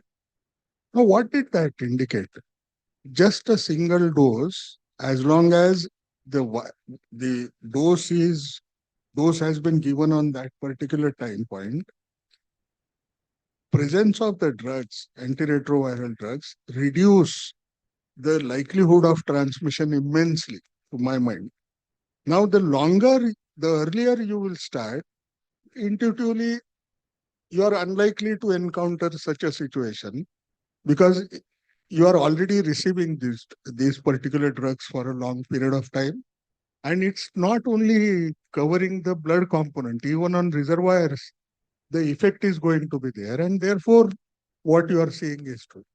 So to my mind, I would still continue to believe, whether it is for public health purposes or whether it is for individualized medicine, as long as I convince that mother well, please don't interrupt your treatment, perhaps I would be far safer.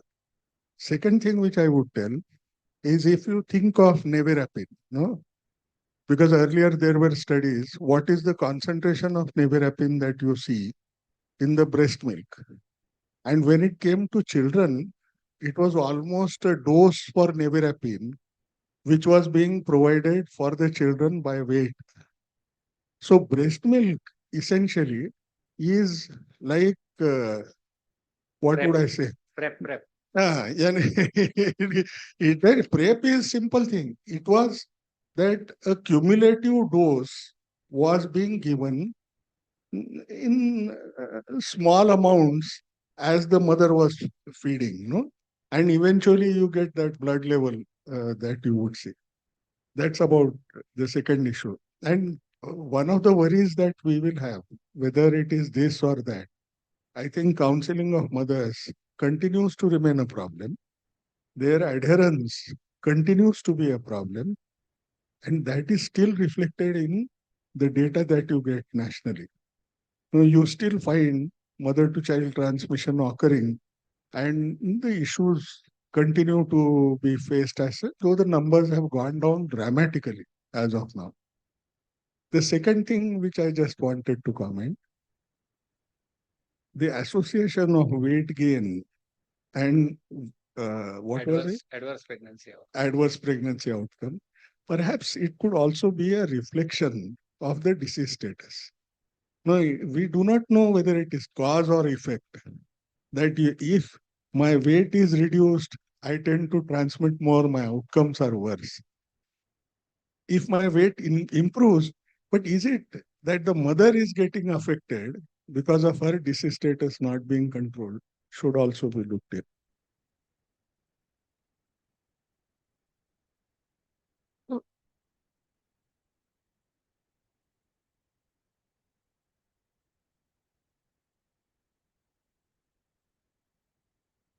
Legal profession. म्हणजे cases झाले वगैरे.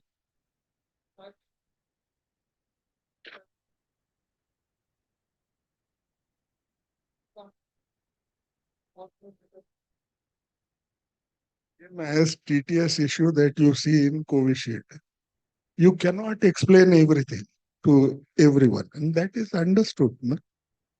We go by frequencies of occurrence. If the occurrence is likely to be very low, by mentioning that outcome with so small frequency, you are perhaps going to influence the decision from an informed decision making into a territory which may be irrational decision making. If TTS was explained, no, at that time when Covishield was being administered, perhaps you would have far more number of people not taking it altogether. No, so that law also considers that way. Law doesn't look at everything. I'm not sure whether this analogy is right or not, because on one hand, you're looking at a disease which is of pandemic proportion, which has a high mortality and so on. Versus that, there is a risk of a complication. On the other hand, here is a couple who would say that I don't want to take even whatever risk that you say, you're not putting zero, you're going to say it's a finite risk. And then they say, okay, we don't want to take the risk. You will No. still. I mean, it's very clear it is zero risk. The The issue here is these are statistical issues. Let me put it because I saw a presentation. You see, kissing doesn't transmit HIV. There are no studies, but we tell. So yeah, so that is one. Secondly, even household contacts. HIV is not transmitted in household contact. There is no very strong evidence for that. Yeah, the point is like this, that for household contacts, there is no alternative. You are not going to throw that man out or something like that. But here there is an alternative. Are you saying that you don't take that alternative? Because I am telling you, and the guideline is telling you that there is not going to be a risk. Now, just imagine a situation like, God forbid, but that happens. Suppose. Then what do we say? Because this is the guideline, this is the figure, and that's why I am okay in my right to give you this advice. Now, is this advice going to be supported by whatever the case and legal profession, judgment, and everything else? I want to ask that too. That's what he was quoting. There is only one case report of a MSM where HIV was transmitted through kissing. Have we ever used that information to tell people not to kiss? No, we don't know. But if people acquire it that way, where are the safeguards? Safeguards are, you cannot talk about events, all the events that could occur. You have to use your own, what would I say, ते काय म्हणतात, good ह्याच्यामध्ये, good faith. But nothing happens, sir. You will see even in this Covishield issue. They have gone to the court. The court will take a decision in favor of the company as well as the doctors who have advocated. Because tomorrow somebody could have had said that my doctor did not tell me.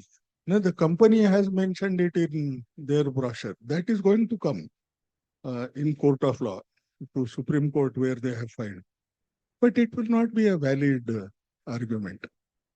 Also, on the other side, is their interest amongst researchers to prove this wrong is very high, and they have not been able to prove that if your viral load is undetectable, not even a single case where risk of transmission is there.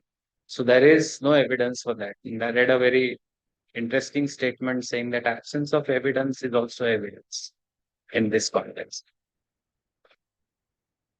Sense of evidence is never in a lack of understanding. It also has a accumulated negative findings, which you have not seen. So you cannot say absence of evidence is. But I think there are issues where we have to take decisions by ourselves in good faith. One thing which we have to learn is wrong decisions can come from any court. But if you fight them, things happen. नाही, पण sir एक ऐका ना, मी तुम्हाला story सांगायची तर तो जो होता ना आपला साऊथ इंडियाला, right to marry was stop. It was a oral decision which the court had, Supreme Court judge had said that HIV positive individuals don't have a right to marry. That lasted for about 1 to 1.5 years, mainly because we had to go to the bench, where the review is done. Because if one Supreme Court judge says something like this, if you have to overcome, you need to have more than 3 and something like that. But it happened. And these kinds of shocks will always come. But one has to also be realistic, and courts also have to be realistic. The practice of medicine would end up into a complete disaster if I was to go for or be challenged for every decision that I make. That way people can say, on what basis you thought, like Madam ne कहला होता ना, कि it was vasculitis. No? It was her judgment. Anybody could challenge. But I think as long as you have been rational through, there is nothing. You have to prove that that was done with malified intention or as a malpractice. No? If you have guidelines like this, you can always quote that this is as per these guidelines and this is not mentioned in that. So we are medico-legally safe if we ask or if we give consent to our patients to conceive naturally? 100% we have been doing it for. One thing is, who are we to give consent? First thing, we are no one to give a consent for anything. Secondly, we did not need U is equal to U for having naturally conceived babies. We never always, it was always. Ask our opinion and we have to give them options. No, but So one thing is, if they supposedly if someone turns positive and they said you have asked us to conceive naturally, so where do we stand in court of law? no, we will be, of course, when they have asked us, we will be telling them that you have to be virologically suppressed. Previously, just because someone was virologically not suppressed, we were not going to tell them that you have unprotected contacts to have baby without taking the risk of the partner getting infected. So at that point of time, also the advice would have been that if you are virologically suppressed, then you can try, you can use other technologies, etc. Whatever, PrEP and everything. So, as far as I understand, this applies to everything in medicine, that every individual doctor does not have the means to perform studies on lakhs of people and all. So, whatever medical legal experts have spoken to us at any time and we've asked questions with regards to anything in medicine, they've always said, if you have national and international guidelines, textbook references to back you up, no court of law can hold it against you. Patients and lawyers may say anything, they may drag you to court. But so long as you have the backing of a standard guideline, textbook, whatever, nothing can happen. See, Sanjay, I completely we have listened to this and we have read all this literature. U is equal to U is fantastic. The point is, for an individual patient, even in clinic, we are telling this, it increases adherence, etc.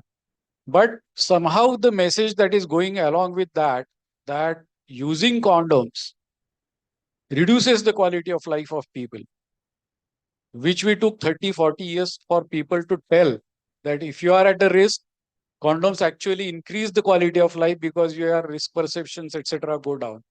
Now, moving that needed to that extent, that promoting condomless sex, because then there would be people who would not be the message for them, but would take it as a message, is going to be a problem because. Well, then in that situation, we have to weigh that perceiving this, that because people will perceive that condomless sex is, you will increase, how right it is to withhold this information from people who are eligible.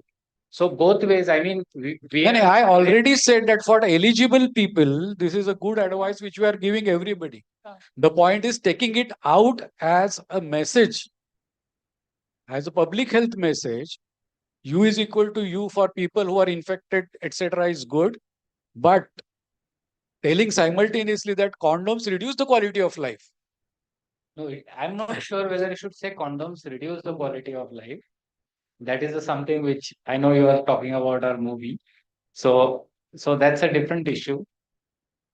The communities across the world have progressed beyond what we think. So recently I read an article in the Lancet where gay men are using what is called as biomedical zero sorting in dating. What they do is that they find people who are viral load, who are on ART and undetectable, or partners who are on PrEP, so that they don't have to take anything. So that kind of, progression is happening in this context. So I think we should not necessarily think that giving a broader public message through a movie like what we made is detrimental or something. It is something which is important. It has to be known by everybody because there is a large negative community there who's stigmatizing and discriminating people with HIV. And for that purpose also, we need to basically give the message that, these are non-infectious people. You don't need to worry about the sexual transmission. It's not just about sex. It's beyond sex. It's about discrimination, stigmatization, internalized stigma, external stigma. All those kinds of things have to be addressed in a public health context. So I think on that note, we should move to our case-based discussion on overcoming the bias. But the one small statement, I think perceptions are always going to be different in different individuals unless they become a social norm. No. So essentially, even if you want to show the film, there would be different people who will sit, they draw their own inferences out of it. And that's a law of human beings. No? Everybody is free. Unless it becomes social norm, we should not worry. We should keep on providing information. Whatever they might think, they will pick it up. Thank you. Thank you. I think so on the topic of social stigmas and biases, which are there in HIV, we move to a case-based discussion by Dr. Aisha Sunawala, consultant infectious diseases at Hinduja Hospital, Beach Candy, and Just Look Hospital. And myself, Dr. Sujata Rege, infectious disease consultant at Jupiter Hospital and Symbiosis Hospital. For the panelists, I'd like to call Dr. Ganga Khetkar sir, Dr. Pujari sir, Dr. Jyotsna Angam, gynecologist consultant at Jupiter Hospital and Jahangir Hospital. Ma'am, if you can just.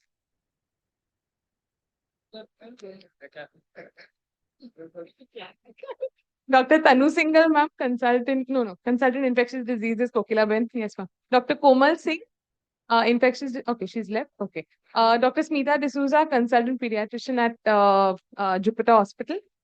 Have I missed anyone? No.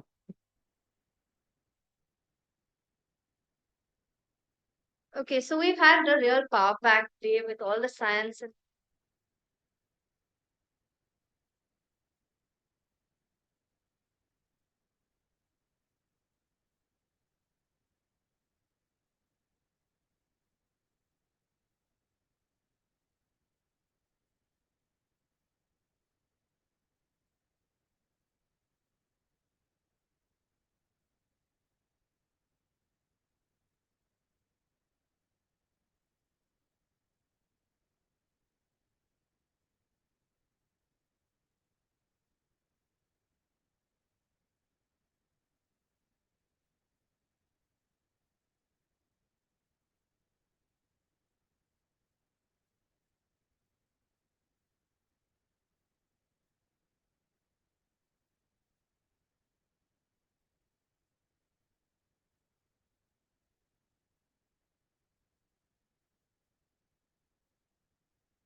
So this is a physician colleague's brother, okay, who's a businessman, non-diabetic, who's got recurrent genital herpes episodes on treatment and has been diagnosed with pulmonary TB. And your colleague, who is also a physician, who has been treating this the genital herpes episodes, has asked you for your opinion for only the ATT part.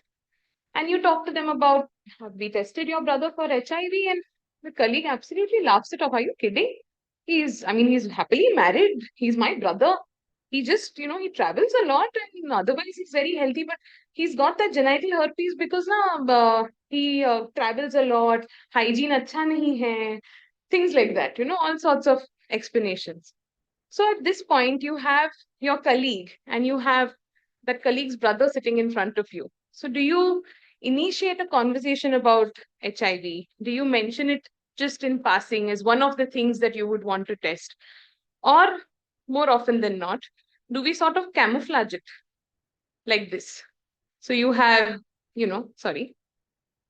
So this is a real, this is sort of like what our prescriptions look like, where we have a CBC, CRP, ASR, something, something, something, something, and we have it under the big umbrella of something called triple H, HIV, HBCG, HCV. And then you send all three together. You don't really talk about HIV as something that you are thinking. So it's kind of like the owl, which is camouflaged. So you're just sort of camouflaging HIV somewhere into your prescription so that you don't have a messy conversation with your colleague, with their brother. What should you do in this situation? And Dr. Aisha will be talking. Okay. So, as Dr. Sujata just put it out there, that's one situation where you try to sneak things in without really having that messy conversation. Now, this is another extreme. And these are actual cases that, we thought we need to put out there because they were such massive tragedies. So this young man, 25-year-old from Chiprun, he was admitted under a physician at our hospital. He was admitted to the ICU with severe respiratory distress and severe oral ulceration, as you can see over here. And of course, he was worked up for all sorts of infections and everything. But at some point, we started suspecting that this really isn't an infection and it looks like something toxic. So, we went deeper, we probed deeper. Initially, the patient denied everything. And eventually, he agreed that, this all began when he consumed paraquat. Paraquat, as we know, is a chemical pesticide, which is used across the country, and it's associated with an extremely life-threatening ARDS, which doesn't settle, and most patients succumb to this, like this gentleman unfortunately did in a few days. And then, of course, we probed deeper into what had happened over here. And the story goes that he had presented in his town with an acute febrile illness, and he had admitted to the general practitioner there that he had had multiple sexual exposures. The local practitioner, in a sense, probably put it out bluntly, frightened him a little bit that this could be HIV and asked for an HIV test. And the fear and the stigma of that was enough to cause this kind of catastrophic consequence of poor pre-test counseling in this individual. And we lost him. So this is open for discussion. So when it comes to pre-test counseling, if you have a patient in front of you, it's a different thing. But otherwise, a lot of references that we get for HIV positive patients are those who are already admitted in the ward for something else, maybe pre-surgical. So how is this pre-test counseling actually done? How should it be best performed? Who should be doing it? Should it be a prescriber that is when you're suspecting HIV probably, but otherwise it's probably a junior medical staff? Is it a counselor? Is it a nurse who's just withdrawing the blood? Just sign here. What about routine screening on admission for pre-op or pre-employment for that matter, or post-NSI to medical staff that usually comes either to the hospital infection control department or the ID team? And how does one deal with patients who refuse testing? So I'd like the panelists or anyone in the audience for that matter to just enlighten us on how do you go about it in your practice? How would you recommend that this should be done? The ideal way, rather than, sort of just try and sneaking it in. How do we do it correctly so that we can avoid such tragic events which can occur in certain, because we see a lot of times people are just traumatized by the very thought that it could be HIV, despite of all their sexual exposures, whatever they may be, or their lifestyle. So anyone from the panel or the audience, please.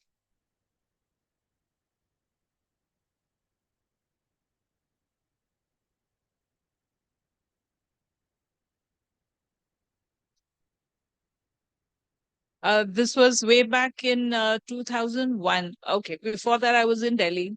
And just like you said, we insert this Triple H for all the antenatal profile that we do. We don't have anybody who's supposed to do the pre-test counseling or the post-test counseling. But still we get a result and we could identify, although the prevalence was very low in Delhi. But when I went to Imphal in 2001, on one hand, we are talking about avoiding, vertical transmission or preventing it. And here I'm sitting in the antenatal OPD with no HIV testing. So every time there is a forum where I attend, and I'm the one who's screaming that we have to have antenatal, counseling and testing, because how do we prevent it? And the answer that they say is we don't have people or staff to do the pre-test and the post-test counseling, and so it is not done.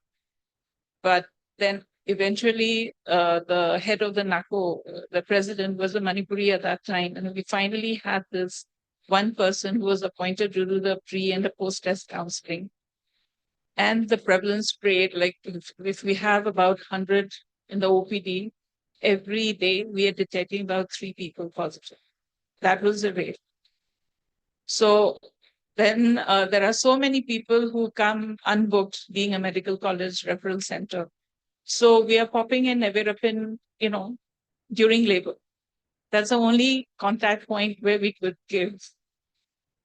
Many a times, they put up a list of those positive that comes from a micro lab, and we're doing night duties, and I could kind of see some name familiar among the people who are laboring. And that is how we used to identify. But coming to present day, even in a corporate hospital, these are not done. In the name of consent, we do take a signature, but we don't, as a clinician, I don't have the time to give a proper pre-test counseling. But of course, for people where we are suspecting, we do take the effort to do so. But for a routine antenatal low-risk patient, we are not doing it. We're just inserting it in between, like you said. We have a comment.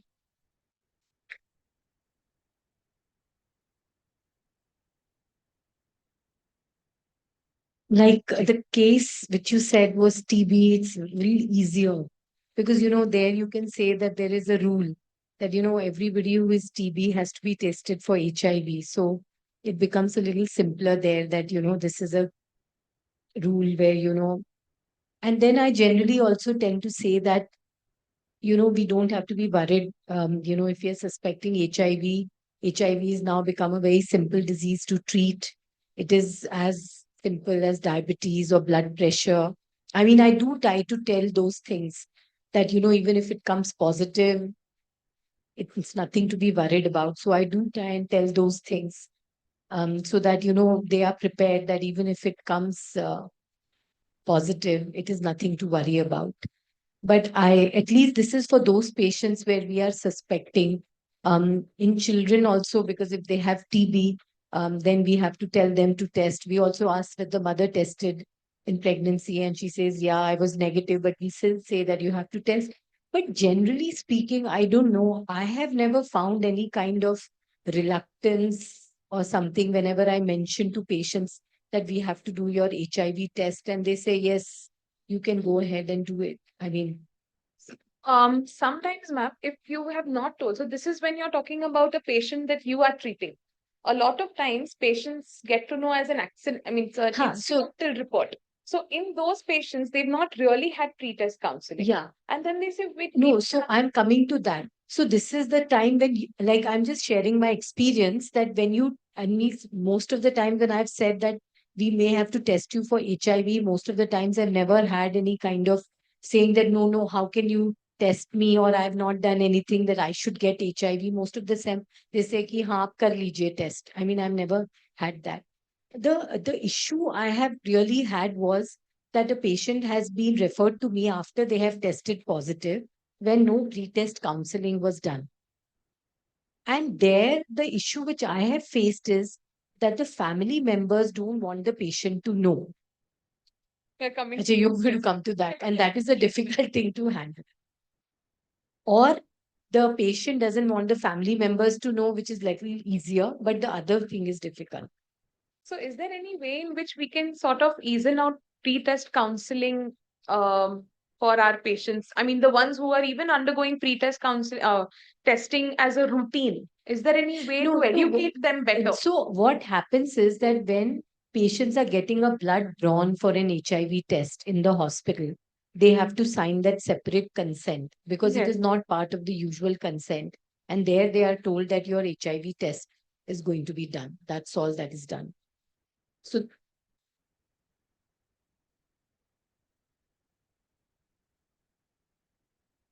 no, so then if they have a question that why do I have to get a HIV, then we have a counselor there who can then come in and tell them. But I think 9 times or 99 times out of 100, they don't ask that, why am I getting a test That's done? what it's not an opt-in, it's an opt-out.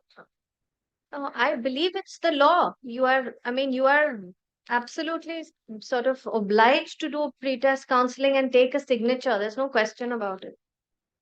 No?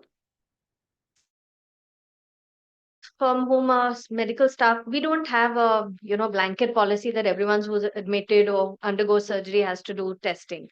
But when we have a needle stick injury, we've had our counselor actually go and talk to patients and tell them that someone's had a needle stick injury. We would like to draw your blood, and patients have refused. And we've had no option but to just give that medical staff.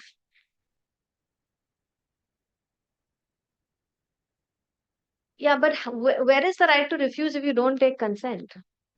You're saying that why should you take it? Still Madam, this- pre-test counseling. No, is there a need to do pre-test counseling, but there is a need to take consent before drawing HIV. Yeah. Excuse me. Yeah. Sure. Pre-test counseling part of the HIV pre-test when we do, we need to consider that the patient doesn't know anything, and we as a physician or a counselor should give the idea of what can happen when the test comes positive or negative. If the test is negative, he's free bird. But if the test comes positive, we have treatment and which is also free. So there is no actual financial burden or any technical burden. People can live 100 years. You equal to you, we are talking about. So not a big issue right now. It is, I think, I tell myself that diabetes is more dangerous than HIV. And when the idea or concept goes to the person, definitely he will take the test because nobody wants to suffer in the next future. So that was the idea of this discussion, that there has to be somebody, and perhaps the most vested stakeholder here is the prescriber, the person asking for the test. So I know that we feel like we don't have the time to do it with each patient and do it individually and everything. But clearly, our hospitals, all our hospitals, and some of the most biggest eminent hospitals out there still don't have counselors. So ultimately, the onus is upon us, and we're just trying to drive home how important it is to just put this across to the patient and alleviate them of the misery of going through the test. What if patient denies consent? Can I Sure. make 2, 3 observations? First of all, this situation doesn't happen very commonly in my practice because people are diagnosed and come to me most of the times. Nowadays, we get a lot of people who practice high risk behavior want to get tested and having phobia, etc. So there are two distinct things. One is in a clinic, when you want to offer an HIV test, it's always better to offer yourself, discuss briefly, because there is going to be a long-term trust involved. Because this is a disease which basically the patient is going to be with you for the rest of the life, most likely considering treatment, etc. For ANC clinics or where you have, everybody needs to be tested, which is physically impossible as a physician. So there are strategies there which are called as opt-out strategies. In opt-out strategies, you basically make sure that the counselor talks to everybody, maybe in a sitting room, and tells that, we are doing this test, and not just focus on HIV. So as part of your antenatal care, we are doing this. If for any of these tests you don't want to do, if you want to opt out, then you can opt out and we can talk it in more detail. So that is something which basically efficiently manages the group and the time and the manpower. So I think, I mean, there are no right answers because every context may be different, people may be different, but this is how you should perhaps approach. Absolutely. Just on a lighter note, your first case, I remembered one of my cases 30 years back. One of the senior physicians referred a case to me she had tested, was found to be positive, was not ready to disclose. And when we confirmed that, she exclaimed, "अरे पण त्याचं surname तर जोशी आहे." You were talking about brother of a physician. Now, I said the HIV does not know Kulkarni, Deshpande, Joshi kind of a thing. It just gets transmitted if it is the risk. So I remembered that even if he's a physician, what's the problem? Like, you tell that this is what I am suspecting and I want it to be screened, that's all. Okay, so moving on. No, no, no. I think what Last one. no, not my final answer. No person can ever give a final answer. If you want, only the first question to be answered, you may require 2 to 3 hours, to find out how those approaches could be. Now, let's look at few strategies. One thing which you must remember, that AIDS bill demands that you have to provide informed consent. You cannot do HIV test minus a consent. Now, when we use the term informed, there perhaps you can play around that word itself. I agree with what Dr. Pujari said. It is related to trust building. But at the same time, even those who are in private practice are going to feel that's a cumbersome task. It's a burden. Can I shorten it? Yes, you can. No, honestly speaking, I don't, though I was a key player in PMTCT, I don't like that opt-in, opt-out consent. The reason is we continue to suffer. If you look at mothers and infants who actually are lost to follow-up, I think one of the reasons is drop-in, drop-out. I think every effort has to be made as individualized counseling. Now, how do I do that? If I have to do it, I have a constrained time. So you have to look at certain principles. Why am I doing it? I don't want any case to occur like it occurred in the beginning, where a lawyer in Bombay hospital, without being told, was tested and he jumped out of the window and committed suicide. Now, if I want to do the testing, the testing component can be abbreviated to a larger extent in pre-test, because you have a post-test to follow up, where you may try to balance the time that you have to spend. One thing which is important for you to understand, you have to talk about HIV, give information in small pieces, which happens. The moment you open up on that, the patient or the person will ask you a few questions which he does not need. Now, what am I supposed to do in order to ensure that a negative event doesn't occur after that? I have to ensure that the subject understands the risk of being found as HIV infected. So I would put questions. I used to put questions. Acha, do you know how it is transmitted? He would tell you quickly. Yes, I know. Then I would say, do you really think you can acquire it? They would open up furthermore, because they will tell you in the first question they will not give you the correct answers. Second time they will be. It is that the perception of risk has to be brought into a particular level, and they need to understand uncertainty that is around the eventual outcome that will come with the testing. Now, on the issue, like you are asking two specific questions, the bigger problem is each one of them will require in-depth discussion. It doesn't, because you may have to adopt different strategies to ensure that the person his inquiry is satisfied to a larger extent.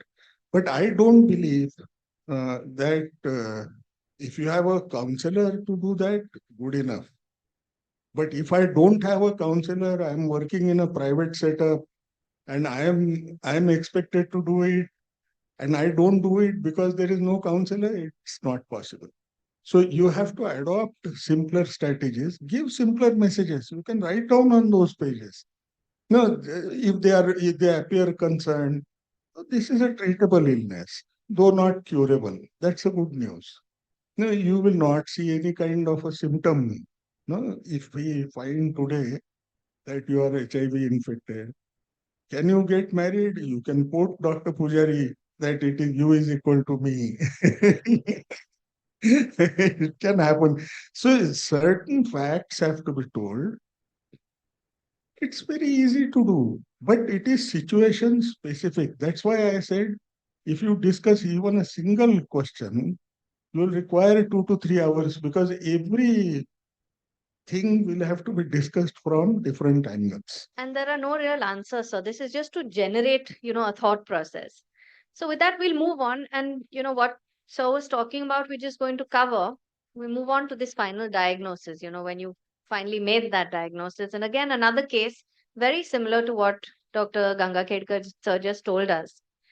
So this is a 51-year-old male, married, very eminent advocate, partner in a well-renowned law firm with compatible symptoms for the past 7 months.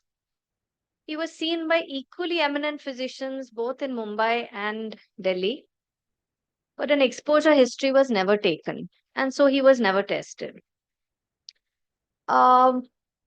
Yes, it was. I was referred for the first time. I remember that evening when I saw him, I went through his case, his papers, and stuff, and I realized he hadn't been tested. His wife, who is also a lawyer, was with him, and without dwelling on it too much, I did mention that, I would, among all the other things that I'm going to check for the opportunity, he certainly had a lot of things going on. But I said, I'm going to do an HIV test as well because some of your symptoms are compatible. And there were no questions at that time. There was no real discussion. Both of them were highly educated, or so it seems, and they didn't really, counter me or question me or whatever. The next day, I had the primary doctor call me and tell me that the referring physician called and said, this gentleman has tested positive. You asked for an HIV test. So what are we supposed to do now? So I said, and this was a very large tertiary care hospital in Mumbai, one of the most well known. I said, can you call in the counselor? I'm at another hospital right now. I'll be coming there by the evening. He said, we don't have any such thing. So I said, all right. So I said, okay, then one of us has to counsel. So he said, you sent the test, madam, please you counsel. So I said, all right, I'll come in and counsel. So I went in there, and like we have counseled other patients in the past over so many years, I started and initiated a conversation with this very well, educated gentleman, clearly at, the highest echelons of society and stuff. And he heard me out. Exactly these words: chronic disease, completely treatable, not a problem. Just get you sorted with these infections and then, take you on the path to recovery. Nothing to really worry about. And he heard me out. And at the end of it, he said, I'm really grateful to you. I've been suffering for the past 8 months. You came in here and made this diagnosis. But I'm afraid I can't live with it. You don't know what kind of social stigma I will suffer. So you can leave the room and I'm going to leap out of that window. And these were his words to me, after the entire counseling session, which took about 15 or 20 minutes. The long and short of it is, of course, I sat there trying to convince him. His wife was outside the room wondering what was happening because I had to initially talk to him and let him tell his wife about it. But at the end of it, I had to inform the hospital CEO. I had to get security because even if this was an impulsive response and all, it was not something that I could, walk out on. And when I sort of spoke to him in greater detail and everything, and, I said, where's this reaction coming from? I'm telling you, it's like you have diabetes, you are hypertensive, you have all these other chronic diseases. This is going to be as simple as that in the long run. I understand the burden of dealing with it, the diagnosis right now, but that is where it's going to be. And he said, have you seen the movie Philadelphia? That is my life. I'm Tom Hanks in that movie now. I said, do you realize that that was 1980s? You know, for those of you who haven't seen Philadelphia, Tom Hanks was a lawyer who acquired HIV in the 1980s. He was a gay man, and he was actually asked to leave his law firm once the diagnosis was made. And the movie was about the early stigma associated with HIV. And I was surprised that this gentleman, you know, coming from where he did in society, said, 1981, 2024, nothing has changed. Maybe it has for you on the medical side, on the scientific side, but when it comes to society, when it comes to acceptance, even in, you know, the largest law firms or the largest multinationals, the perception of HIV certainly hasn't changed. So this man, on further probing, accepted to being bisexual, but has kept his diagnosis. He's been so insanely secretive about his diagnosis. And I wouldn't say that all our patients are like that, but we certainly do come across those who, you know, are almost paranoid about their diagnosis. Every time they come to you, they ask all your residents to leave the room and they want to sit with you alone and things like that. So clearly it's a much larger social stigma than we, you know, care to admit still.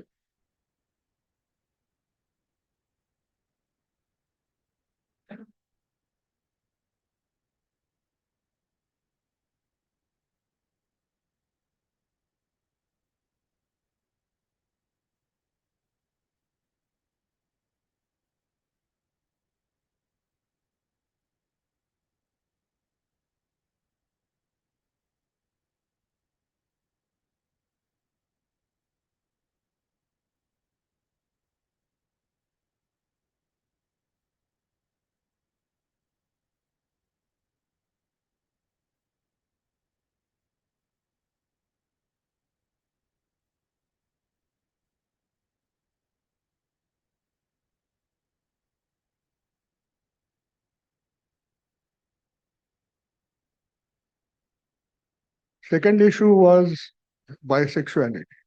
No? Now, what is the patient trying to imagine within his mind? People are going to ask, I am HIV infected. They will say, why you have got this infection? Then I will have to tell them I am bisexual.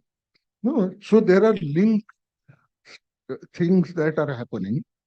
Very easy to segregate, to handle appropriately with the right kind of messaging. The third thing, which perhaps we need to convince him, because the fear he is clearly pointing out. No, it was one unexpected diagnosis for him. Second thing, which perhaps is known at this juncture, that he is linking because he feels people will come to know I am HIV infected even if I hide my information. Whether through blood test, whether through symptoms and signs that perhaps people will be able to note. So to me, this was a very simple situation. It was very focused. It would not take more than 15 to 20 minutes to, what would I say, reduce the toxicity, mental toxicity in his mind. Because he is the only thing which I would advise in these cases.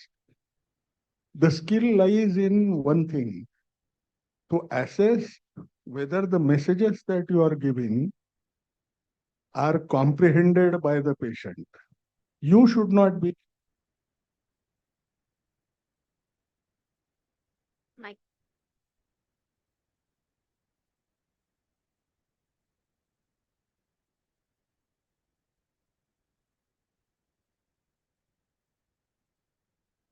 You're absolutely right.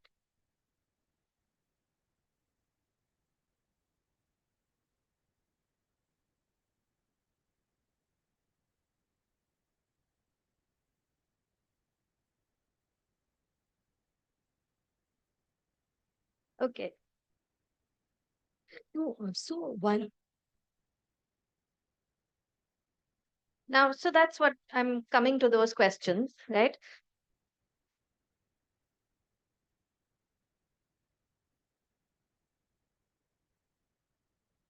Uh,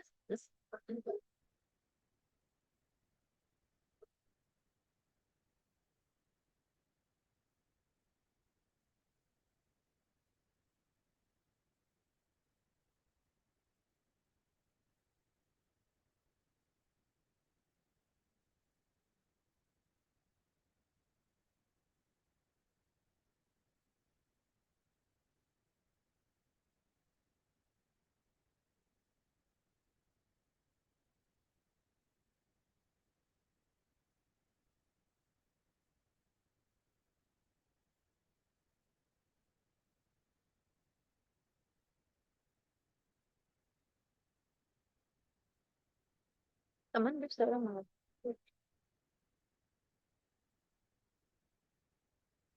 One simple thing that I used to do was I used to tell the person that I will not, what we will do is today we will do testing of both of you. No, that you are being tested, both of you are being tested, because there is a fear. People, no, they have a smart way of throwing the guilt, especially among males. No, the woman would be found positive because she is pregnant. This fellow, the moment he knows that she was tested earlier, he starts accusing, you acquired it and then you gave it to me because you were tested 7 days before, and then things happening like this. What is most important is you have to convince, it is better to do testing of the couple at one time. And then when you disclose first to the person who was not known to be positive, no? And then bring in this gentleman and talk to them together. Otherwise, it's easy. I don't know, but I would have loved to speak more, but it is not very difficult, but it needs skills, communication So skills. it's not difficult. We're not, contesting that. But the point is, as ID physicians particularly, most of our references are already patients who, have been diagnosed, dealt with in a way that was inappropriate. So many of our patients who have been diagnosed by the primary consultant will go and tell their children, go and tell their family before telling the patient, and then you are left there with a family, as Dr. Tanu says, saying, please don't tell my elderly parent what their diagnosis is, you know. So And just a question is that if he doesn't want to tell his wife, does the law mandate that the wife should be told? eventually, yes, but you have to try. Ultimately, you're obliged to tell. I'll come to that a little later also. So there are relatives who want to keep the diagnosis from the elderly. I've also had, orphans or, children who are brought up HIV positive. In their teenage years, they default on treatment, and that's because their parents, aunts, uncles don't want to tell them about their diagnosis. And it takes a lot of counseling and a lot of convincing that, you can't expect this individual to go through their life on treatment without disclosing to them what their disease is. So I accept that it's doable and it has to be done. But yes, we still face the situations and we face. Yeah, so this issue about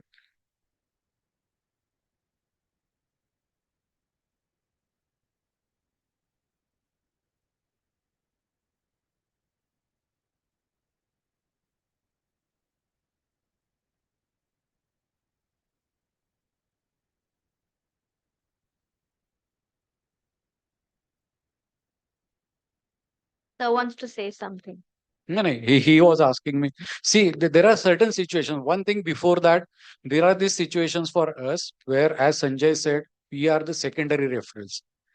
The patient is diagnosed, and as we say in the meetings, आभार प्रदर्शनाचं काम असतं ना, त्याला जाऊन सांगा.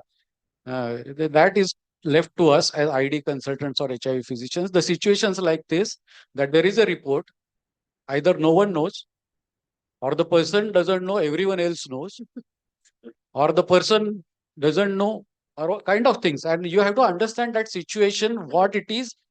The situations in case of a child would be different. The situation in case of a pregnant woman would be different.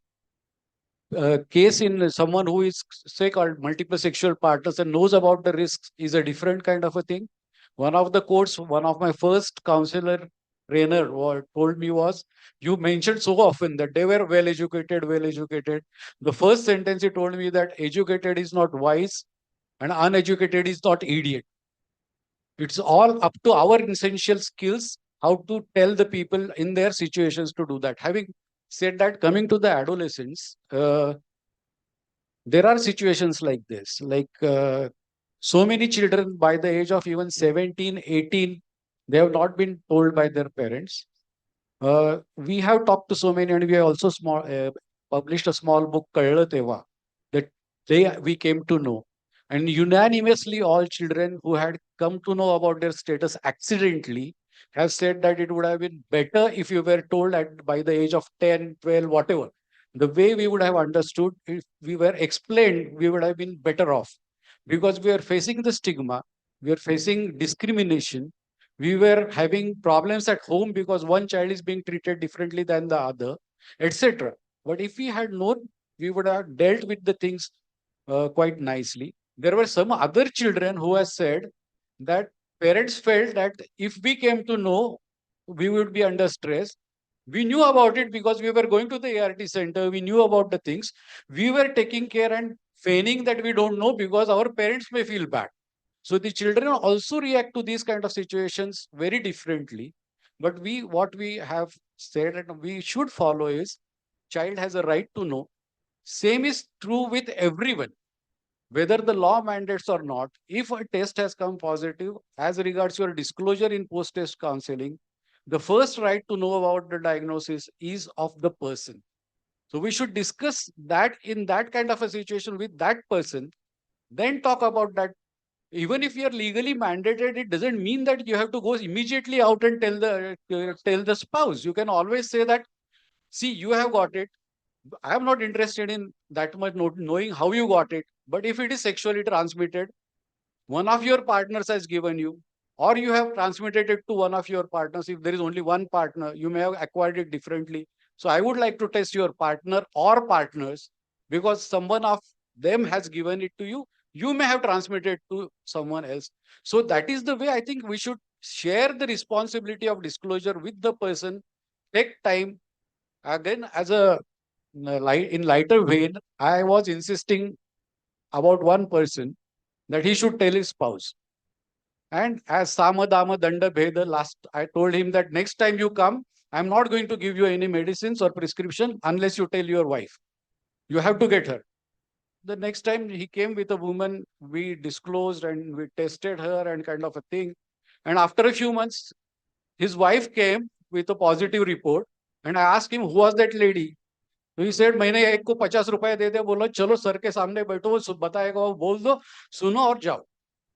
So I think things like this happen. So this counseling kind of a thing, as Ganga Kedkar sir is saying, is a huge topic.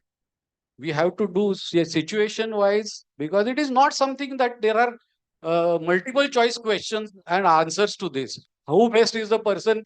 Select A, B, C, D. It's not like that. The person on the field, person in the situation.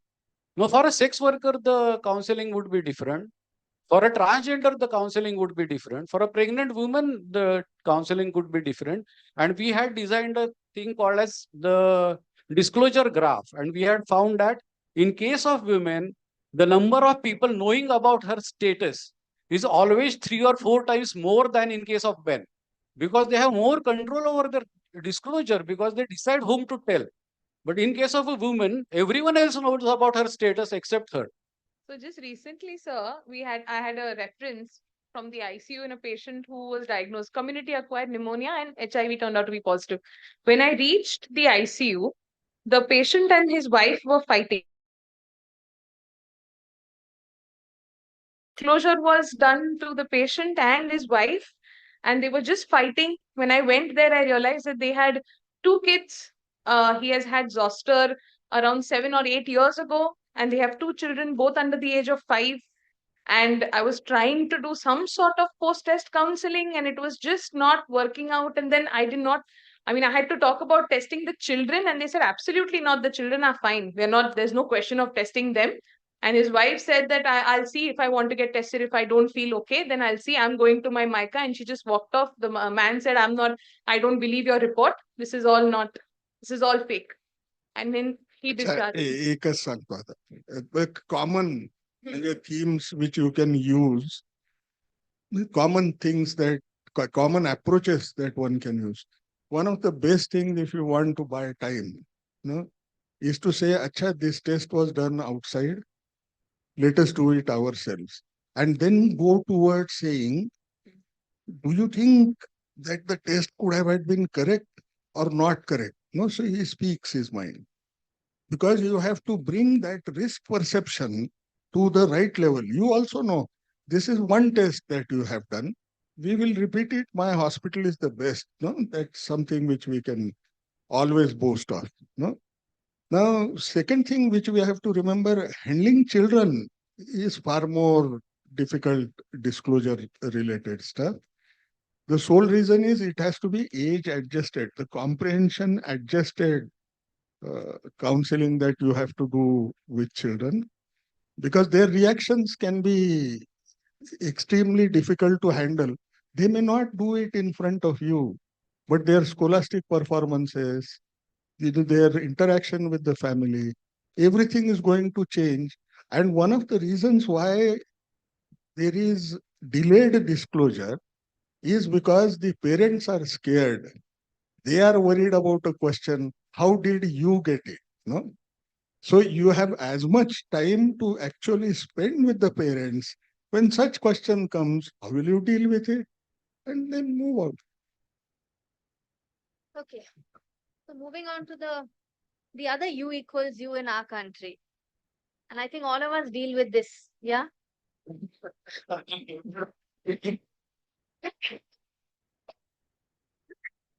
So unwed equals unacceptable. I think all of us have dealt with this.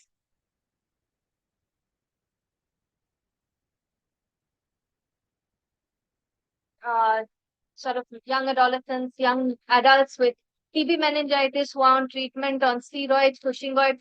The first thing, as soon as they're slightly stable, the parents will start asking you, can I get her married? Can I get him married? That is a constant sort of thing that goes on. So let's take this one case to stimulate that discussion. So this is a 23-year-old orphan brought up by her grandparents, HIV positive since birth, virologically suppressed on antiretroviral. At some point, the grandfather, after several years of sort of following up with me in the OPD and all, says that, we're growing old. We don't know how long we'll be around. She's 23 years now. She's educated. We want to get her married.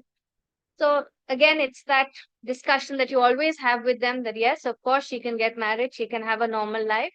But please disclose this to the family, to the boy's family. And of course, as much as you're doing what you're supposed to do, you understand how difficult this is, how practically impossible this is in an arranged marriage system. And immediately they'll tell you that this is not feasible. They will refuse, but they'll go out and talk in the market, and that will be the end of, our entire reputation and my daughter's marriage prospects and whatever. So this was another unsuccessful attempt to counsel them to divulge status. And she stopped taking her ART peri-marriage because she was worried about somebody finding out at her in-laws' place. 11 months post her marriage, she was admitted elsewhere. They diagnosed PCP.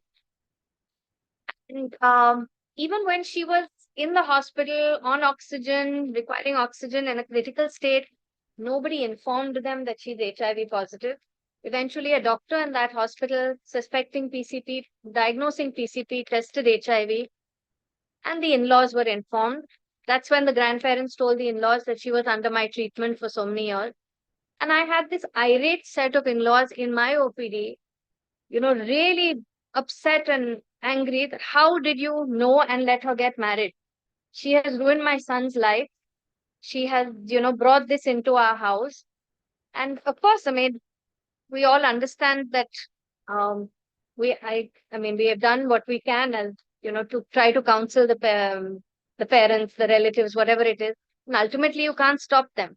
But the truth of the matter is, as an HIV physician, you have to double up as a matchmaker sometimes, as a marriage counselor sometimes, and as moral police sometimes. And it's really overwhelming when you have to sort of deal with such situations. And again, I mean, I know sir will say it's very simple, but when you're faced with it, you can.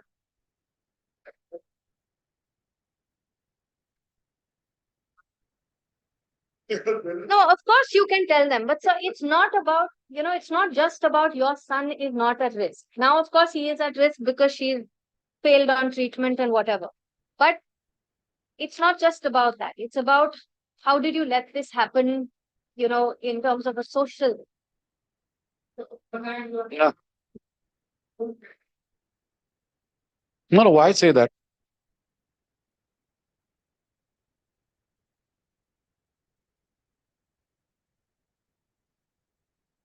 That's not our problem. Can I? That's not our concern. Yeah, can I? Yeah. So We always tell them that please bring your spouse to us. Whoever you want to get married, Yeah, bring them so here, we'll talk to them. That's yeah, so few quick comments I want to make. Sure. First of all, when we do case presentations in conferences, usually those are rare cases we present. This is what feeling I have with this. This is not very common. I mean, it is common, but the situations that you said, I mean, I've particularly the relatives coming to me and saying that, don't tell the patient. I just tell them that, I will only talk to the patient. Patient is sitting in the waiting room and you have to sit out. And then I disclose it to the patient. I've had instances in my clinic where the relatives have taken the patient back to some other doctor. Similar. Yeah. Similar, sir. They So stopped then I have coming to no me problems because I with that. insisted on But telling this them. is the way I work. And that is in this situation. Yeah. In this situation. Yeah. In this situation, I agree that the HIV physician over a period of years is evolving into a matchmaker and a marriage counselor also. But what happens is if you have a boy who is positive, and usually the pressure on the boy is so huge, suppose, and they want to get him arranged marriage, I usually ask the parents that suppose you want to hide the status and marry, but suppose what happens if it was the other way around? Would you have agreed to hide the status? How would you have felt if somebody would have hid the status and got married to you? And somehow this appeals to many people. Then I've had many instances where people feel that no, it's not right to hide the status, and this is something I would say 90% of my, because once you just explain to them the reversal, the same thing I use for husband and wife. The husband doesn't want to tell the wife. I said, suppose you reverse it. If the wife would have, you know, hid it from you, how would you have felt? Most of the times this works. I'm not saying always it works. I've had patients still in my clinic, 18 years, wife doesn't know patient is HIV positive. We can't do anything about it actually. We are not going to go to the patient's house and, in spite of counseling and everything, to inform the wife that, your husband is HIV positive. You can take reasonable efforts to do so, ask the patient to bring the wife, etc. So I think now then the second step is, okay, if you agree that we don't want to hide the status, and then what are the options? So the option is, one option is, of course, you can have positive marriage things. I think Dr. Chaugule, matrimonial, there's HIVSathi.com, positivesathi.com. Yeah. This is a So BMC matrimonial holding Mela. matrimonial Mela for HIV positive individuals. Now, I want your opinion on that. But on one hand, we're telling them you are no different. Correct. So then I was going to complete it. Sorry. So one of the options is this. The other option, I very jestful, with long-term patients of mine, young patient, I've told me, fall in love. You see, find a girl, fall in love, tell her about your HIV status. And most of the times I have seen, in love, in love marriage, it doesn't matter. HIV doesn't matter. Now, arranged marriage is a problem. But the problem is you can't fall in love. प्यार हुआ होता नहीं है, something like.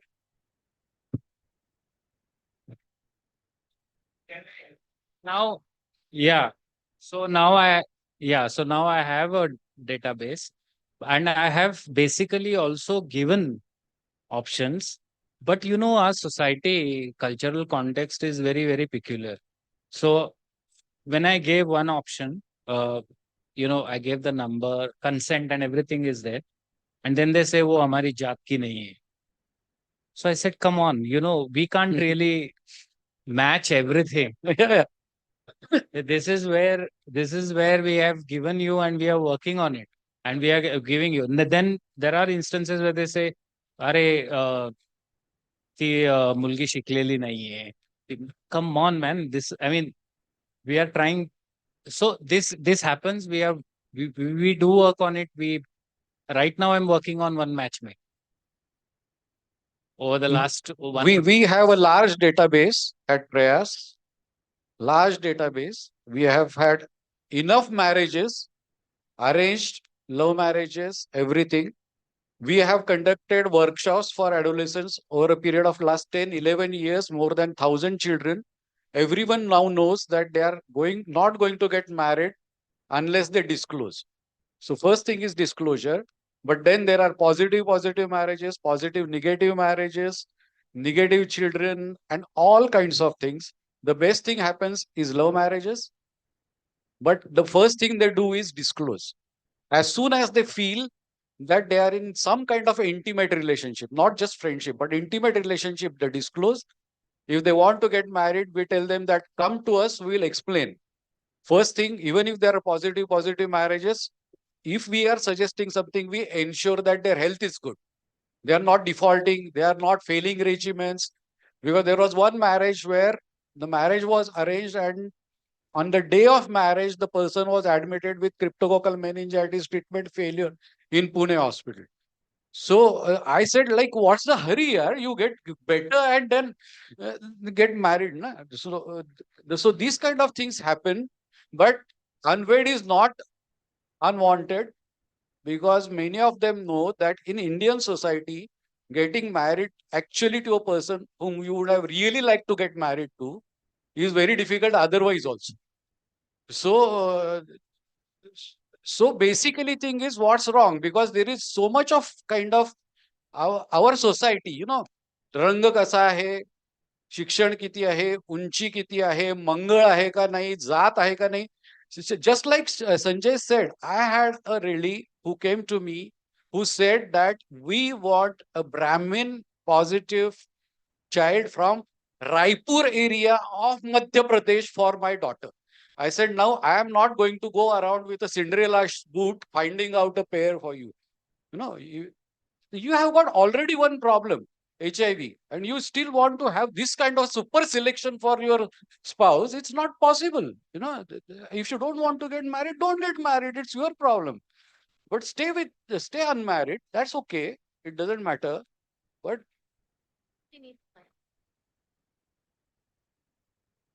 Excuse me.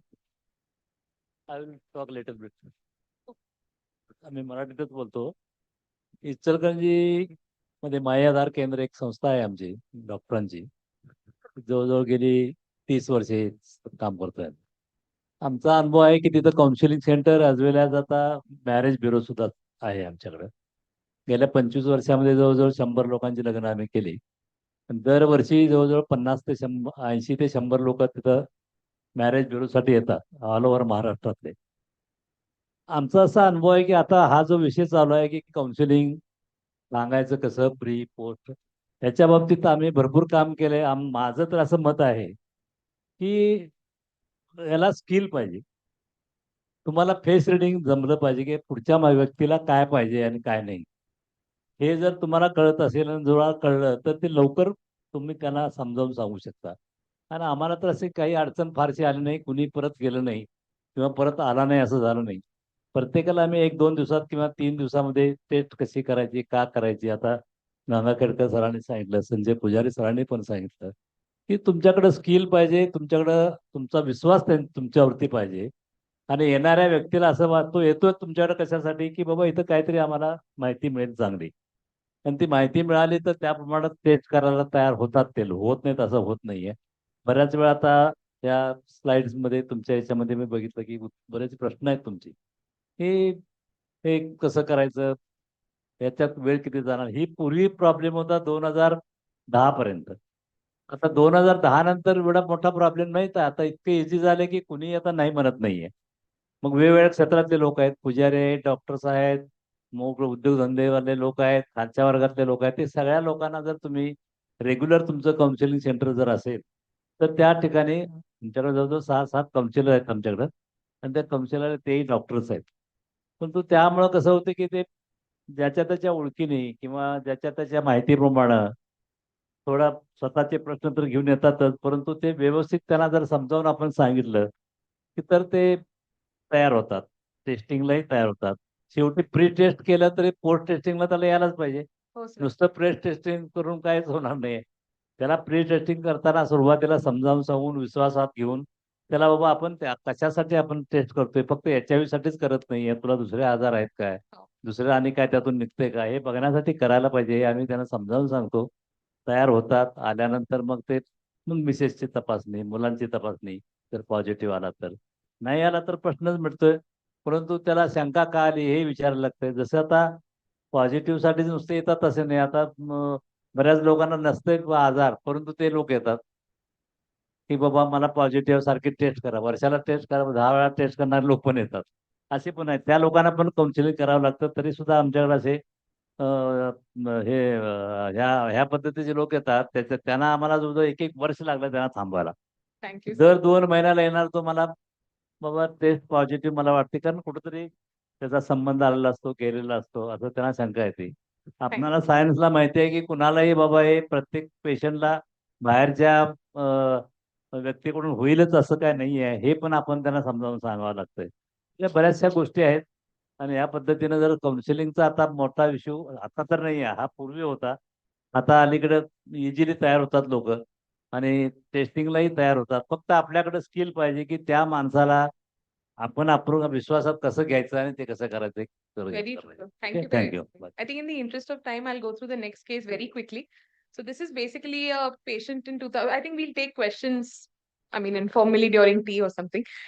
This is a 19-year-old girl who had presented to us with TB pleural effusion in 2016, and she tested HIV-1 positive at the time. She completed ATT and she was on TDF 3TC efavirenz at the time. Since then, she's fully adherent, she's virologically suppressed, and she's married her partner who she was with even at the time. And he has been seronegative since then till now. And they got married in 2019.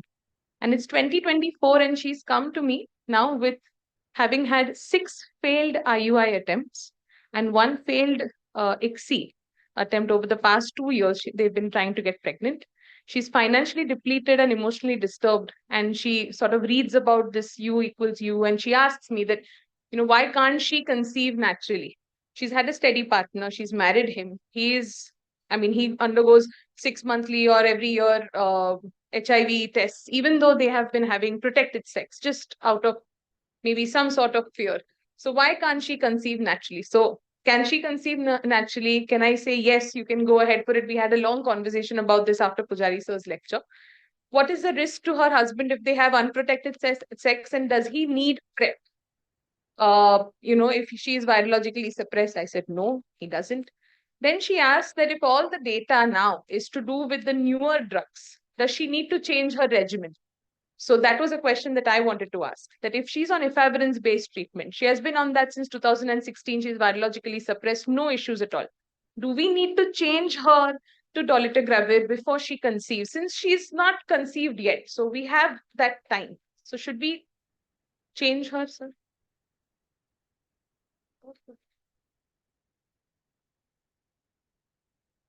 So I think from the data of the studies that I showed you, it's quite clear that the benefit in terms of adverse pregnancy outcomes, etc., as well as neonatal mortality favors DTG and TAP. So if there is a possibility that since they have been trying for past 2 years, they can wait Yes. for another 3 months Yes. to just switch them Or maybe even after switching to TAF, FTC, DTG, at 4 weeks, you can repeat the viral load. And if it is undetectable, they can have natural conceptions. And sorry, and One thing which you must remember, which must be discussed in marriages that you arrange or through your support, you have to discuss the risk that if any one of them had perhaps tuberculosis or during adolescence when even primary that infection late LTBI can occur, then your risk increases like this. Because you have TB endometrium, you will never find that even if you put in even XC that you are saying has failed, if you ask the infertility expert, let's say he or she will say, I need to do it 4 times. No, my risk is, my success rate is around 25 to 40% at each XC attempt. What is essentially going to happen is the eggs are formed, but they cannot anchor the endometrium. And that is because of TB. So you have to ensure that you have dealt with this issue when you look at it. Changing ART is not going to make any difference. I'm sorry, to my mind. Why in the first place she was on this so that IUI attempts and that is the XCs? question which I wanted to actually ask Dr. Angam. Yeah, considering the history, she had pulmonary tuberculosis, as Sir has rightly pointed out, with so many attempts she has failed. So we need to see the health of the endometrium. So she was advised Yeah, she IUI was out advised that IUI you because- cannot conceive naturally, you yeah. have to do IUI. Yeah. So that is now with the with patients on combined retroviral therapy, we can go ahead and try naturally if her viral load is suppressed. So we don't have to go and in for any of these artificial reproductive technologies in this case. As far as what Sir has pointed out, probably because of the pulmonary tuberculosis, she could be having some pathology because of which her attempts to conceive with all these have failed. So evaluation of the endometrium is important. And now we have PRP and all these growth factors to improve the endometrium, provided she's not having any active disease there. And as far as the dolutegravir is concerned, there is a little thing about neural tube defect. So before pregnancy, say about 3 months before, if we start on folic acid, I think that is also an overcome.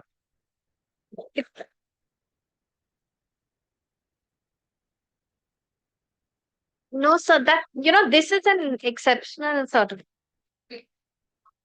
She may not be maybe endometrium or any other issue. The question is that now she's financially depleted. She said, if I'm not going to get pregnant or if there's something else treatment that I require, that's a different thing. But since the past 2 years, she has spent a lot of money on IUI out of the pride that she might transmit the virus to her husband if they try and conceive next. So my point is that So, sir, No, so the case is not about getting a child or something. Don't tell her that you are virologically suppressed. Have normal sex. If you get pregnant, okay. Otherwise, no problem. I think that what we're straying from what the issue is. We want to drive home the point that regardless of what we tell them, most gynecologists out there convince them against having a natural conception. And that has happened to us over and over. So we're discussing all these issues in a small forum here among HIV physicians. But we need to take this beyond ourselves to other clinicians in other specialties, because no matter what we tell the patients, they ultimately undergo all these procedures because most gynecologists out there, unlike Dr. here, will convince them otherwise. So my experience was One positive thing for all HIV physicians is the trust that they build with you while they disclose their HIV status, or they know you know their HIV status. Even for any health reason, they will ask you, can you manage yourself? No, no health decision is generally decided by themselves unless it is vetted by you. So that's a positive side of this thing, wherein sometimes you become uncomfortable because you are not competent in that area. You tend to be worried. This is But an area of this pure particular sort of, yeah. this particular case is clearly infertility. No, 6 IUI attempts, 1 ICSI, they have already passed 6 months. No? So where is the issue? They have to go for IVF. The other thing could be that she's so stressed out following up with IVFs and IUI every alternate day monitoring. There's a lot of stress happening inside and the financial depletion. So the moment you close the file and say, okay, this is the end and I'm not going to try anymore after this, many a times they end up conceiving themselves naturally. Absolutely. So probably, this could be the stress that is built up from cycle after cycle of failure. That also can cause confidence about, you equals you or, how. Allowing natural conception, natural the labor. topic of HIV is not really covered. Absolutely. Not- That's what we're trying to There are drive so in many over other here. topics which are covered, but this is not. And today it's a masterclass for me, to attend this.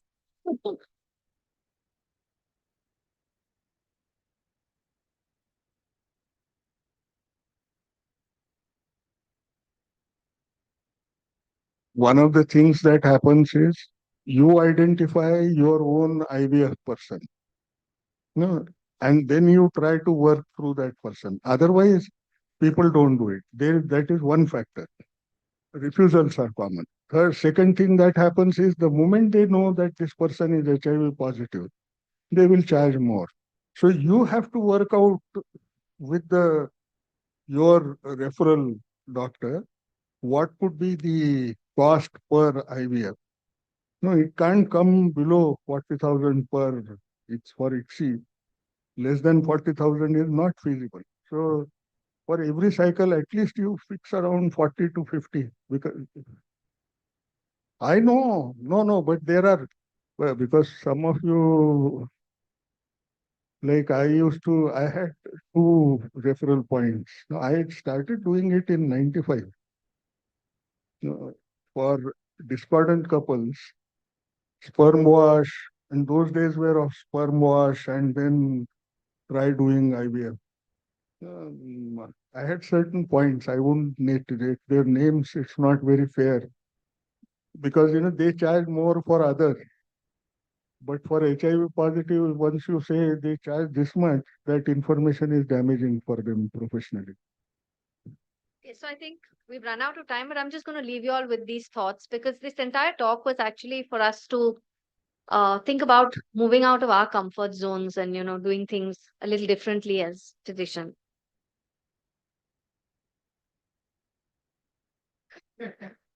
So you have had the MSM sort of population coming. So well, a lot of people under the effect of hallucinogens, multiple sexual partners at one time, chemsex and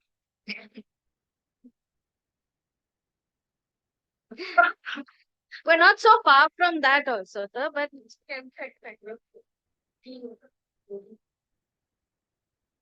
and there's at least in Mumbai, I mean, I'm sure there is enough even in metro cities like Pune and stuff, but there are a lot of people who want to tell you a lot of very explicit details. And yes, culturally, it's difficult for all of us, but I definitely say that, among my residents, it creates a lot of discomfort in an OPD. I see people getting up, walking around, putting their mask on, turning around. And I think this is something that we all have to, sort of, get over. Yeah, I completely agree. Let's not use the words like this, but I think I would ask her also, the ones who are running helplines and online sexual counseling, sexual health counseling, we are discussing for last 2 months or 3 months. Sometimes the person who is listening, one's own perceptions, backgrounds, social backgrounds, etc., But we have to be trained to do that, because so often the calls that are coming on sexual health helplines, the other person is asking or talking just because the person wants to do something. It's not about psychological health or something. The counselor understands that that person is, say, masturbating or something like that. The thing makes you uncomfortable. And this kind of listening to these histories, deciding your boundaries, telling very frankly that this is not on, it is making me uncomfortable, etc., etc. This is now becoming a part of taking sexual history, whether online or offline. And I think a lot of it will have to go into training of counseling, along with all the sexual preferences, sexual orientation, sexuality, and everything. And I think these are the new things that are coming up, especially because a lot of things are happening online, including counselings. And Can I?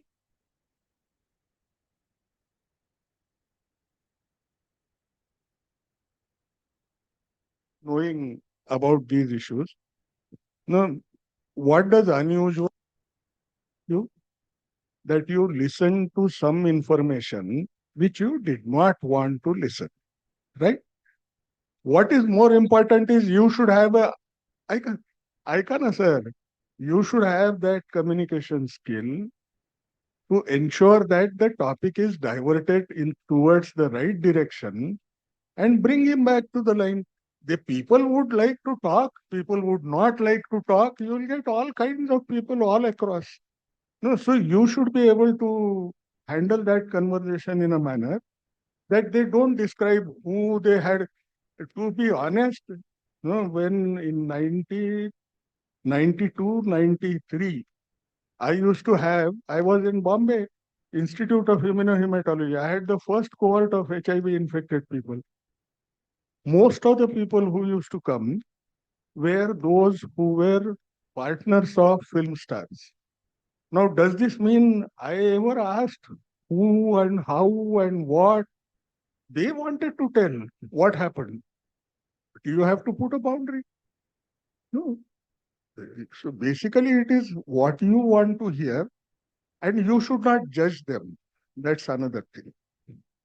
Here, I would like to mention, since 2003, 2004, under guidance of Dr. Ganga Khedkar, Dr. Sanjay Pujari, and Dr. Vinay Kulkarni, myself and Dr. Madhu, we have been working on HIV management along with HIV-related counseling, which starts from pre-test counseling that you had mentioned in the right first slide. And then pre-test counseling, if the counselor is available, definitely, yes, the counselor should do. Otherwise, it is role of prescriber to do that pre-test counseling role. If once the test comes positive or negative, accordingly, it will go as supportive counseling or preventive counseling. Then once the person has decided about marriage, so to talk about the HIV status and implying the legal aspect of that test used to be the next step. Once married, then sexual partner related counseling, exposure to unknown married partner has been another thing. Then during pregnancy and disclosure to child with the right to know about HIV status, all these things we have been like through Mukta Charitable Foundation, we have been very skillfully and scientifically being able to manage with their guidance. Yes, and I would request sir to arrange for one session for this next time. Definitely. We now come to the last session. Apologies, sir.